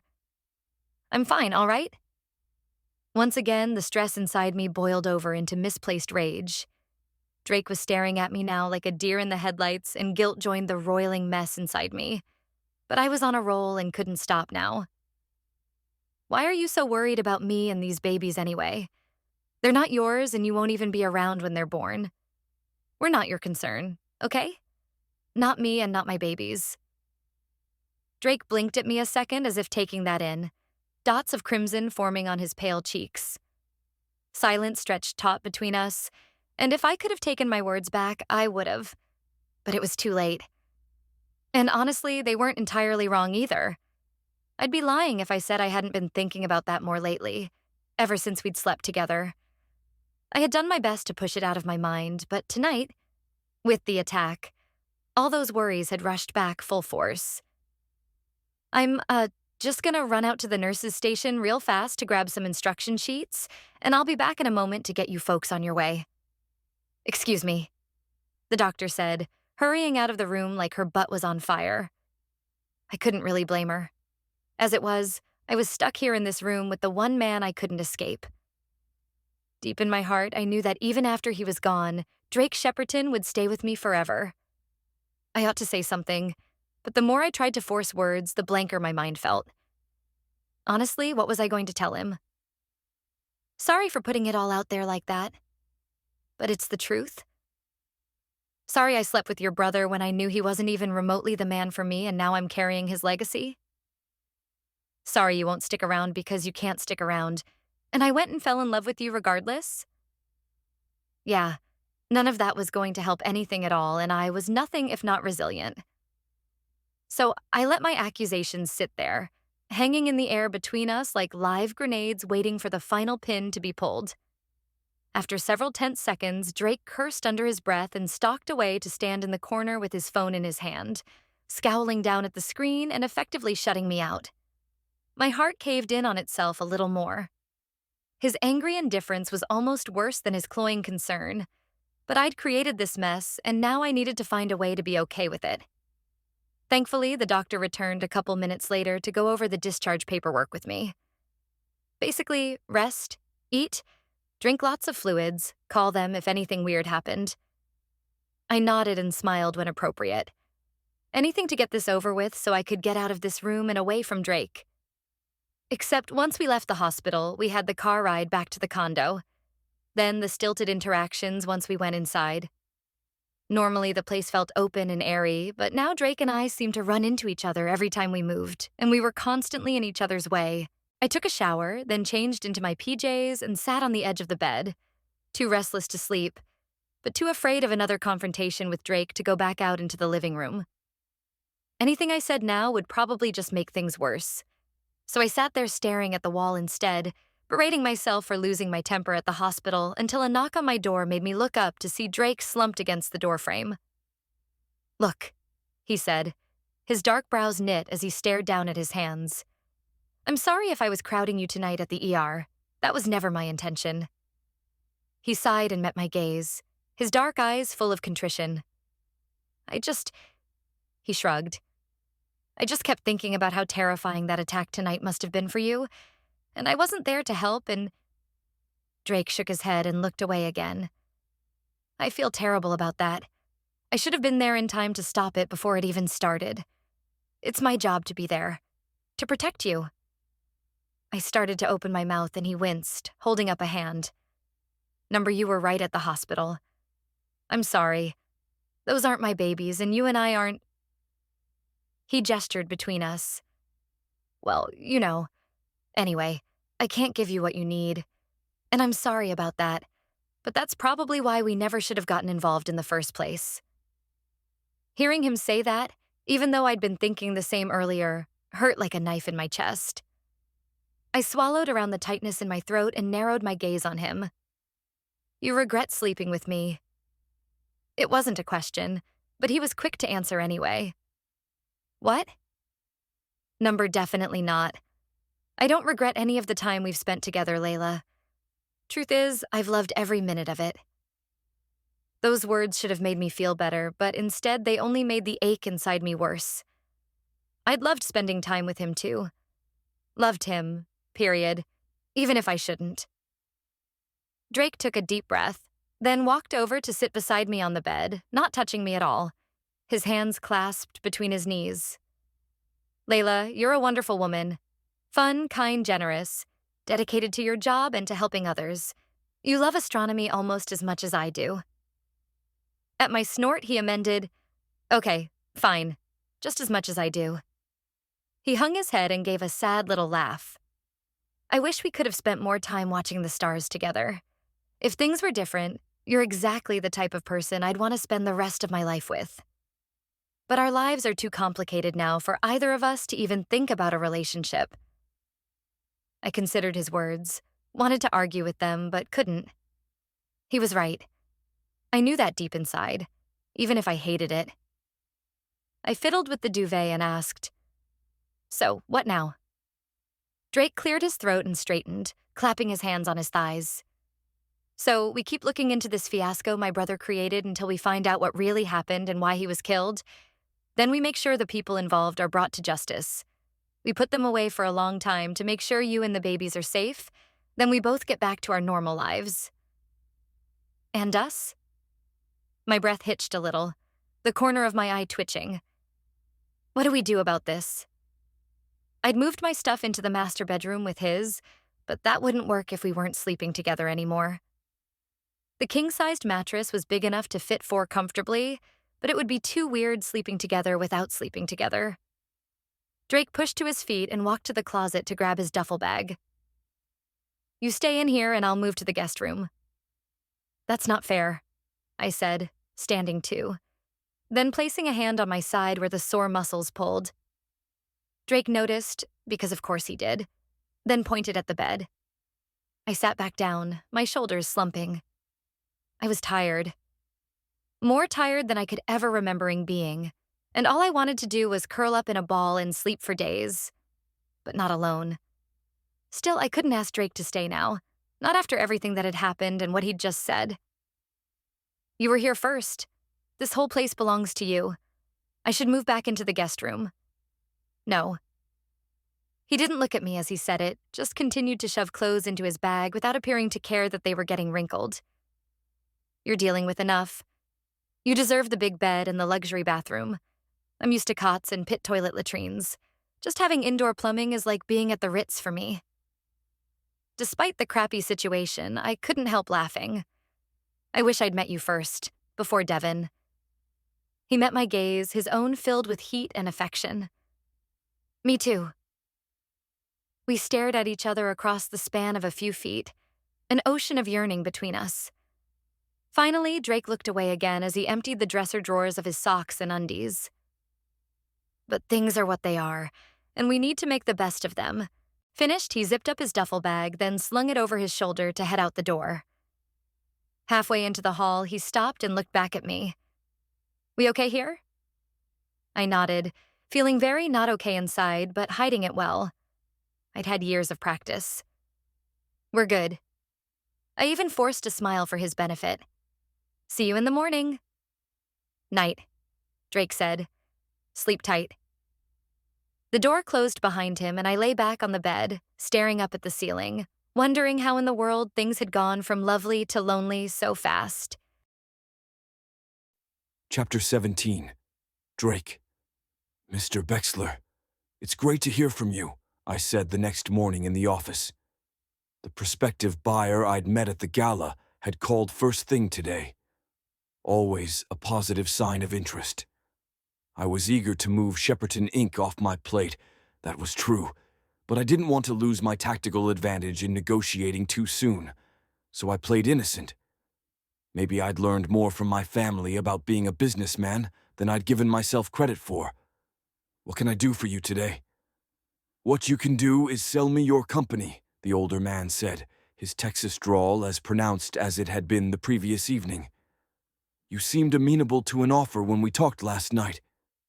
I sat back in my seat, doing my best to keep my mind on the conversation at hand and not the attack that had happened with Layla in the parking lot. Each time I remembered the gala, the horror I'd felt in those awful moments pushed everything else aside. The abject fear of being too late, of being helpless, the searing adrenaline as I'd rushed to save her, overpowering everything I knew about combat and disarming your adversaries. The need to protect the woman I loved at all costs. My chest squeezed tight at the memory of our talk in the bedroom. Those words had been the hardest I'd ever had to say, telling Layla that we needed to end our tryst. I wanted her more than I wanted my next breath, but sometimes wanting wasn't enough. Ending the affair was the right decision, but that didn't mean my body was on board with it. Now each time I closed my eyes, I'd swear I could still feel her there, could still smell her sweet floral perfume, could still taste her on my lips when I licked them. She seemed to be closer to me now that I'd let her go than she'd ever been before when we were sleeping together, if that were possible. Just my luck. The ghost of her will haunt me for eternity. Mr. Shepperton, Bexler asked over the phone line, his tone concerned. You still there? Yes, sorry, I said, straightening. Forcing my head back into the game and out of fantasies and fairy tales that could never be reality. I'd made my choice regarding Layla, and now I had to deal with it and move on with my life. And to accomplish that, I needed to deal with selling the company. Bexler was the best prospect I had so far, so why not him? I would need more information, of course. Financials and a formally drawn-up offer for me and the attorneys to go over, but that could come after a meeting between the two of us to hash out the details. What's your schedule look like? Can we set up a time to discuss this further, face-to-face, when we've got some hard numbers at hand? I'd like that, Bexler said, then suggested times from his calendar. Unfortunately, I'm headed out of town today and won't be back until the end of next week. How about that Friday afternoon? Sounds good. I pulled up my own calendar on my laptop and added in the time that we quickly agreed on. See you then, Mr. Bexler. After ending the call, I checked through my emails and saw a message from Jameson about an update. Rather than type out a response, I decided some exercise might do me good and headed downstairs myself to find out what had been uncovered. I found Jameson in his office, mulling over more stacks of paperwork and files. I knocked, then entered and closed the door behind me. Thought I'd come down myself. Right, Jameson said, gesturing toward the chair in front of his desk. Have a seat, Mr. Shepperton. I did some digging into Carrie Bartlett, as you asked, and your hunches were right. She did get instructions from your brother, Devon. He shuffled through some files, then pulled one out to hand to me. From what I can ascertain, there was a money laundering operation taking place through the Shepperton Foundation. Not of money from Shepperton, Inc., but funds from other sources. It looks like Devon tried to funnel the money into shell companies which he framed as charitable organizations. Following all of those money trails would be akin to going down a rabbit hole. It would take weeks, and it might just lead in circles. So, since time is of the essence in our situation, instead, I scrutinized the data I had immediate access to. Shepperton Foundation's incoming donations. Specifically, the ones that came in since your brother changed the Foundation's policy on accepting outside donations. We didn't use to accept outside donations, I asked. Number. Since the Foundation is an arm of Shepperton Inc., the money has always come directly from the company's surplus revenue. Honestly, accepting outside donations is highly irregular for a company-affiliated charitable foundation, but your brother was able to convince the board that it was the right decision. So you think all of these donations are connected to the laundering scheme? Jameson shook his head. I'm sure they're not. There's no better place to hide dirty money than in a pile of clean money. I'd imagine most of the donations are perfectly legitimate, but I was able to pull a list of the ones that Devon handled personally. Him handling the donation personally is a red flag. A sizable one, Jameson agreed. He was generally happy to leave those details to the Foundation staff. These are the names I found. He passed a piece of paper over to me. On it were written the names of 5 local Dallas companies and 1 international company that I actually recognized, the Hayes Group. It was a private military group offering logistical support, data collection, the works. SEAL Team 4 had worked with a few of their mercs from time to time, good guys on the whole, if a little rough. Considering the sizable contract they had with the government, I couldn't see the company using the Foundation to launder money. For someone like Ian Hayes, the founder and CEO of the Hayes Group, the money in the Shepperton Foundation would seem like a drop in the bucket. But there were other local companies that would need some looking into. I knew almost nothing about them. I scowled. I wanted to have this cleared up before I talked to Bexler, and a week and a half wasn't a lot of time. Okay, so we need to speak with all these CEOs then. Interestingly, sir, you don't, Jameson said.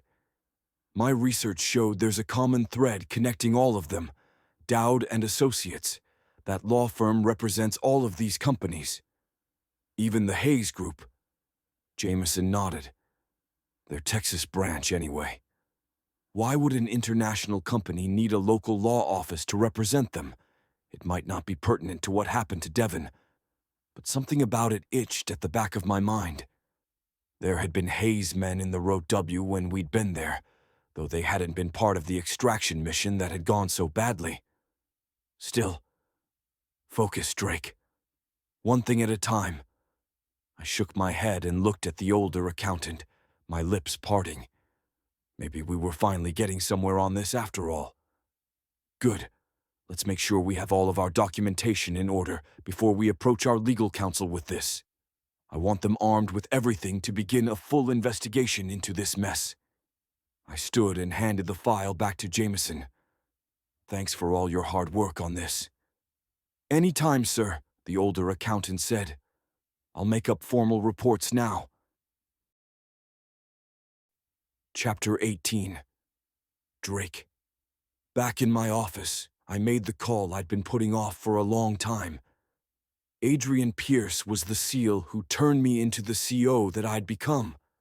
He was maybe the smartest man I knew, sharp, focused, fiercely determined, and unendingly loyal. It was the last one that had come back to bite him in the end, when his loyalty made him blame himself for letting Kyle down and not keeping him safe during the mission. It was also, according to Gabe Kelly, part of the reason why Adrian had chosen to become an FBI agent. He wasn't letting the mission go, and the resources he'd have as a Fed would let him get to the bottom of things, if there was any bottom to get to. I didn't want to think of what it might do to him if he got to the end of the road and found out that the mission-going foobar was down to nothing more than shitty luck and bad timing. No grand conspiracy, just life not always going the way it should. But whether being an FBI agent ended up bringing him peace and closure or not, the fact remained that he was an agent now, and that meant that he was someone I could turn to for help. I opened my contacts and found the number that Gabe had passed my way. I pushed call, and then sat back in my office chair while the call rang through. Adrian answered on the second ring. "Agent Pierce." "Adrian," I said, hearing his voice brought back memories from being out on the battlefield with the guy.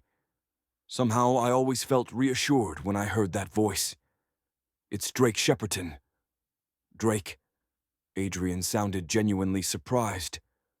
"Gabe passed my number to you?" "You know that he did," he chuckled. "You called from the States. Where are you? Last I heard, the unit was overseas." "They are, but I'm in Dallas, dealing with a death in the family." "Oh." He sobered up. "Of course. I'm sorry. I heard about that in the news. I just didn't make the connection." "What was he, a cousin or something?" "Twin brother, actually." "Yikes. My condolences." "Thanks. I appreciate that." I sat forward and exhaled slowly. "Listen, I was hoping you could help me out with something." "Sure. Anything for a teammate. Hang on." Adrian put his hand over the mouthpiece and said something to someone, then came back to me. "Sorry. Busy day here today. What can I do for you?" "Well, my brother ran the family business, and since I'm the only Shepperton left, it's up to me to figure out what to do with it now. I've been acting as CEO since I got back, and I've come across some things in the company's accounts that appear troubling." I scrubbed a hand over my face, then went on to tell Adrian about what I'd found and the possible money laundering taking place through the Shepperton Foundation. "I would have contacted you sooner, but things have been nuts lately." "I get it, man." Adrian sighed. "And wow, that's a lot of suspicious activity you got there. Have you contacted the police?" "Not about the laundering. I didn't want to start a stink until I knew for sure that there was something there. In the meantime, I was trying to deal with it myself." "You and Kelly," Adrian said with a snort. "You two always have to do things on your own, don't you? Gotta be in control of the situation. I should have guessed that you were part of the most ruthless business family in Texas. Funny how you never mentioned that to us." I hung my head. I didn't like secrets any more than I liked being compared to my rotten family, but Adrian did have a point. I did like being the one in control. "Look, I didn't mention it because I didn't want to be treated differently. I'm not like the rest of my family. All they ever cared about was getting ahead and getting as much money as they could. Whoever got in the way of that got kicked aside or trampled." My gut clenched when an image of Layla flashed into my head. She was the last victim of Devon's machinations, but thanks to the twins, she'd carry the reminders with her for the rest of her life. I so wished I could have been the one to make things better for her. I missed her so much my chest ached with it, but I told her the truth. Things couldn't work between us, not if I wanted to keep her safe. "Anyway, I need this mess cleaned up before I can sell Shepperton Inc., and I'd like your help to do that. Are you in?" "Well, I'd like to help, Drake. But money laundering falls under the jurisdiction of the Treasury Department. If you want, I can pass you over to—" "No." The word came out harsher than I'd intended. "I want the fewest people involved in this as possible. At least until I know exactly who's involved and how deep the corruption goes. If you can't help me, I'll keep dealing with it myself. Adrian exhaled slowly. Officially, there's nothing I can do. What about unofficially? I think we both know that you're not above using the resources you have for side projects. Adrian was quiet for a moment, and then a deep chuckle issued over the phone line. Unofficially, I'll look into it when I can. What are those names again? I read them off, then set the reports aside. If you can check the companies out and let me know what you find, any fines, indictments, rumors of wrongdoing, I'd appreciate it. There's one that may pique your interest. You remember the Hayes Group? Yeah, Rough Rider Mercs, right? Yep. Why would a big international conglomerate like that need to employ a Texas law office? They're not even based here. That is interesting, but I'm not sure what that it has to do with me. I remember when we were in the Row that the Hayes Group had an outcrop there. It's probably nothing, but Gabe told me that you're spinning your wheels looking into that mission. Maybe Hayes knows. They weren't there that day, Drake. Adrian's voice was rough now. Shoot. I hadn't meant to upset him. I didn't say they were, but maybe they got some intelligence that we didn't. It would give you a place to start, right? Adrian was quiet again, to the point that I thought he hung up on me. It's an idea, he conceded. Meanwhile, I have something that maybe you could help me with. You're helping me, I said. It would be gauche not to offer a helping hand in return. Adrian snorted. Gauche, he scoffed. You're such a tool. Why'd they put you in charge again? Because I learned from the best, I said with so much sincerity that it made us both pause. I cleared my throat. What do you need, Adrian? Do you remember the package we were trying to extract during the mission? An informant, right? I asked. He got shot down during the ambush, didn't he? That's right. His name was Anton Koza. Okay, what about him? Well, he said some really weird stuff to me while he was bleeding out. At first, I thought it was just nonsense. It definitely didn't make sense. But then he told me, just before he died, that nothing is what it seems, that we were missing the big picture. That part was totally clear. So you're thinking that maybe the weird BS wasn't just the words of a hallucinating dying man? Exactly. I tried looking him up to see what he was involved in, maybe see if I could piece together some of what he was saying, but he'd been scrubbed from the federal system. Okay, admittedly, that was weird. I'd been pretty skeptical about Adrian's quest up to this point, but maybe he was onto something. Now I'm wondering if Koza was passing along a coded phrase or something. I could see where he was going. Coded phrases aren't exactly firewalls that I can de-encrypt.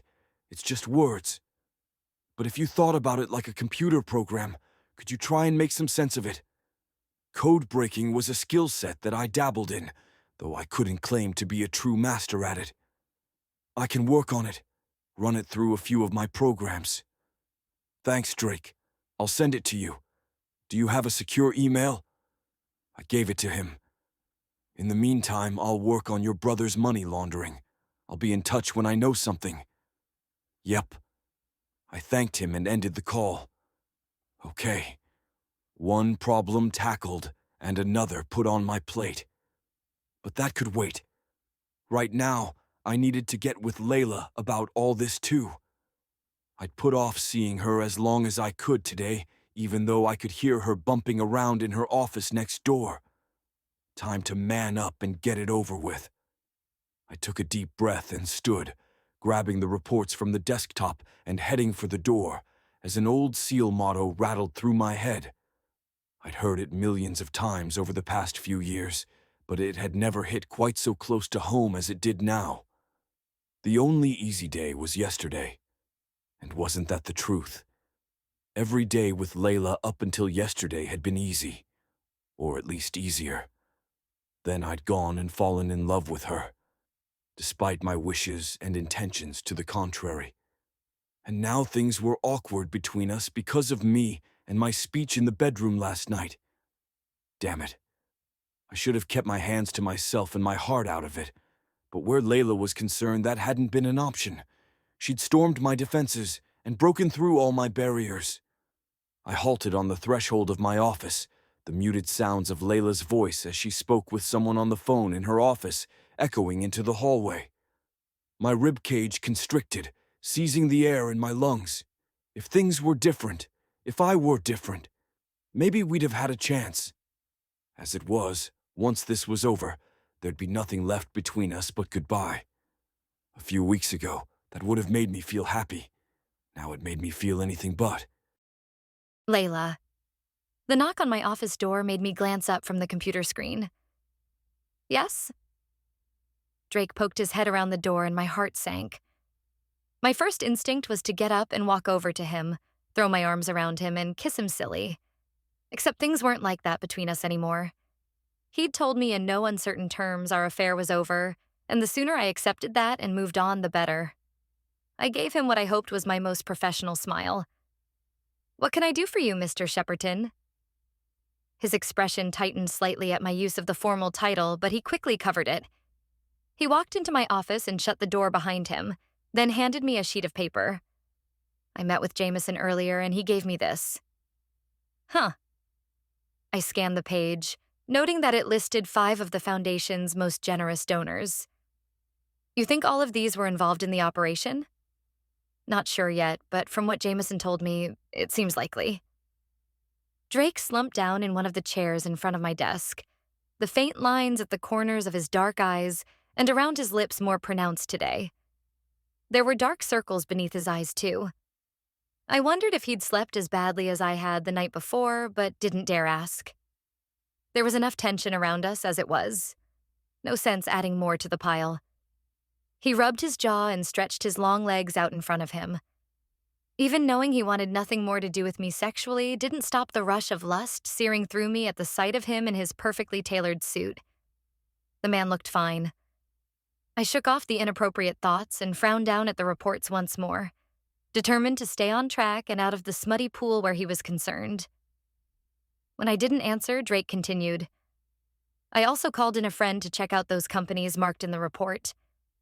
He's an old SEAL teammate who now works for the FBI. FBI doesn't handle money laundering, I said, without thinking.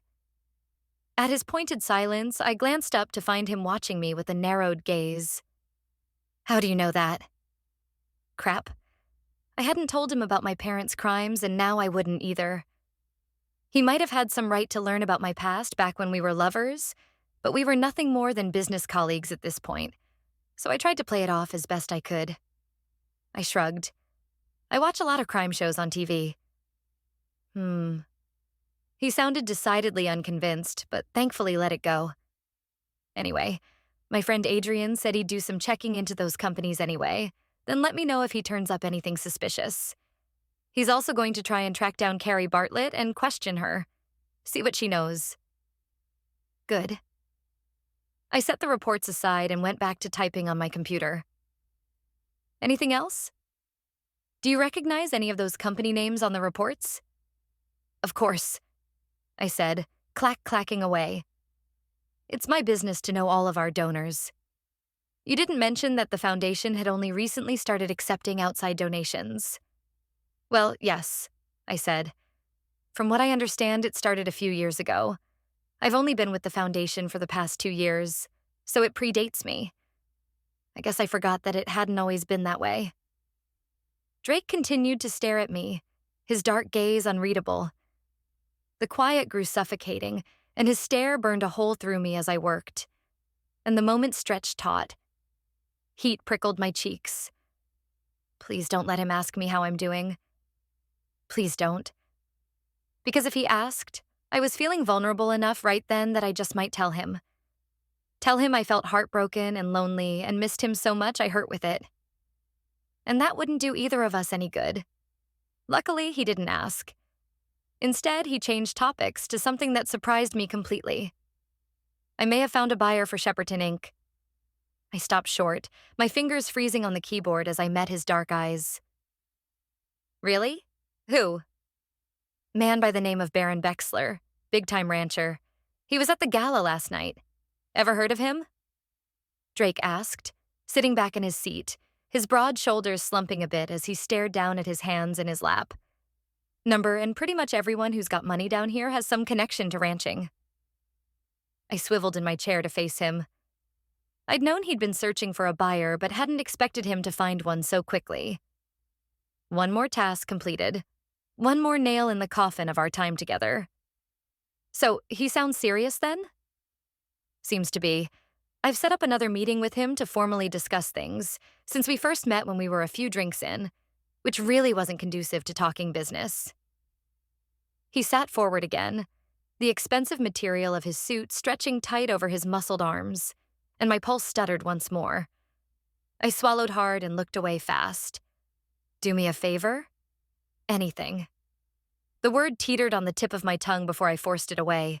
If Drake had a good lead on a buyer for Shepperton Inc. and we were narrowing down leads on his brother's illicit activities, then that meant that his responsibilities in the area were quickly wrapping up. Even more reason to stick with his new plan to put distance between us. Too bad my stupid heart had other ideas. I had come to care for him far too much, far too quickly, and that was bad. So bad. Because caring too much for people only led to pain and regret, in my experience. And I had more than enough regret in my life already. Besides, now I had more than myself to think about. I had my babies. My hand drifted down to rest atop my stomach as Drake stood and headed back toward the door. He stopped partway, though, and turned back to me, a flash of hurt in his dark eyes before he covered it again. Drake opened his mouth to say something, then closed it again. A weird mix of apprehension and adrenaline buzzed inside me, waiting for him to speak. There was so much left unsaid between us, even after our talk in the bedroom. So much inside me I'd never say because having the words out there, saying out loud that I loved him, might break me beyond repair. Layla, he said at last, my name sounding like a cross between a blessing and a curse. His dark brows drew together and his lips compressed into a thin line. I don't regret what happened. With us. The hardest thing I'd ever done was turn away from him again. But I did. Swiveled right back to face my computer, hoping the distance between us and the computer screen would hide the tears welling in my eyes. I didn't want to cry. Not now. But I couldn't seem to stop myself. There is no us. Not anymore, right? That's what you wanted. And now that I've thought about it, you're right. Things are complicated enough here without the added pressure of our affair. Let's stick with the plan, shall we? Drake stood there for several seconds. His internal battle was palpable to me because I was fighting the same battle inside. I was torn between the urge to run to him and hurl myself into his arms and never let him go, or to stay where I was and let him walk out of my life forever. In the end, we both remained on our separate sides of the divide. Yes, the plan, he said, turning away to open the door, his deep voice grumbling with finality. We'll stick with the plan. Can you check into those companies in the report as well? Work. Yep. That was all we had now. I nodded, not trusting my voice. The door closed behind him, and I sat for a long while afterward, just staring at the wall and thinking I ought to feel a lot better about things than I did. Because right now, I felt like I'd just thrown away something precious and rare that might never return again. Chapter 19. Drake. 2 days later, I sat in my office listening while Layla relayed the results of her research. Basically, all of these businesses were involved with a Shepperton Inc. development project in Nevada, she said, her tone cool and professional. Any sign of our previous passion gone. No flirting, no warmth. I should be relieved by that, but all I felt right now was a crappy hollowness gnawing inside me. She glanced up at me, her gaze icy. That's not unusual, though, at least on the surface, since most of the donors to the foundation are involved with various projects in one way or another. It's the gateway for many of our partners into the foundation. I frowned and took a deep breath. I caught a hint of Layla's sweet floral perfume on the air, but I did my best not to focus on it. Tried not to focus on how nice she looked in her black pantsuit either, or the paleness of her complexion this morning. Was she feeling okay? Eating okay? Since our conversation the other night, she'd kept to herself, foregoing meals with me in favor of eating alone in her room at the condo. We'd barely said more than 2 words to each other outside of the office, and damn it, I didn't like it one bit. Even though it had been my decision to break it off, she was still carrying my brother's twins, and I still felt responsible for her well-being. And I missed her too. Not that I'd ever tell her that. The fact that she seemed able to put up walls between us so easily when I couldn't seem to keep my mind from drifting to her every second of the day didn't help either. I needed to keep my head clear and my brain on task at the moment, what with this shitstorm Devon had left behind. I thought ending things with Layla would make concentrating easier to do, but the distance between us only seemed to bother me more. I'd slept terrible last night, and food tasted like cardboard when she wasn't there to smile at me across the dinner table. Honestly, I felt more distracted now, without Layla, than I had before. It made no sense. If I didn't know better, I'd think I was in love. Except that wasn't possible. I'd gone into this whole thing knowing it was temporary. I didn't do love anyway. And maybe if I told myself that enough times, the ache in my chest would subside. Anyway, Layla continued, drawing me out of my thoughts.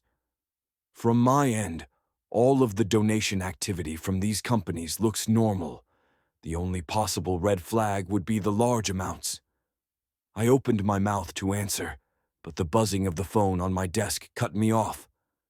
Layla started to leave, but I held up a finger to stop her. Reluctantly, she slumped back down into her chair and fiddled with her reports while I answered the call without looking at the screen. Drake Shepperton. Hey, it's Adrian. I looked into those names you gave me, and I got a hit. Yeah? I sat forward, a spark of interest shoving aside the heavy weight of regret inside me. Layla glanced up at me, her brows raised and her expression curious. I put the call on speakerphone and laid it on the desk. Tell me, I've got an associate here with me who's helping me with the internal investigation. Right, Adrian said. After we talked, I got those names over to a buddy I went through training with. He got placed in the white-collar crimes unit. They work in conjunction with the Treasury Department on some of these cases. Turns out they've been monitoring 4 of the companies on the list you gave me. Layla sat forward too, giving me a view down the front of her blouse. I swallowed hard and looked away. Go on, I said, my voice rougher than normal. The thing that really stood out to the unit, though, was the name of the law firm you said connected all of them, Dowd and Associates. Turns out the guys in white-collar crimes have had Felix Dowd under surveillance for the past 6 months on suspicion of fraud. I scrubbed a hand over my face. Finally, the pieces were coming together. Determination to put an end to my brother's injustices burning in my gut, I nodded. Good. What's our next step, then? The unit wants to set up a video call with you to discuss your reports and gather more evidence, Adrian said. What's your schedule look like for Friday?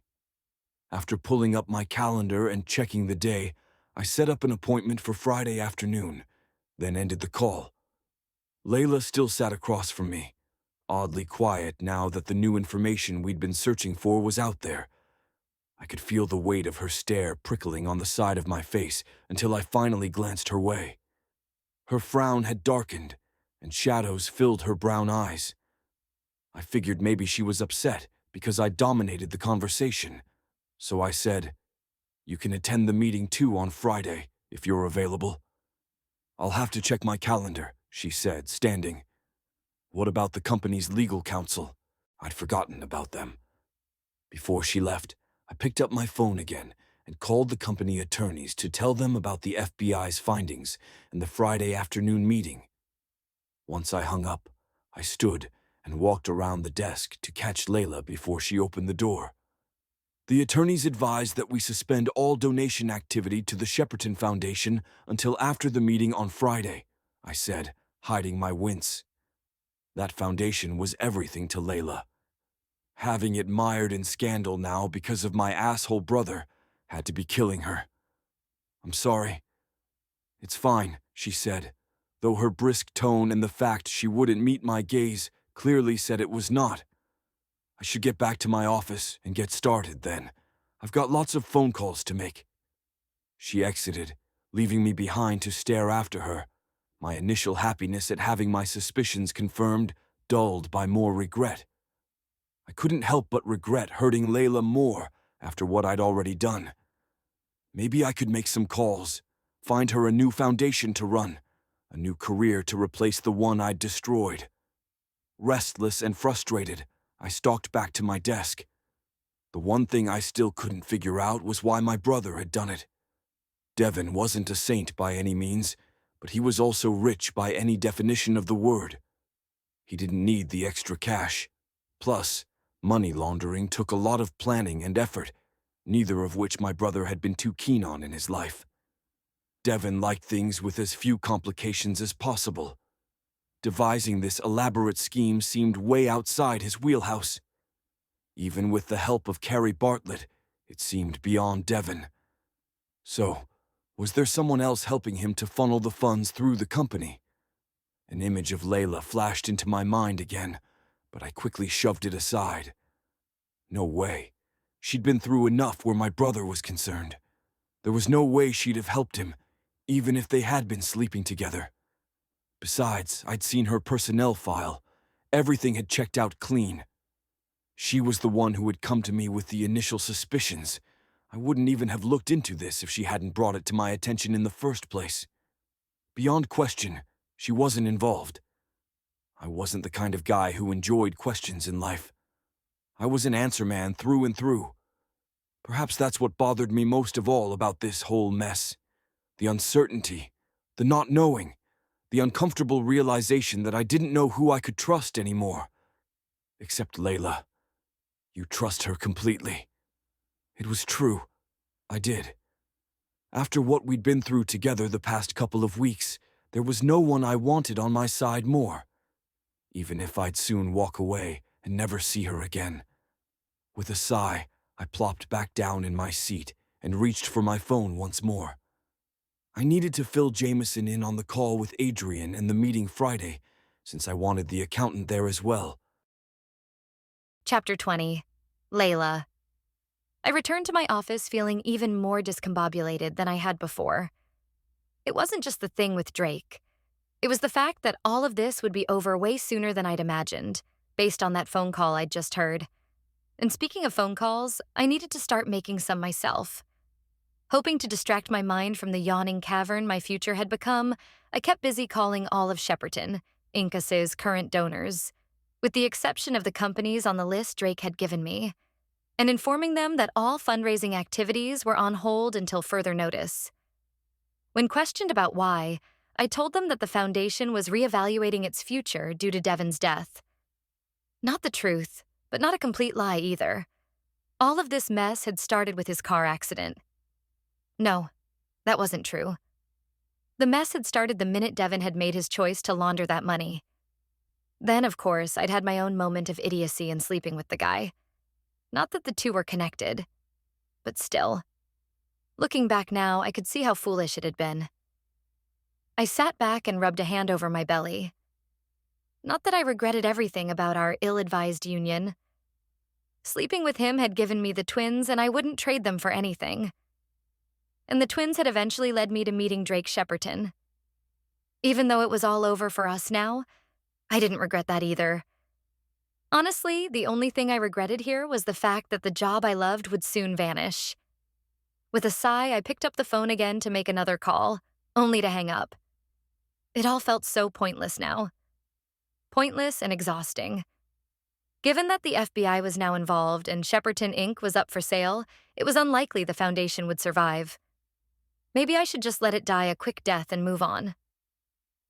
I reached over and tapped the keyboard on my computer, bringing up the file directory. One more click and my old resume appeared on screen.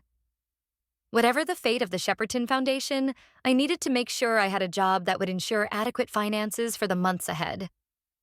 Twin pregnancies by nature were higher risk than single births, and my OB/GYN had already talked to me about the possibility of bed rest as my due date grew closer. This early, I felt fine. But as the pregnancy progressed, I was at a higher risk for complications. If the worst-case scenario happened, I'd need to be prepared. Always thrifty, I had saved a tidy nest egg that should cover the last trimester if I ended up not being able to work during that period, and 6 months of postpartum leave. But then I'd need to get another job if this one fell through, which seemed likely. Plus, I'd need health insurance for me and the twins. Hopefully, I could negotiate my severance package from Shepperton Inc. to include coverage for a year paid by the company. Drake owed me that at least, and I didn't think he'd fight me on it. Right. Never one to wallow in my troubles, I straightened and faced down my outdated resume. Knowing the foundation was in trouble, it wouldn't hurt to put out feelers now to see if anyone was hiring. If I could have something lined up to move over to right away, I could get my feet wet and start establishing myself before my pregnancy became a serious concern.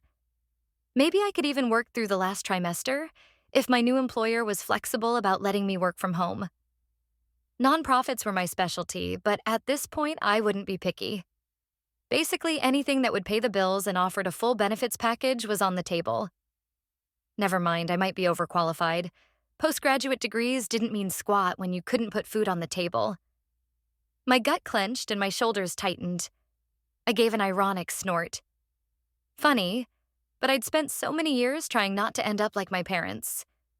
And here I was, one company closure away from being right back where I started. Desperate and alone. Just like my parents. They'd turned to a life of crime to get what they needed. I refused to do the same. Old fears burned the back of my throat, but I swallowed hard and continued typing the new information on my work for the Shepperton Foundation into the resume template on my computer. Considering there could be huge fallout once Devon's illicit activities were made public, job hunting became a top priority. The last thing I needed with everything else going on was for my career prospects to get caught in the crossfire. Without thinking, I placed a hand on my tummy again as I typed one-handed. I needed to look out for myself now. Myself and the twins. We'd be on our own soon enough, and I needed to make sure I had a plan to keep us all safe and secure. Drake. I was running, literally and figuratively. Anxious to burn off some excess energy and give myself time to clear my head, I'd left the office shortly after my phone call with Jameson about the FBI meeting on Friday and had headed down to the company gym in the basement. Lifting weights and kickboxing had done little to sweeten my sour mood, however, so I'd abandoned the indoors and headed across the parking lot to the outdoor track running through the local park instead. The weather was nice enough, with sunshine and blue skies above, and soon I'd worked up a good sweat as I completed my 8th lap around the half-mile track. The steady pound of my heart matched the rhythm of my footfalls on the pavement and helped ground my mind. By the time I ran 4 more laps, my lungs burned and blood pounded in my ears. But the same old conflict tore me up inside. Man, this whole thing had me torn and twisted like never before, and it wasn't just the stuff with Devon either. My yearning for Layla had become a physical ache inside me, urging me to do something stupid like rush back to her office and beg on my hands and knees for her to take me back. Which was ridiculous. Her aloofness today had proven that she'd put me and our affair behind her, and I needed to do the same. The sooner the better. Now if only I could get my heart on board with that plan, I'd be all set. I slowed to a walk, then stopped near the bench where I'd set my towel and water bottle. I'd just finished wiping off my face and draining half my water in one long gulp, when the crack of a bat hitting a ball echoed from somewhere nearby. I scrubbed away the sweat stinging my eyes with the towel, then moved back a few steps to peer around the fence toward a baseball diamond across the field from the track. I'd been so preoccupied earlier, I hadn't even noticed it was there. A guy was over there with his son, helping him practice his hits. I stood there for a minute or so, watching them while I caught my breath, loneliness pinching my chest. When I'd been young, I'd have given anything to have my dad take me out to play ball like that. But my father had always been too busy working to spend time with his kids, or at least to spend time with me, doing any of the things that interested me. Our dad had plenty of time to spend with Devin, taking him to the office and showing him how things worked in the company. At first, he'd wanted to take me too, but business had never been my thing. Not then, not now either. Taking a deep breath, I turned away and walked back over to grab my towel, then head back to the office to shower and change. I still had a stack of paperwork to get through and spreadsheets to make for my meeting with Baron Bexler the following week. I barely made it 2 steps, though, before someone yelled my name. "Drake, is that you? Drake Shepperton." Halting, I turned back, frowning as the dad from the baseball diamond jogged toward me. As the man neared, recognition dawned, and my crappy day got a little bit worse. Billy Martin, my old friend, the one whose dad had gotten hurt on the job at Shepperton Inc., then screwed over by my father and the system. Perfect. I hadn't seen the guy in years, and would have tried to avoid a reunion this time too, but fate obviously had other ideas. With a sense of dread, I waited while the man and his little boy approached, feeling even worse about all the horrible things my family had done in the name of profit, if that were possible. "Drake," Billy said as he neared, his smile widening. "It is you. I thought so. It's Billy. How you been, man?" "Good. Thanks," I said, shaking his hand. "Sorry to hear about your brother," Billy said, crouching next to the little boy from the ball diamond. He looked maybe 6 or 7. "This is my son, Hal." I smiled down at the kid. He looked just like Billy had at that age, scruffy blonde hair and freckles. "Hi, Hal. This is Drake. He and I used to be friends when we were your age." The kid blinked up at me, then shrugged and pointed at the vending machine nearby. "Can I get a soda, Dad?" Billy straightened and pulled some money out of his wallet. "Here, but don't tell your mom, okay?" "Okay." Hal ran off toward the vending machine, leaving us alone. "So, you're back in town to deal with your brother's estate, huh?" Billy asked, squinting at me in the sunshine. "Yep." I frowned down at my water bottle, waiting for the attack that didn't seem to be coming. The way we'd left things back in the day hadn't been good. Billy had been angry on his father's behalf, and I couldn't blame him one bit. I wouldn't have blamed Billy for still being angry now, but strangely enough, it seemed that he wasn't. The anger that had simmered between us back then seemed to have dissipated over time. If there was a way I could go back and fix things, I would, but it was all water under the bridge now, same as so many things these days. When Billy didn't say anything more, I hazarded a glance up at his old friend. "How are you these days?" "Good, good." Billy kept an eye on his son, who'd grabbed a bottle of grape soda from the machine and was cracking open the lid. "Working for the local auto plant, coaching my son's little league team at night and on the weekends. Married 12 years now, can't complain." "That's great." I was happy for him. "I'm glad you're doing well." "Me too," Billy said, and my breath caught in my chest. Uh-oh, maybe not water under the bridge after all. But then my old friend clapped me on the shoulder. "Listen, I've been meaning to tell you for years. I'm sorry for how things got left between us. I was an angry teenager who didn't know any better. I wanted to blame someone for what happened to my dad, and you were an easy scapegoat. I owe you an apology for that. I know you had nothing to do with it. There was nothing you could have done. Maybe not." I stared off into the distance and shook my head. But it didn't make me feel any better about what happened either. My dad and his company screwed over your family. No 2 ways about it. And there's nothing for you to apologize about. I should be the one telling you I'm sorry. Because I am. I took a deep breath. That whole thing was why I left town. I couldn't stand to be around them anymore, knowing how they treated your dad. Made me sick. I wanted no part of them or their business. Would have stayed gone too, except with my parents gone, and then Devin's accident. There was no one else to settle things here, so... So the prodigal son returns home at last. Billy chuckled and hiked his chin toward the track. Though still running, I see. I snorted. Yeah. Another kid from the baseball diamond came over, and he and Hal sat on the bench nearby while Billy and I talked. I'm selling Shepperton Inky, I said after downing another swig of water. Really? Billy narrowed his gaze again. Why? Because I want no part of it. That life was never me. Never. Billy crossed his arms and nudged a stone with the toe of his sneaker. I suppose it is easier to hand things over than to put in the work to fix them and build them back up the right way. I frowned. What is that supposed to mean? Nothing. Billy looked away. I remember when we were young, and you used to talk about all the things you'd do if you were in charge of the company. Things to make the community better. Things to help the workers. Can't do any of that if the place is closed or if it belongs to someone else. We could really use a company with its priorities straight around here these days, too. I can't. I exhaled slow and lowered my head. Even if I wanted to stay, I've got other obligations. I'm up for another re-enlistment with my SEAL team, and there's no reason for me to turn that down now. Besides, I've got a potential buyer lined up for a meeting next week.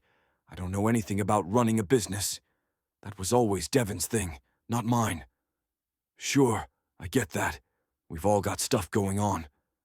Billy cocked his head. Doesn't mean we need to abandon our old dreams, though. Sometimes we just need to find a new path to happy. Hey, Dad, I gotta pee, Hal said, hopping down off the bench and walking back over to us. And that's my cue to leave, Billy said. He took his son's hand. Well, it was great to see you again, man. If you have time before you leave town, give me a call. We can grab a beer or something.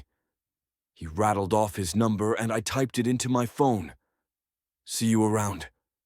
See you, I said, watching Billy and Hal walk away and feeling more confused than ever. As I gathered up my towel and headed back across the street toward the Shepperton offices, I couldn't seem to get my old friend's words out of my head. Sometimes we just need to find a new path to happy.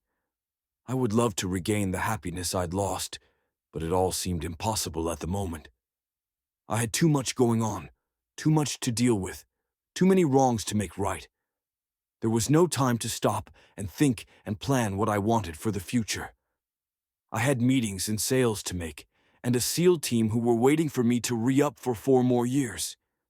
Even if Adrian, Gabe, and Zach had jumped ship, the others needed me. Maybe after that, I could take a break, reassess, regroup. For now, though, my needs needed to take a back seat to my obligations to the company and the workers and Layla and the twins. Once those were settled, then I'd be on the first plane out of town and back to my old life again, because that's what I wanted, isn't it? Chapter 21. Drake. By the time I got back to the office, it was well after 5. I finished up some paperwork at my desk, then shut down for the night before heading next door to see if Layla was ready to leave. Even though her tires had been replaced, we were still riding together to and from work despite the issues between us.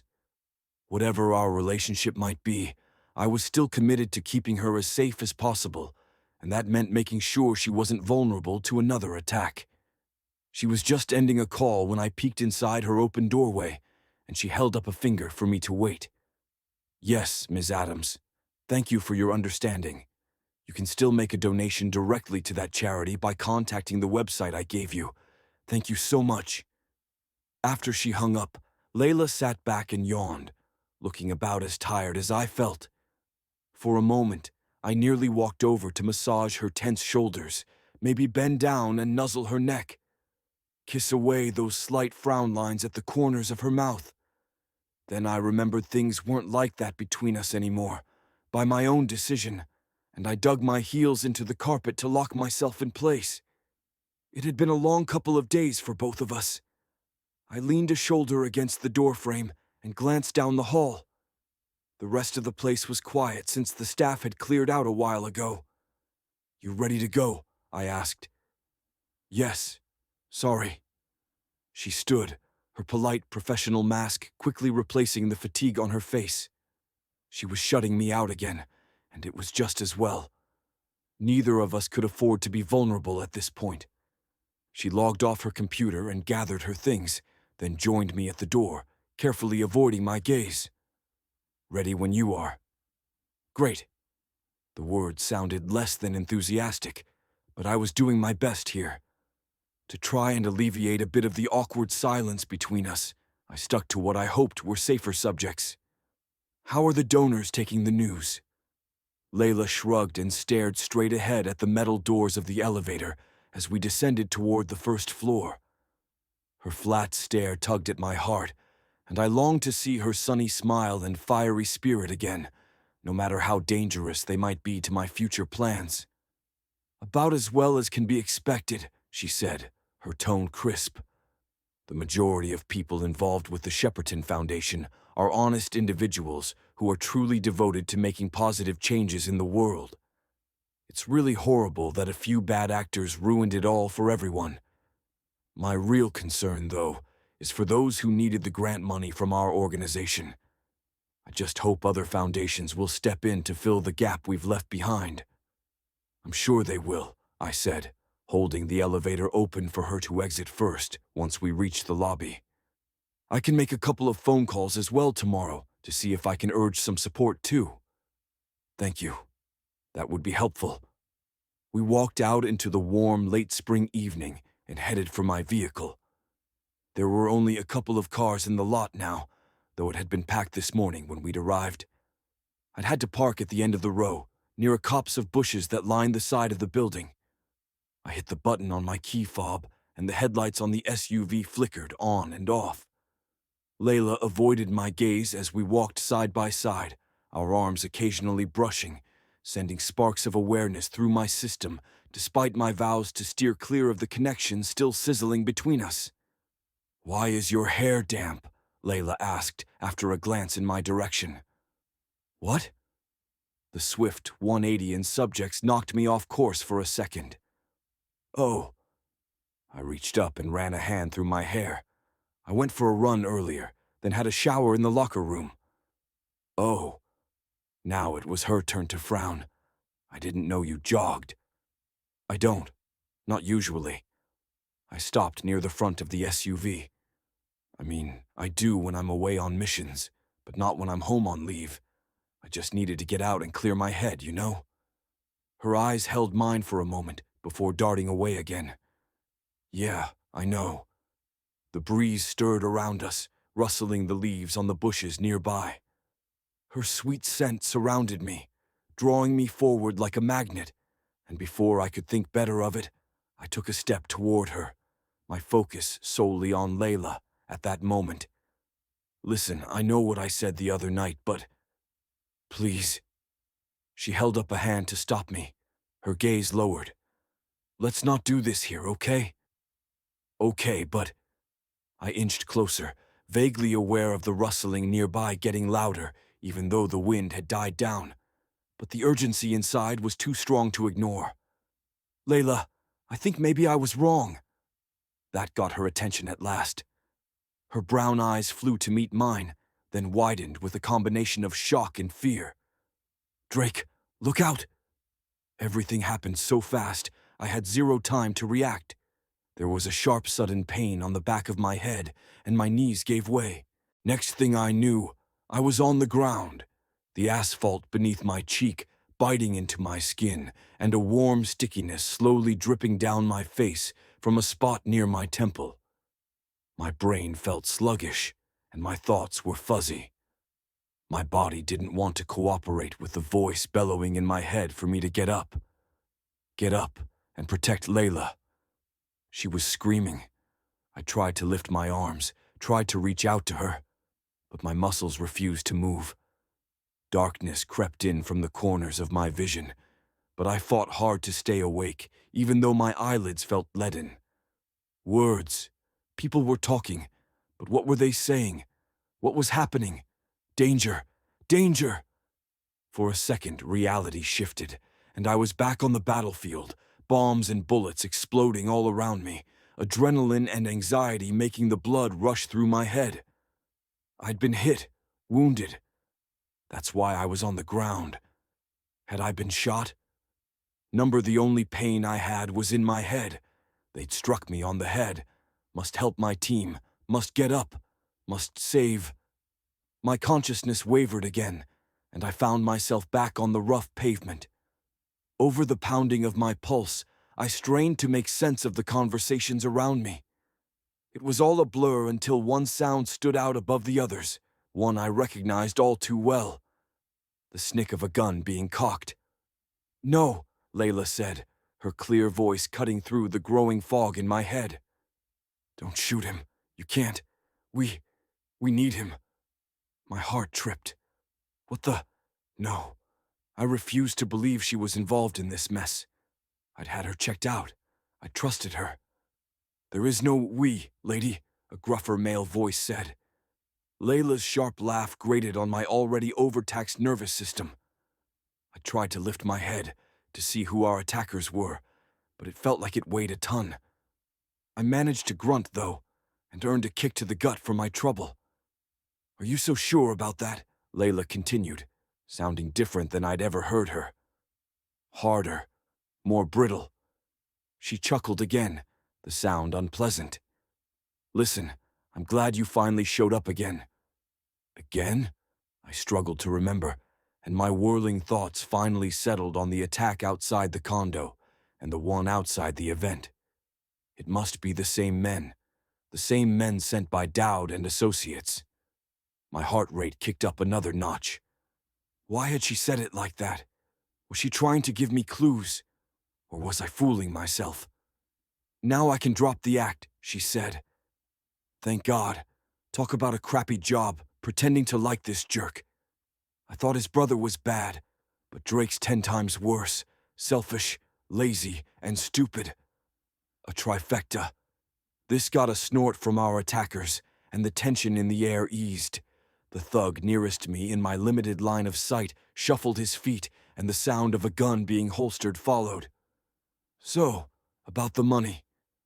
The toe of Layla's high-heeled pump tapped against the ground. "Don't look so surprised, guys. I know that's what you want, and that's why you need me. You didn't mean to kill Devin, did you? I'm guessing you just wanted to scare him, but he was too dumb to wear a seatbelt. So when he crashed, the airbag snapped his neck. That's one problem solved because he can't make trouble for you anymore.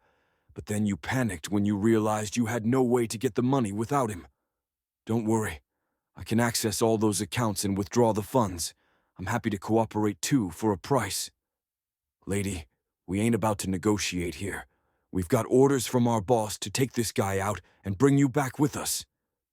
"Yeah, but what if you don't kill him after all?" The thugs started to protest, but Layla stopped them. Hear me out. I know this man has been a thorn in your side.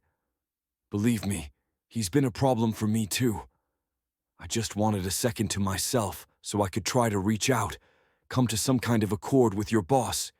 But I couldn't shake the guy, no matter how hard I tried. But killing him, it's not the answer. Murder is messy, and 2 brothers from the same family dying so close together would draw a huge amount of publicity and law enforcement scrutiny that I'm sure your boss would like to avoid. So why not keep this one alive and use him as patsy? "Huh," one of the men said. "Keep Drake Shepperton alive and pin all the crimes on him. Makes perfect sense. That way we can take not only your boss's money back, but empty the foundation accounts completely." Her toe stopped tapping, and she moved closer to the man standing on my left. "It's perfect, and gives you all a tidy little profit on the side. Your boss doesn't have to know. What do you say?" "I don't know," another man said, his voice deeper than the others. "Why should we trust you?" "Because my real name is Layla Turner, and my parents were Reuben and Madeline Turner. Ring a bell?" I squeezed my eyes shut, trying to place those names. They sounded familiar, but I couldn't get my mind to work properly at the moment. Luckily, The goon squad above me supplied the answer. "What?" the first thug said. "You're the Turner's daughter?" "None other." "Whoa," Thug 2 responded. "I remember when they got convicted. They were legends in the trade. Conned more people out of their life savings than everyone else on the West Coast combined." "Yep, and they taught me everything they knew before being locked away," Layla said, her words a bit too bright and full of hollow pride to my ears. I'd known she'd been hiding something from me, and now there it was. Anger and betrayal welled up inside me and shook my steely conviction that Layla was on my side. If she'd lied to me about this, why not about the money too? As if confirming my suspicions, she said, "I've been fooling him for weeks. Idiot doesn't know the first thing about laundering money or accounting. He doesn't have a clue what he's looking for, and he's so worried about making the company look bad that he's been afraid to ask anyone to do any digging for him. That made it so easy to misdirect his investigation, like stealing candy from a baby. But it makes it all the easier to blame all this on him. He'll protest his innocence, of course, but who'll believe him? His family's cunning ways will bite him in the butt." Her tone turned pleading again. "Come on, guys, seriously. Don't turn down this opportunity. I can clear out the money tonight since everyone's gone, then manipulate the records to make it look like Drake was behind it all. You can even take me with you when you leave, as collateral for your boss to make sure I don't double-cross you. Maybe the cops will pin that on Shepperton too, blame him for my disappearance, and send him to jail not only for embezzling the money, but for kidnapping and murder too." She laughed again and I winced, the shrill sound like nails on a chalkboard. "Hilarious, right?" The thugs chuckled along with her, before the gruff one said, "You're cold-blooded, aren't you, lady? Like parents, like daughter." Layla shuffled her feet. "Takes a pretty ruthless person to rob senior citizens of their retirement funds, yeah? Or how about when my mom and dad ran that con in Vegas? They were headlining at the Golden Nugget at the time, doing their magic show and fleecing the vaults at the same time. Man, those were good times. No one knew how to pull a bait and switch like the Turners." "Oh, yeah. I remember hearing about that one," Thug 2 said. "Wished I could have gotten a piece of that action back then, but I was just a rookie." "Then it's your chance at the big time now, buddy," Layla replied, manipulating the man to play right into her hands. She was good, I had to admit, even when she was bad. "What do you say? With a score this huge, you can both retire and do whatever you want. No more bosses telling you what to do ever again." She went on from there, talking about how she'd move the money, what tricks she'd use to make it look like I was the one responsible. The men seemed enraptured by her and her plan. I drifted in and out of consciousness as the thugs murmured in low voices to each other, discussing their options, until finally one of them reached down and yanked me off the ground by one arm. Pain sliced like a scalpel, though my injured head, making me groan in agony and nearly pass out completely. "Fine, lady," the first thug said. "We're in. What do we need to do? Besides dump this guy somewhere no one will find him for a while. I need to go back up to my office and use the computer there. You can watch me if you still don't trust me." "We don't," the thugs said in unison. "We're coming with you." "Then just leave him in the back seat of his SUV here. He'll wake up in the morning with no idea what happened and a whole world of consequences to face." "Right." The thugs opened the back door of the vehicle and tumbled me inside, my body ending up half on the seat and half on the floor, my face up toward the ceiling. They started to shut me inside, but Layla stopped them. "Wait," she said, her voice sly and suggestive. "I want one last kiss." With a laugh, the thugs stepped back. I could sense Layla moving closer. Her warmth and scent surrounded me as she leaned over me. I vaguely registered her slipping something into the pocket of my suit jacket, but I was too muddled to do anything but lie there as she kissed my lips, her own cold against my skin. Then she was gone, and back outside the car again. Just before the door closed on me, I heard her say, "Good. Let's get to work then." The slamming of the door was followed by muffled footsteps as the trio walked away, leaving me behind in the darkening car. Just before the throbbing in my head pulled me under for one final time into blessed sleep, I tried to reach for my pocket, but then the world went black and my arm flopped uselessly at my side. Chapter 22. Layla. Back in my office, I did my best to concentrate on my computer screen and not the two bulky men leaning into my personal space near each shoulder, or the fact that the man I loved was currently lying injured in the back of a car downstairs, and there was nothing I could do about it. I hadn't planned on using my parents' identity to save myself and Drake, but when the men had pulled that gun on him, I'd panicked and said the first thing that came to my mind that might make them stop. Now, I prayed I'd laid enough clues out there for Drake that he'd be able to figure out what I was really up to and end all this before it was too late. I didn't know how much he'd remember of what I'd said. Honestly, I didn't know how much he'd even been conscious to hear, but I'd also had the presence of mind to record the whole incident in the parking lot on my phone before slipping the thing into Drake's pocket when I'd kissed him. It would be there waiting for him when he woke up.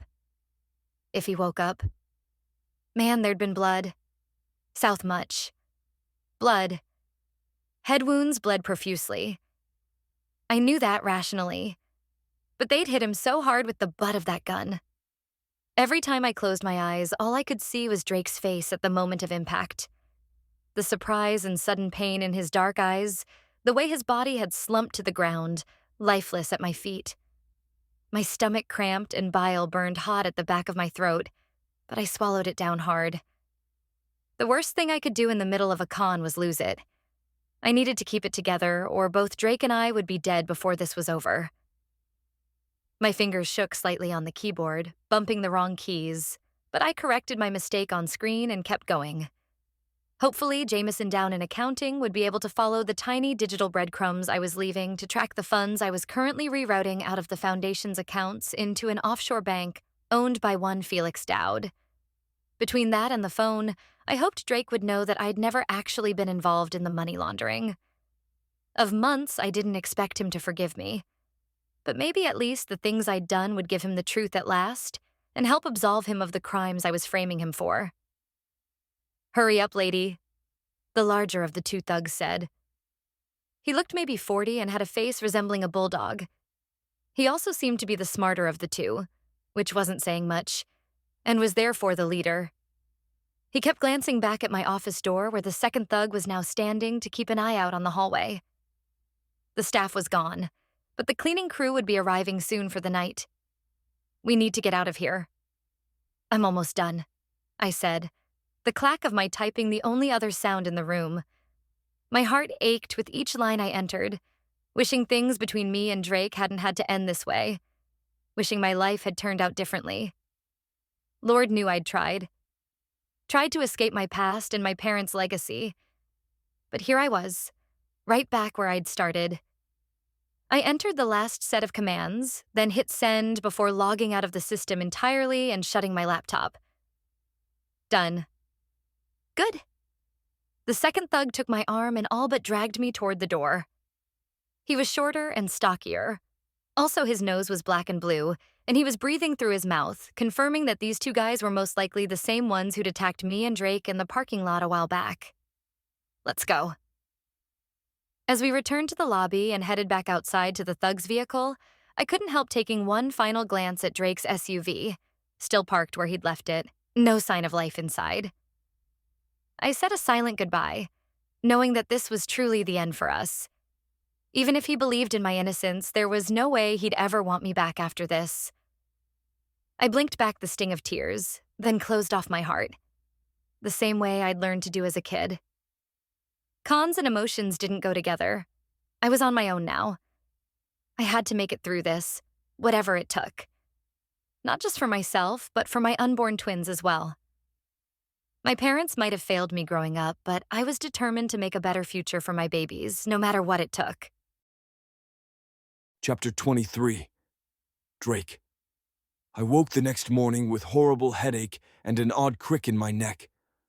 I squinted into the sunshine, trying to blind me, and wondered where my curtains had gone.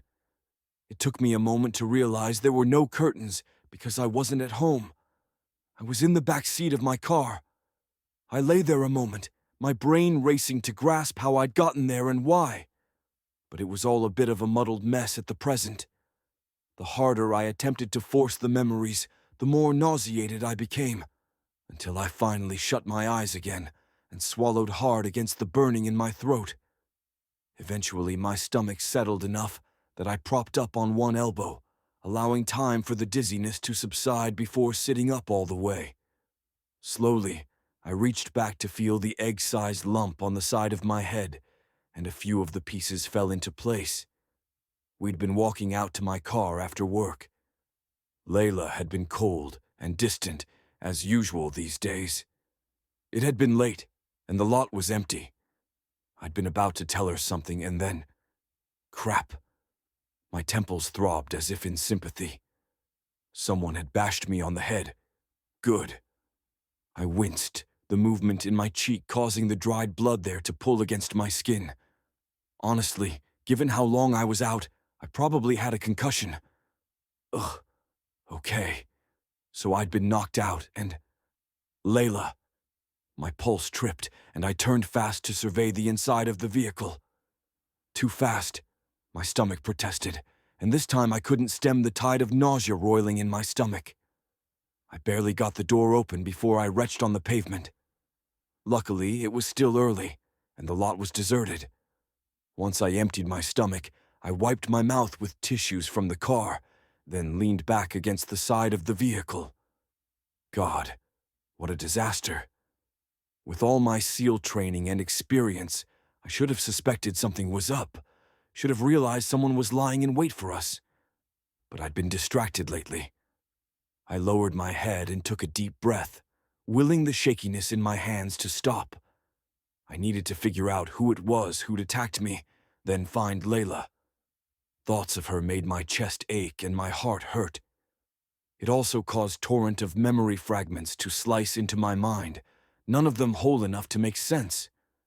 Pieces of conversation, her saying that being with me was all an act, her agreeing to help the thugs. But why? Why would she do that? Groaning, I rested my sore head back against the side of the SUV and closed my eyes again, concentrating on the scattered words stuck in my brain to make sense of them. Parents. She mentioned something about her parents, the Turners. Yeah, that was it. Her real last name was Turner. I blinked my eyes open, my gut dropping to my toes. That made so much sense now. From the beginning, I'd sensed she was holding a part of herself back from me, and now I knew why. The Turners' case had made national headlines back when they'd been convicted. They'd been ruthless thieves and had stolen from the most vulnerable. They'd made my own Shepperton clan look like a bunch of saints, and that was saying something. Thinking back on it, I thought I remembered something about their own daughter being the star witness against them.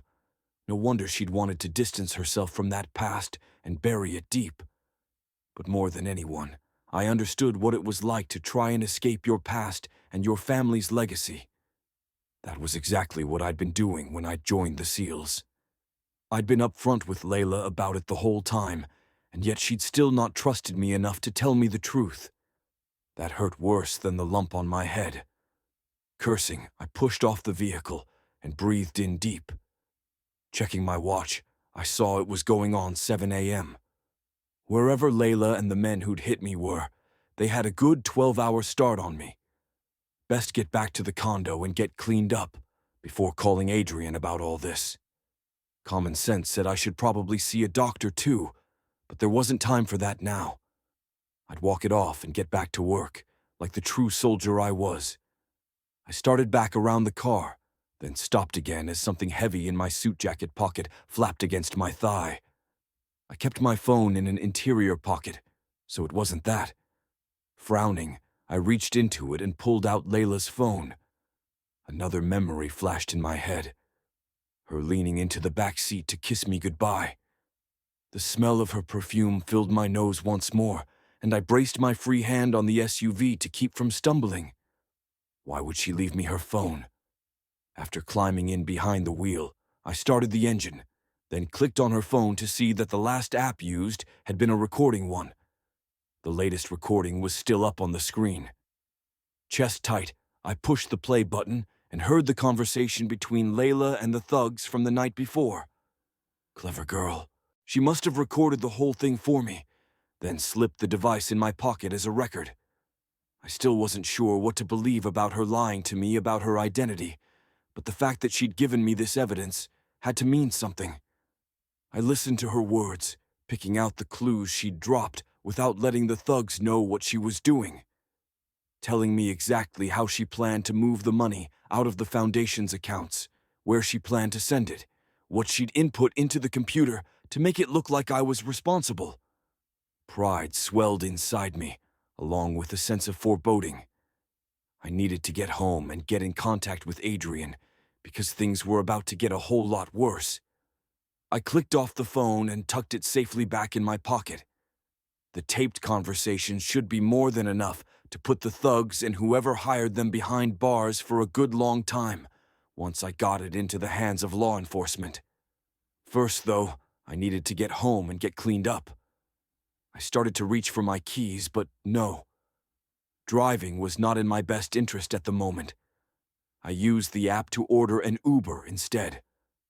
Afterward, I blinked hard and rested against the rear of my SUV to allow the cool early morning breeze to keep me alert and focused while I waited.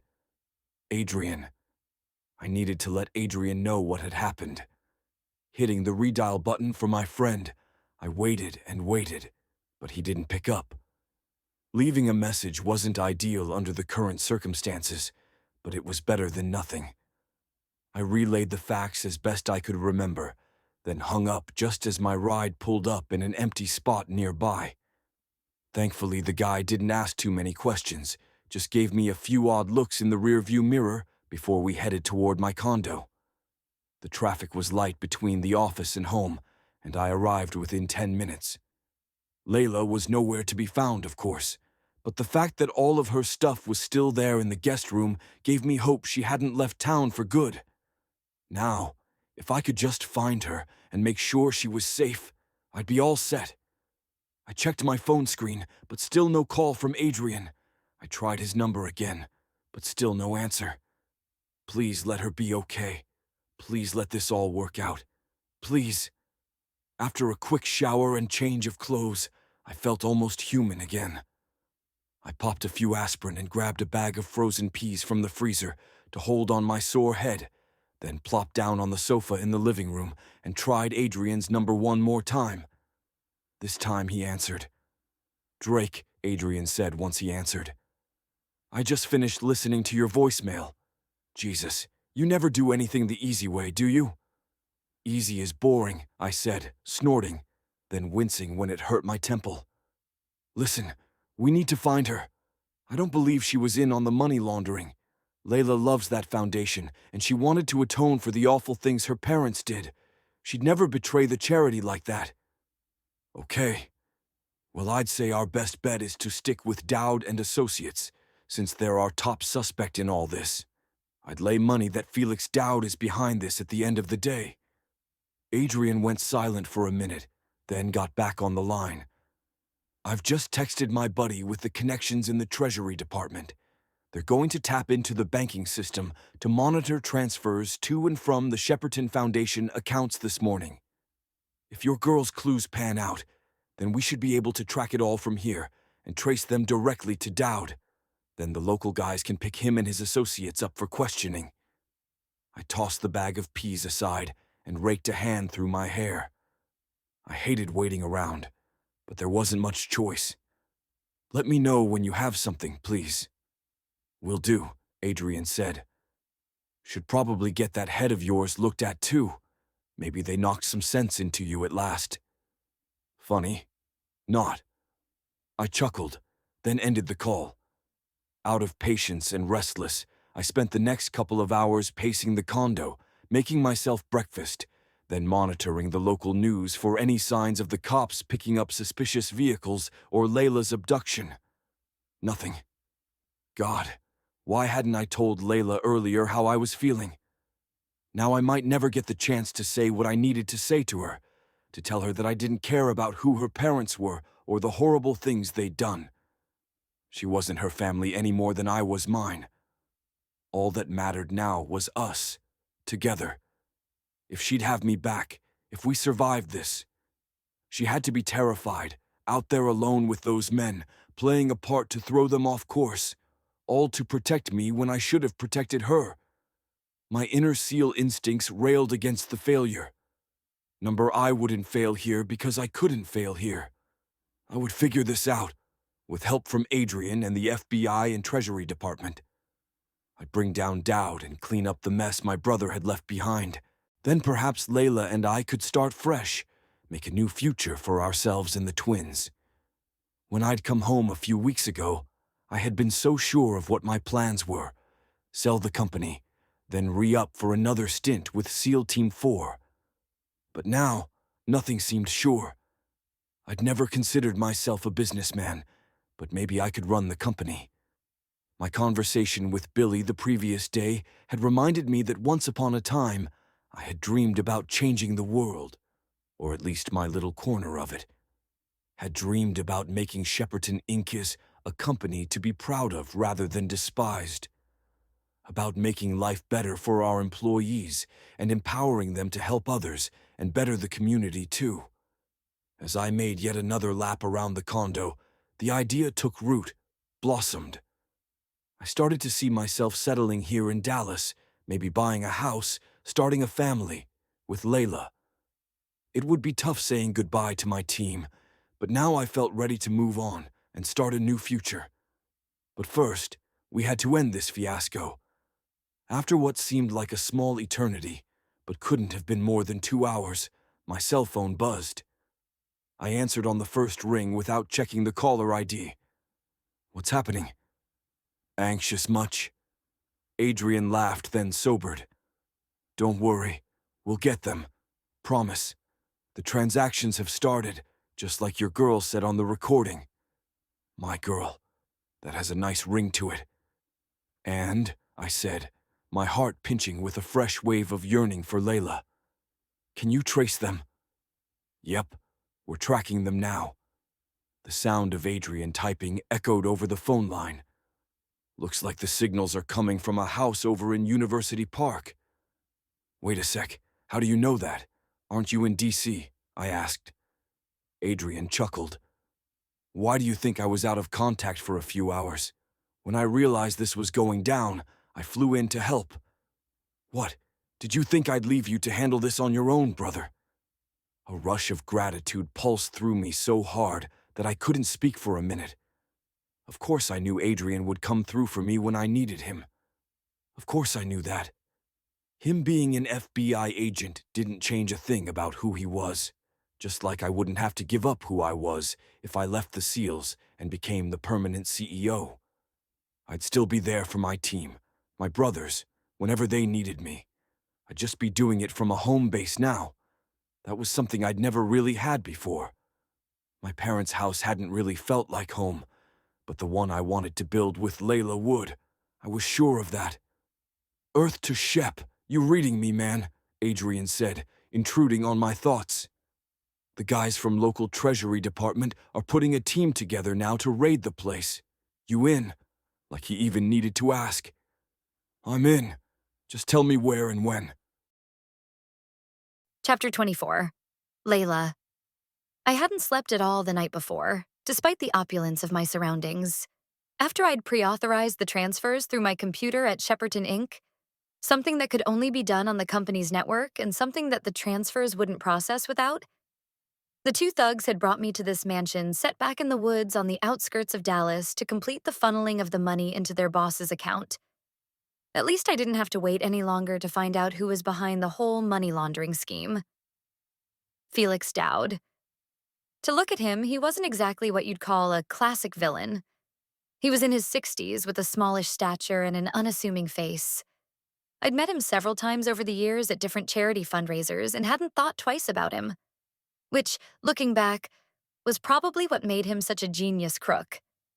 I'd learned early on from my parents that the best way to hide something was in plain sight, and Felix Dowd had obviously turned that wisdom into an art form. He was sitting across from me in the massive chef's-style kitchen at a granite island that could have seated 6 people and then some. The guy was reading the Financial Times and sipping a steaming mug of herbal tea, his blue eyes narrowed behind his wire-rimmed glasses. "Would you like a piece of toast, my dear?" Dowd asked me without looking up. "Wouldn't want you going hungry in your condition." The mention of the twins had me placing a protective hand over my abdomen. I wasn't showing too much at this point, but Dowd had had people watching me, obviously. My doctor's appointments must have given away my pregnancy. "No, thank you." He turned pages in his paper and sipped more tea.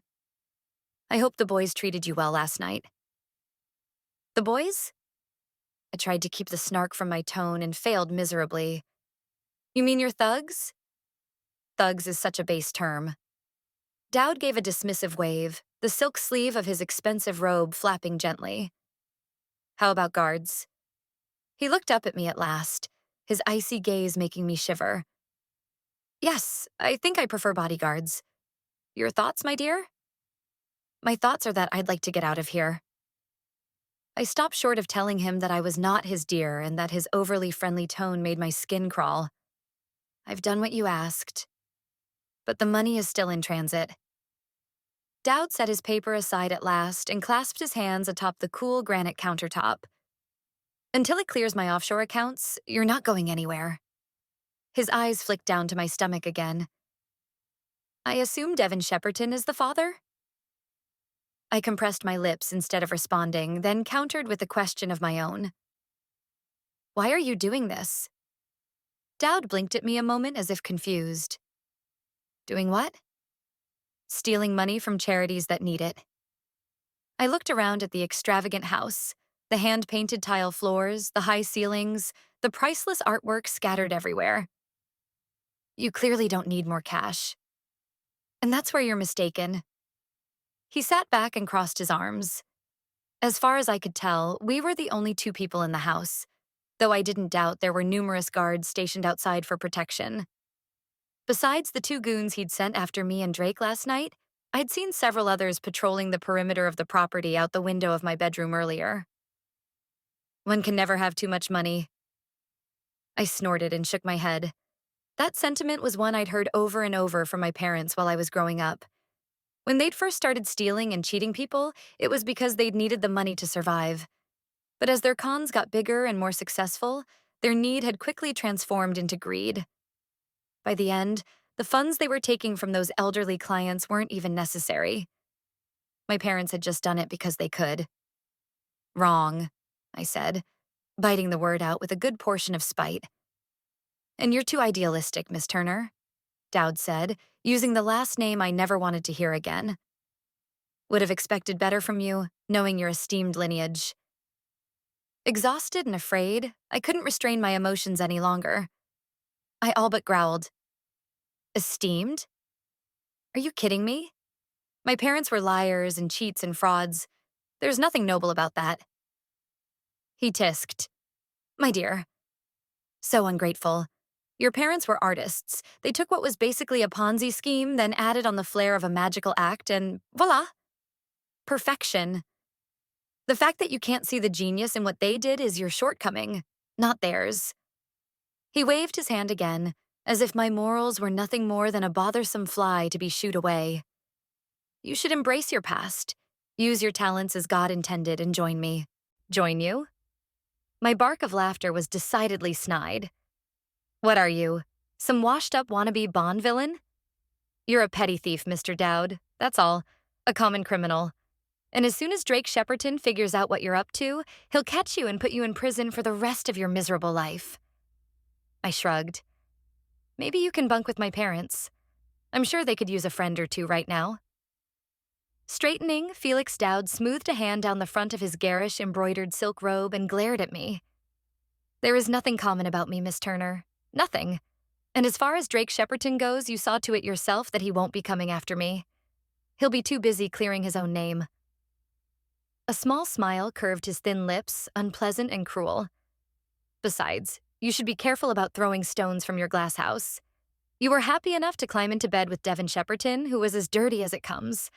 The whole Shepperton family had no qualms about bending the rules to get what they wanted. Devin was exactly what you accused me of being, a thief and a criminal. He just happened to handle his business in the public eye. See what I mean about money? Get enough of it and people let you do whatever you want. One corner of his lips pulled up into a smirk. Or whoever you want. You must be quite persuasive to have seduced not just one Shepperton twin, but two. Nice work, Miss Turner. Hackles up, I clenched my fists at my sides to keep from punching something, namely Felix Dowd. What Drake and I had together had been wonderful and real and pure, not the tawdry mess this jerk made it out to be. A brief image of Drake in the car last night, injured and alone, made my heart ache. I prayed he was okay, and that he'd figure out the clues I'd left him before it was too late. I took a deep breath and tried to concentrate on what I had to do here to stall. Drake needed time to wake up, find the phone, listen to the recording, then contact the authorities. A quick glance at the digital clock above the professional-grade stove said I had about an hour before Jameson showed up to work in accounting and began to see all those withdrawals from the Foundation's accounts. Withdrawals I'd linked to Drake's name. If we both got out of this alive, I owed Drake some big-time apologies. For not telling him the truth about my past. For creating evidence against him, even if I only did it to save his life. For not being honest about how much I loved him and wanted to be with him, wherever the future might lead.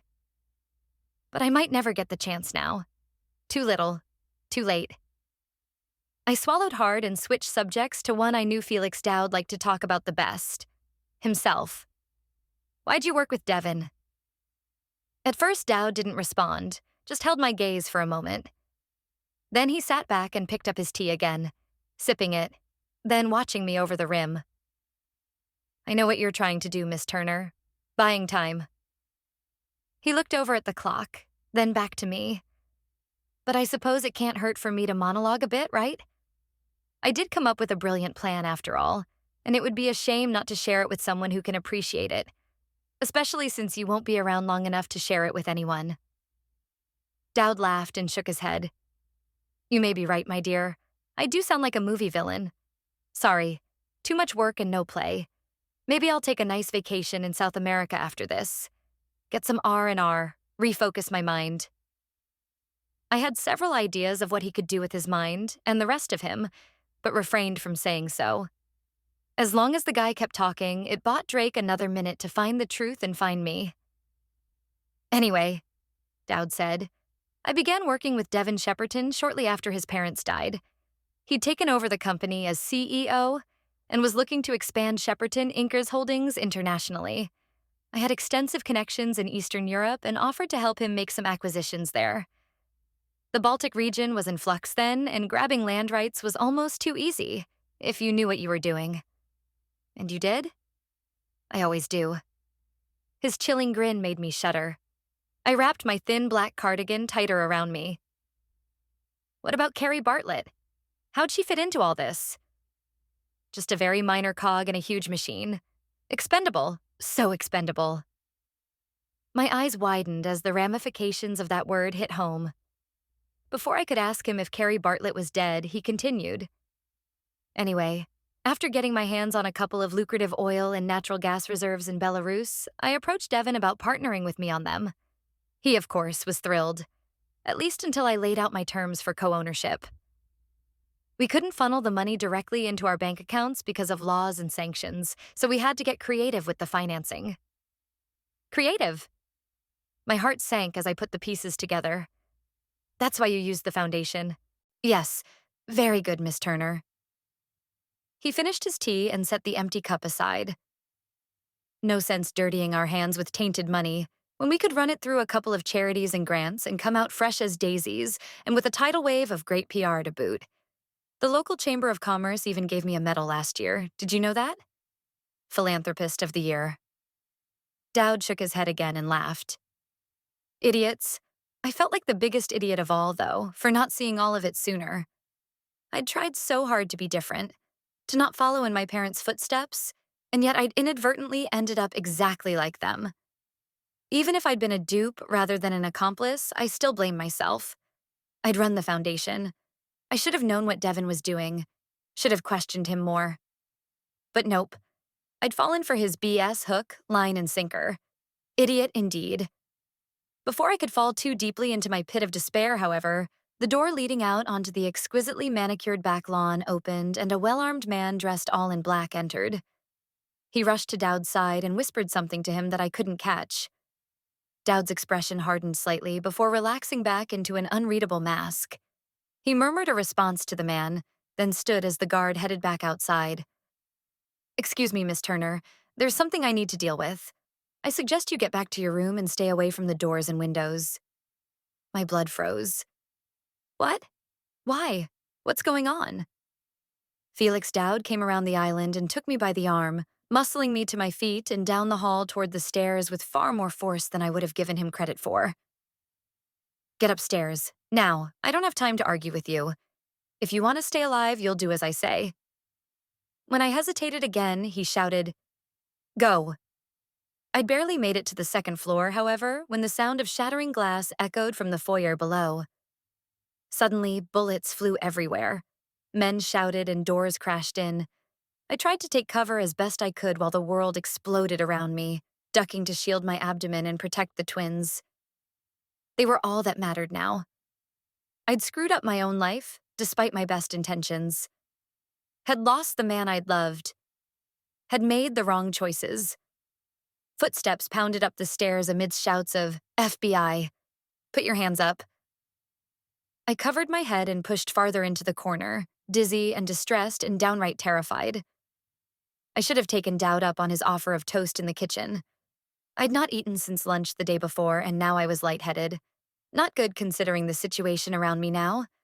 I cowered even more, unable to stop the violent tremors racking my body. "Hey," a deep male voice said from somewhere close. "Layla, sweetheart?" Great. Now I was hallucinating. What came next? Coma? Death? I flinched, hugged my arms tighter around my legs, cradling my stomach. Number, I wouldn't die. The twins needed me. The twins deserved a happy life. Happy? I would have been happy with Drake. In a perfect world, we could have had the most amazing future together. "Layla?" the voice said again, and this time a gentle hand clasped my arm, pulling me out of the corner and forcing me to look up. "Sweetheart? Please say something. Please tell me you're okay."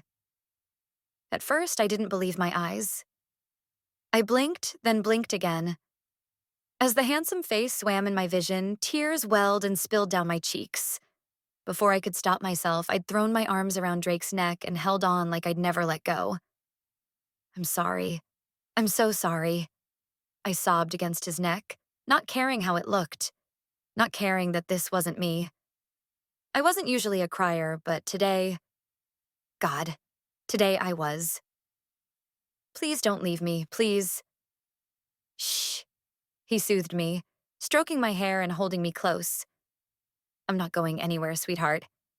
I promise. He rocked me slowly for a while as the chaos gradually ended downstairs. I had no idea how long we sat there on the floor, but finally Drake's strong arms lifted me, carrying me down the stairs and outside into the backyard. The sound of chirping birds and leaves rustling finally had me lifting my face to look at him. Dark circles marred the skin beneath his eyes, and there was a purple bruise and cut in his temple where the thugs had knocked him out the night before. But I'd never seen anyone more beautiful in my life. Drake walked over to a stone bench near the perimeter of the yard and sat down, ignoring the agents running around the place, arresting people and collecting evidence. I barely registered when they marched Dowd out of the house, handcuffed and tight-lipped in his ugly silk robe. I only had eyes for the man on whose lap I sat. Drake cupped my cheek and stroked my skin with the pad of his thumb. "Please tell me you're okay."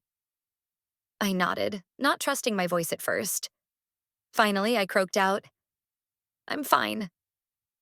"I was so worried about you," he said, hugging me tightly again and burying his face in my hair. "You are so brave, so amazing." His words only made me cry harder. I wasn't any of those things. I'm sorry you got hurt. I'm sorry I said those awful things last night. I didn't mean any of them. I never meant any of it. I know, sweetheart. I know.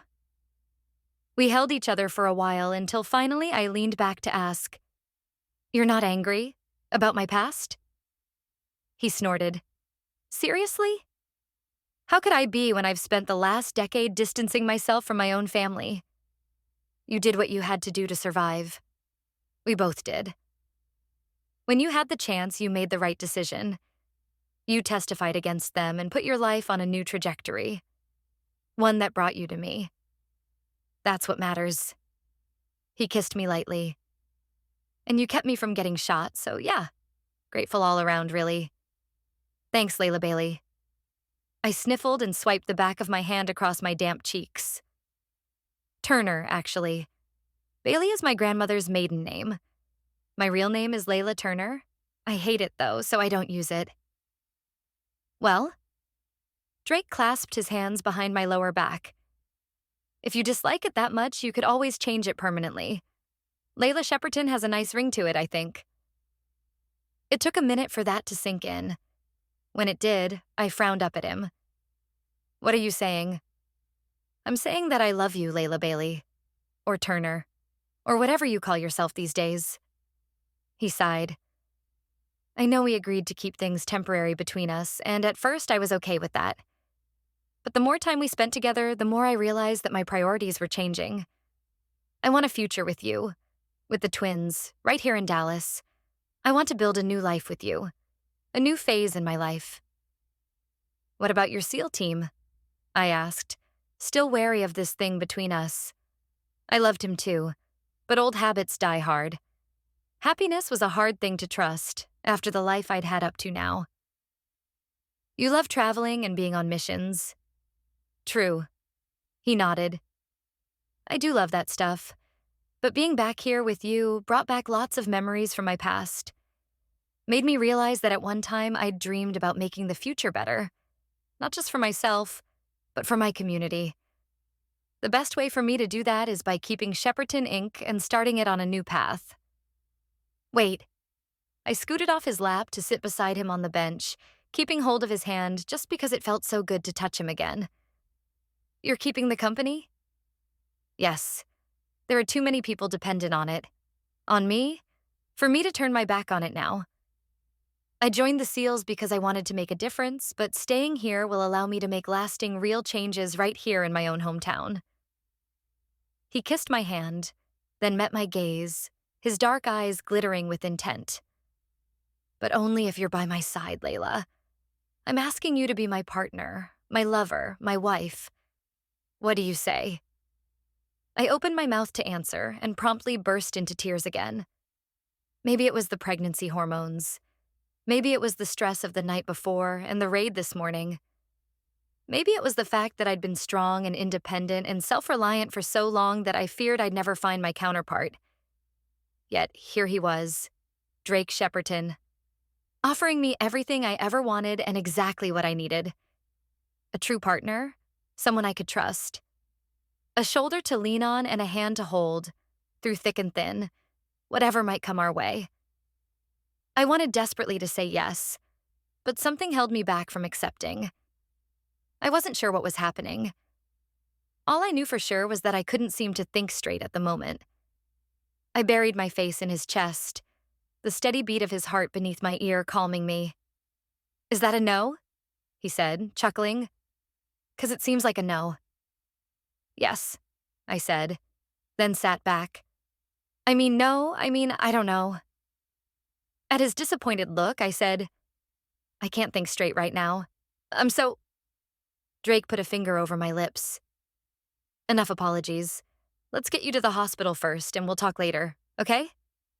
I nodded, leaning against him again as he carried me toward the waiting EMTs at the ambulance nearby. And the last words I heard before I fell asleep were him saying, She's pregnant with twins. Chapter 25. Drake. Everything looks fine on the ultrasound, the ER doctor said a few hours later, and I felt like a huge weight had been lifted off my shoulders. I gave Layla's hand a reassuring squeeze, then kissed her knuckles for good measure. "Do you want to know the sex of your babies?" "Oh, I'm not—" "The father," I started to say, but she gripped my fingers tighter, stopping me. My eyes flew to Layla's and she shook her head. "No, we want to be surprised," she said to the doctor. "Thanks for putting our minds at ease, though." "My pleasure," the woman said, wiping the gel off Layla's skin and moving the ultrasound machine back against the wall. "Let me get your discharge paperwork ready. Then I'll be back in to go over final instructions with you, okay?"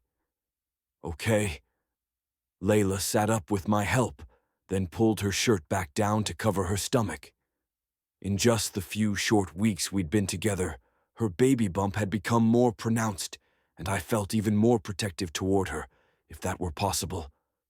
Honestly, when I'd burst into that house earlier for the raid, I'd been ready to shoot first and ask questions later, whatever it took to ensure Layla and the twins got out of there alive and well. Now that the adrenaline had burned off, though, I felt itchy and unsure. I'd probably pushed it way too far in the garden, blabbing about my feelings and my plans, and then asking her to marry me while she sat there, staring at the house of the man who had kidnapped her because of the misdeeds of my own brother. Lord, if I'd ever had any game to begin with, it had disappeared the moment I'd found her cowering in that corner at the top of the stairs, shaking and scared. I'd wanted nothing more than to hold her forever and never let her go, but this wasn't about me now. If she stayed, the decision had to be hers. I sat back in my seat, still holding her hand, and checked my phone with the other. We'd already been here 3 hours, between the exams and giving our statements to the cops and filling out all of the paperwork. I was running on empty, and I couldn't imagine how tired Layla must be. She looked far too pale for my liking, but at least one of the nurses had gotten her some juice and crackers to nibble on while we'd waited. And the twins were fine.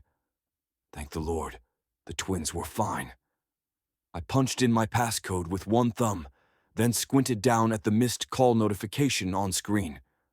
Baron Bexler had apparently called while I had been at Dowd's place during the raid. Ugh. My first inclination was to put off calling Bexler back until after I'd gotten some sleep, but I might as well handle it all now and get it over with. I hit the redial button and waited for the call to pick up, aware of Layla watching me the whole time. "Shepperton," Bexler said after answering on the second ring. "I just saw news reports of a raid on Felix Dowd's estate. They're saying he's been picked up on fraud charges related to the Shepperton Foundation." I took a deep breath. "Yes, it's true. My brother got involved in some illicit activities, but I'm cleaning up the mess now." Good, Bexler said. "That isn't why I called, though. I wanted to discuss our meeting next week. I'd rather skip the introductory stuff we'd originally discussed and get straight into the acquisition process. I've already contacted my attorneys, and they are drawing up plans as we speak, so—" "Actually," I said, glancing over at Layla, "Shepperton, Inc. is no longer for sale." "What? Why?" Bexler asked, his tone obviously confused. "If you're looking for more money, no, it's not the money." I let go of Layla and scrubbed one hand over my face, sitting forward to rest my forearms on my knees. If I didn't hear another word about money again today, or for the foreseeable future, I'd be just fine. I've decided to stay in Dallas and run the company myself, rebuild my family's legacy the right way. I'm sorry if that disappoints you, sir, but I feel I owe this to myself and to our employees." "No, not disappointed," Bexler said. "Well, not for the reasons you think, son, but I'm glad the company will stay in good hands. If you ever change your mind, you know how to reach me." "I do," I smiled. "But I won't. Thank you again for your offer." I ended the call, then exhaled slowly before looking back at Layla over my shoulder. She was still watching me, her expression inscrutable. "What?" "Nothing. Don't lie." I yawned, then sat back once more. "You knew I was keeping the company. I told you back in the garden. Yes. She shrugged, staring down at her hands clasped over her stomach now. I guess I just wasn't sure if I should believe it. Why? I've never lied to you before. Layla winced, and I cringed. Look, I meant what I said at Dowd's house. I inhaled deeply. All of it. I love you, Layla, and I'd love to spend the rest of my life with you. I'm staying here in Dallas and making a go of it. If you want to stay here with me, the invitation is open. Scratching the back of my head, I tipped my head back toward the ceiling. Honestly, I could use your help. She snorted. What could you possibly need my help with? I'm guessing the feds will shut down the foundation, so there goes my job. And you've already got a full staff in place otherwise. True, but maybe you could just, I don't know, take it easy for a while. Gestate my nieces or nephews, maybe one of each. Gestate your what? This time she laughed outright, and my universe brightened. God, I loved the sound of her laugh. Loved everything about her, really, even if she'd never love me back. What a way with words you have. Only with you, sweetheart. I took her hand and kissed it again, happiness fizzing inside me like champagne, despite the fact that my whole world now seemed topsy-turvy. Only with you. Silence fell while we waited for the doctor to return. I didn't know what else to say. I'd laid it all out there, put my heart and future on the line. It was her choice from here. I had to find a way to be okay with that. Finally, just when I despaired she'd tell me no, she sniffled and looked at me again. Okay. I pursed my lips, letting that hang there a second. Okay, what? Okay, I'll help you. With the company. With everything. That unreadable expression of hers dissolved into tears once more, and I was out of my chair and pulling her into my arms before I even realized what I was doing. I'm sorry, she said, against the front of my now tear-damp shirt. I swear I'm not usually like this. I just can't seem to stop crying today.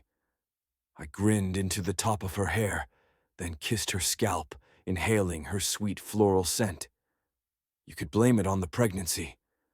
She smacked me on the arm, then laughed again. I wish I could, but I think you just broke me. I frowned and pulled back. I broke you. Yes. Before I met you, I had things under control. I had a plan. I didn't start sobbing every 2 seconds. I was a rational, independent woman. Then you went and had to be all dependable and trustworthy and make me fall in love with you and... Layla buried her face in my shirt again, and I was too stunned to stop her. Wait. You love me? I asked after I'd taken that in. Of course I love you. How could I not? You're near perfect. Joy pulled me under like a riptide, and I kissed her, hard and fast and deep before she could change her mind. You love me, and you're going to help me. Didn't I just say that? She shook her head and gave me a wobbly smile. I love you, Drake Shepperton, and I want to be with you. Forever and ever. Amen. Is that clear enough? Crystal, I said, kissing her once more. The end.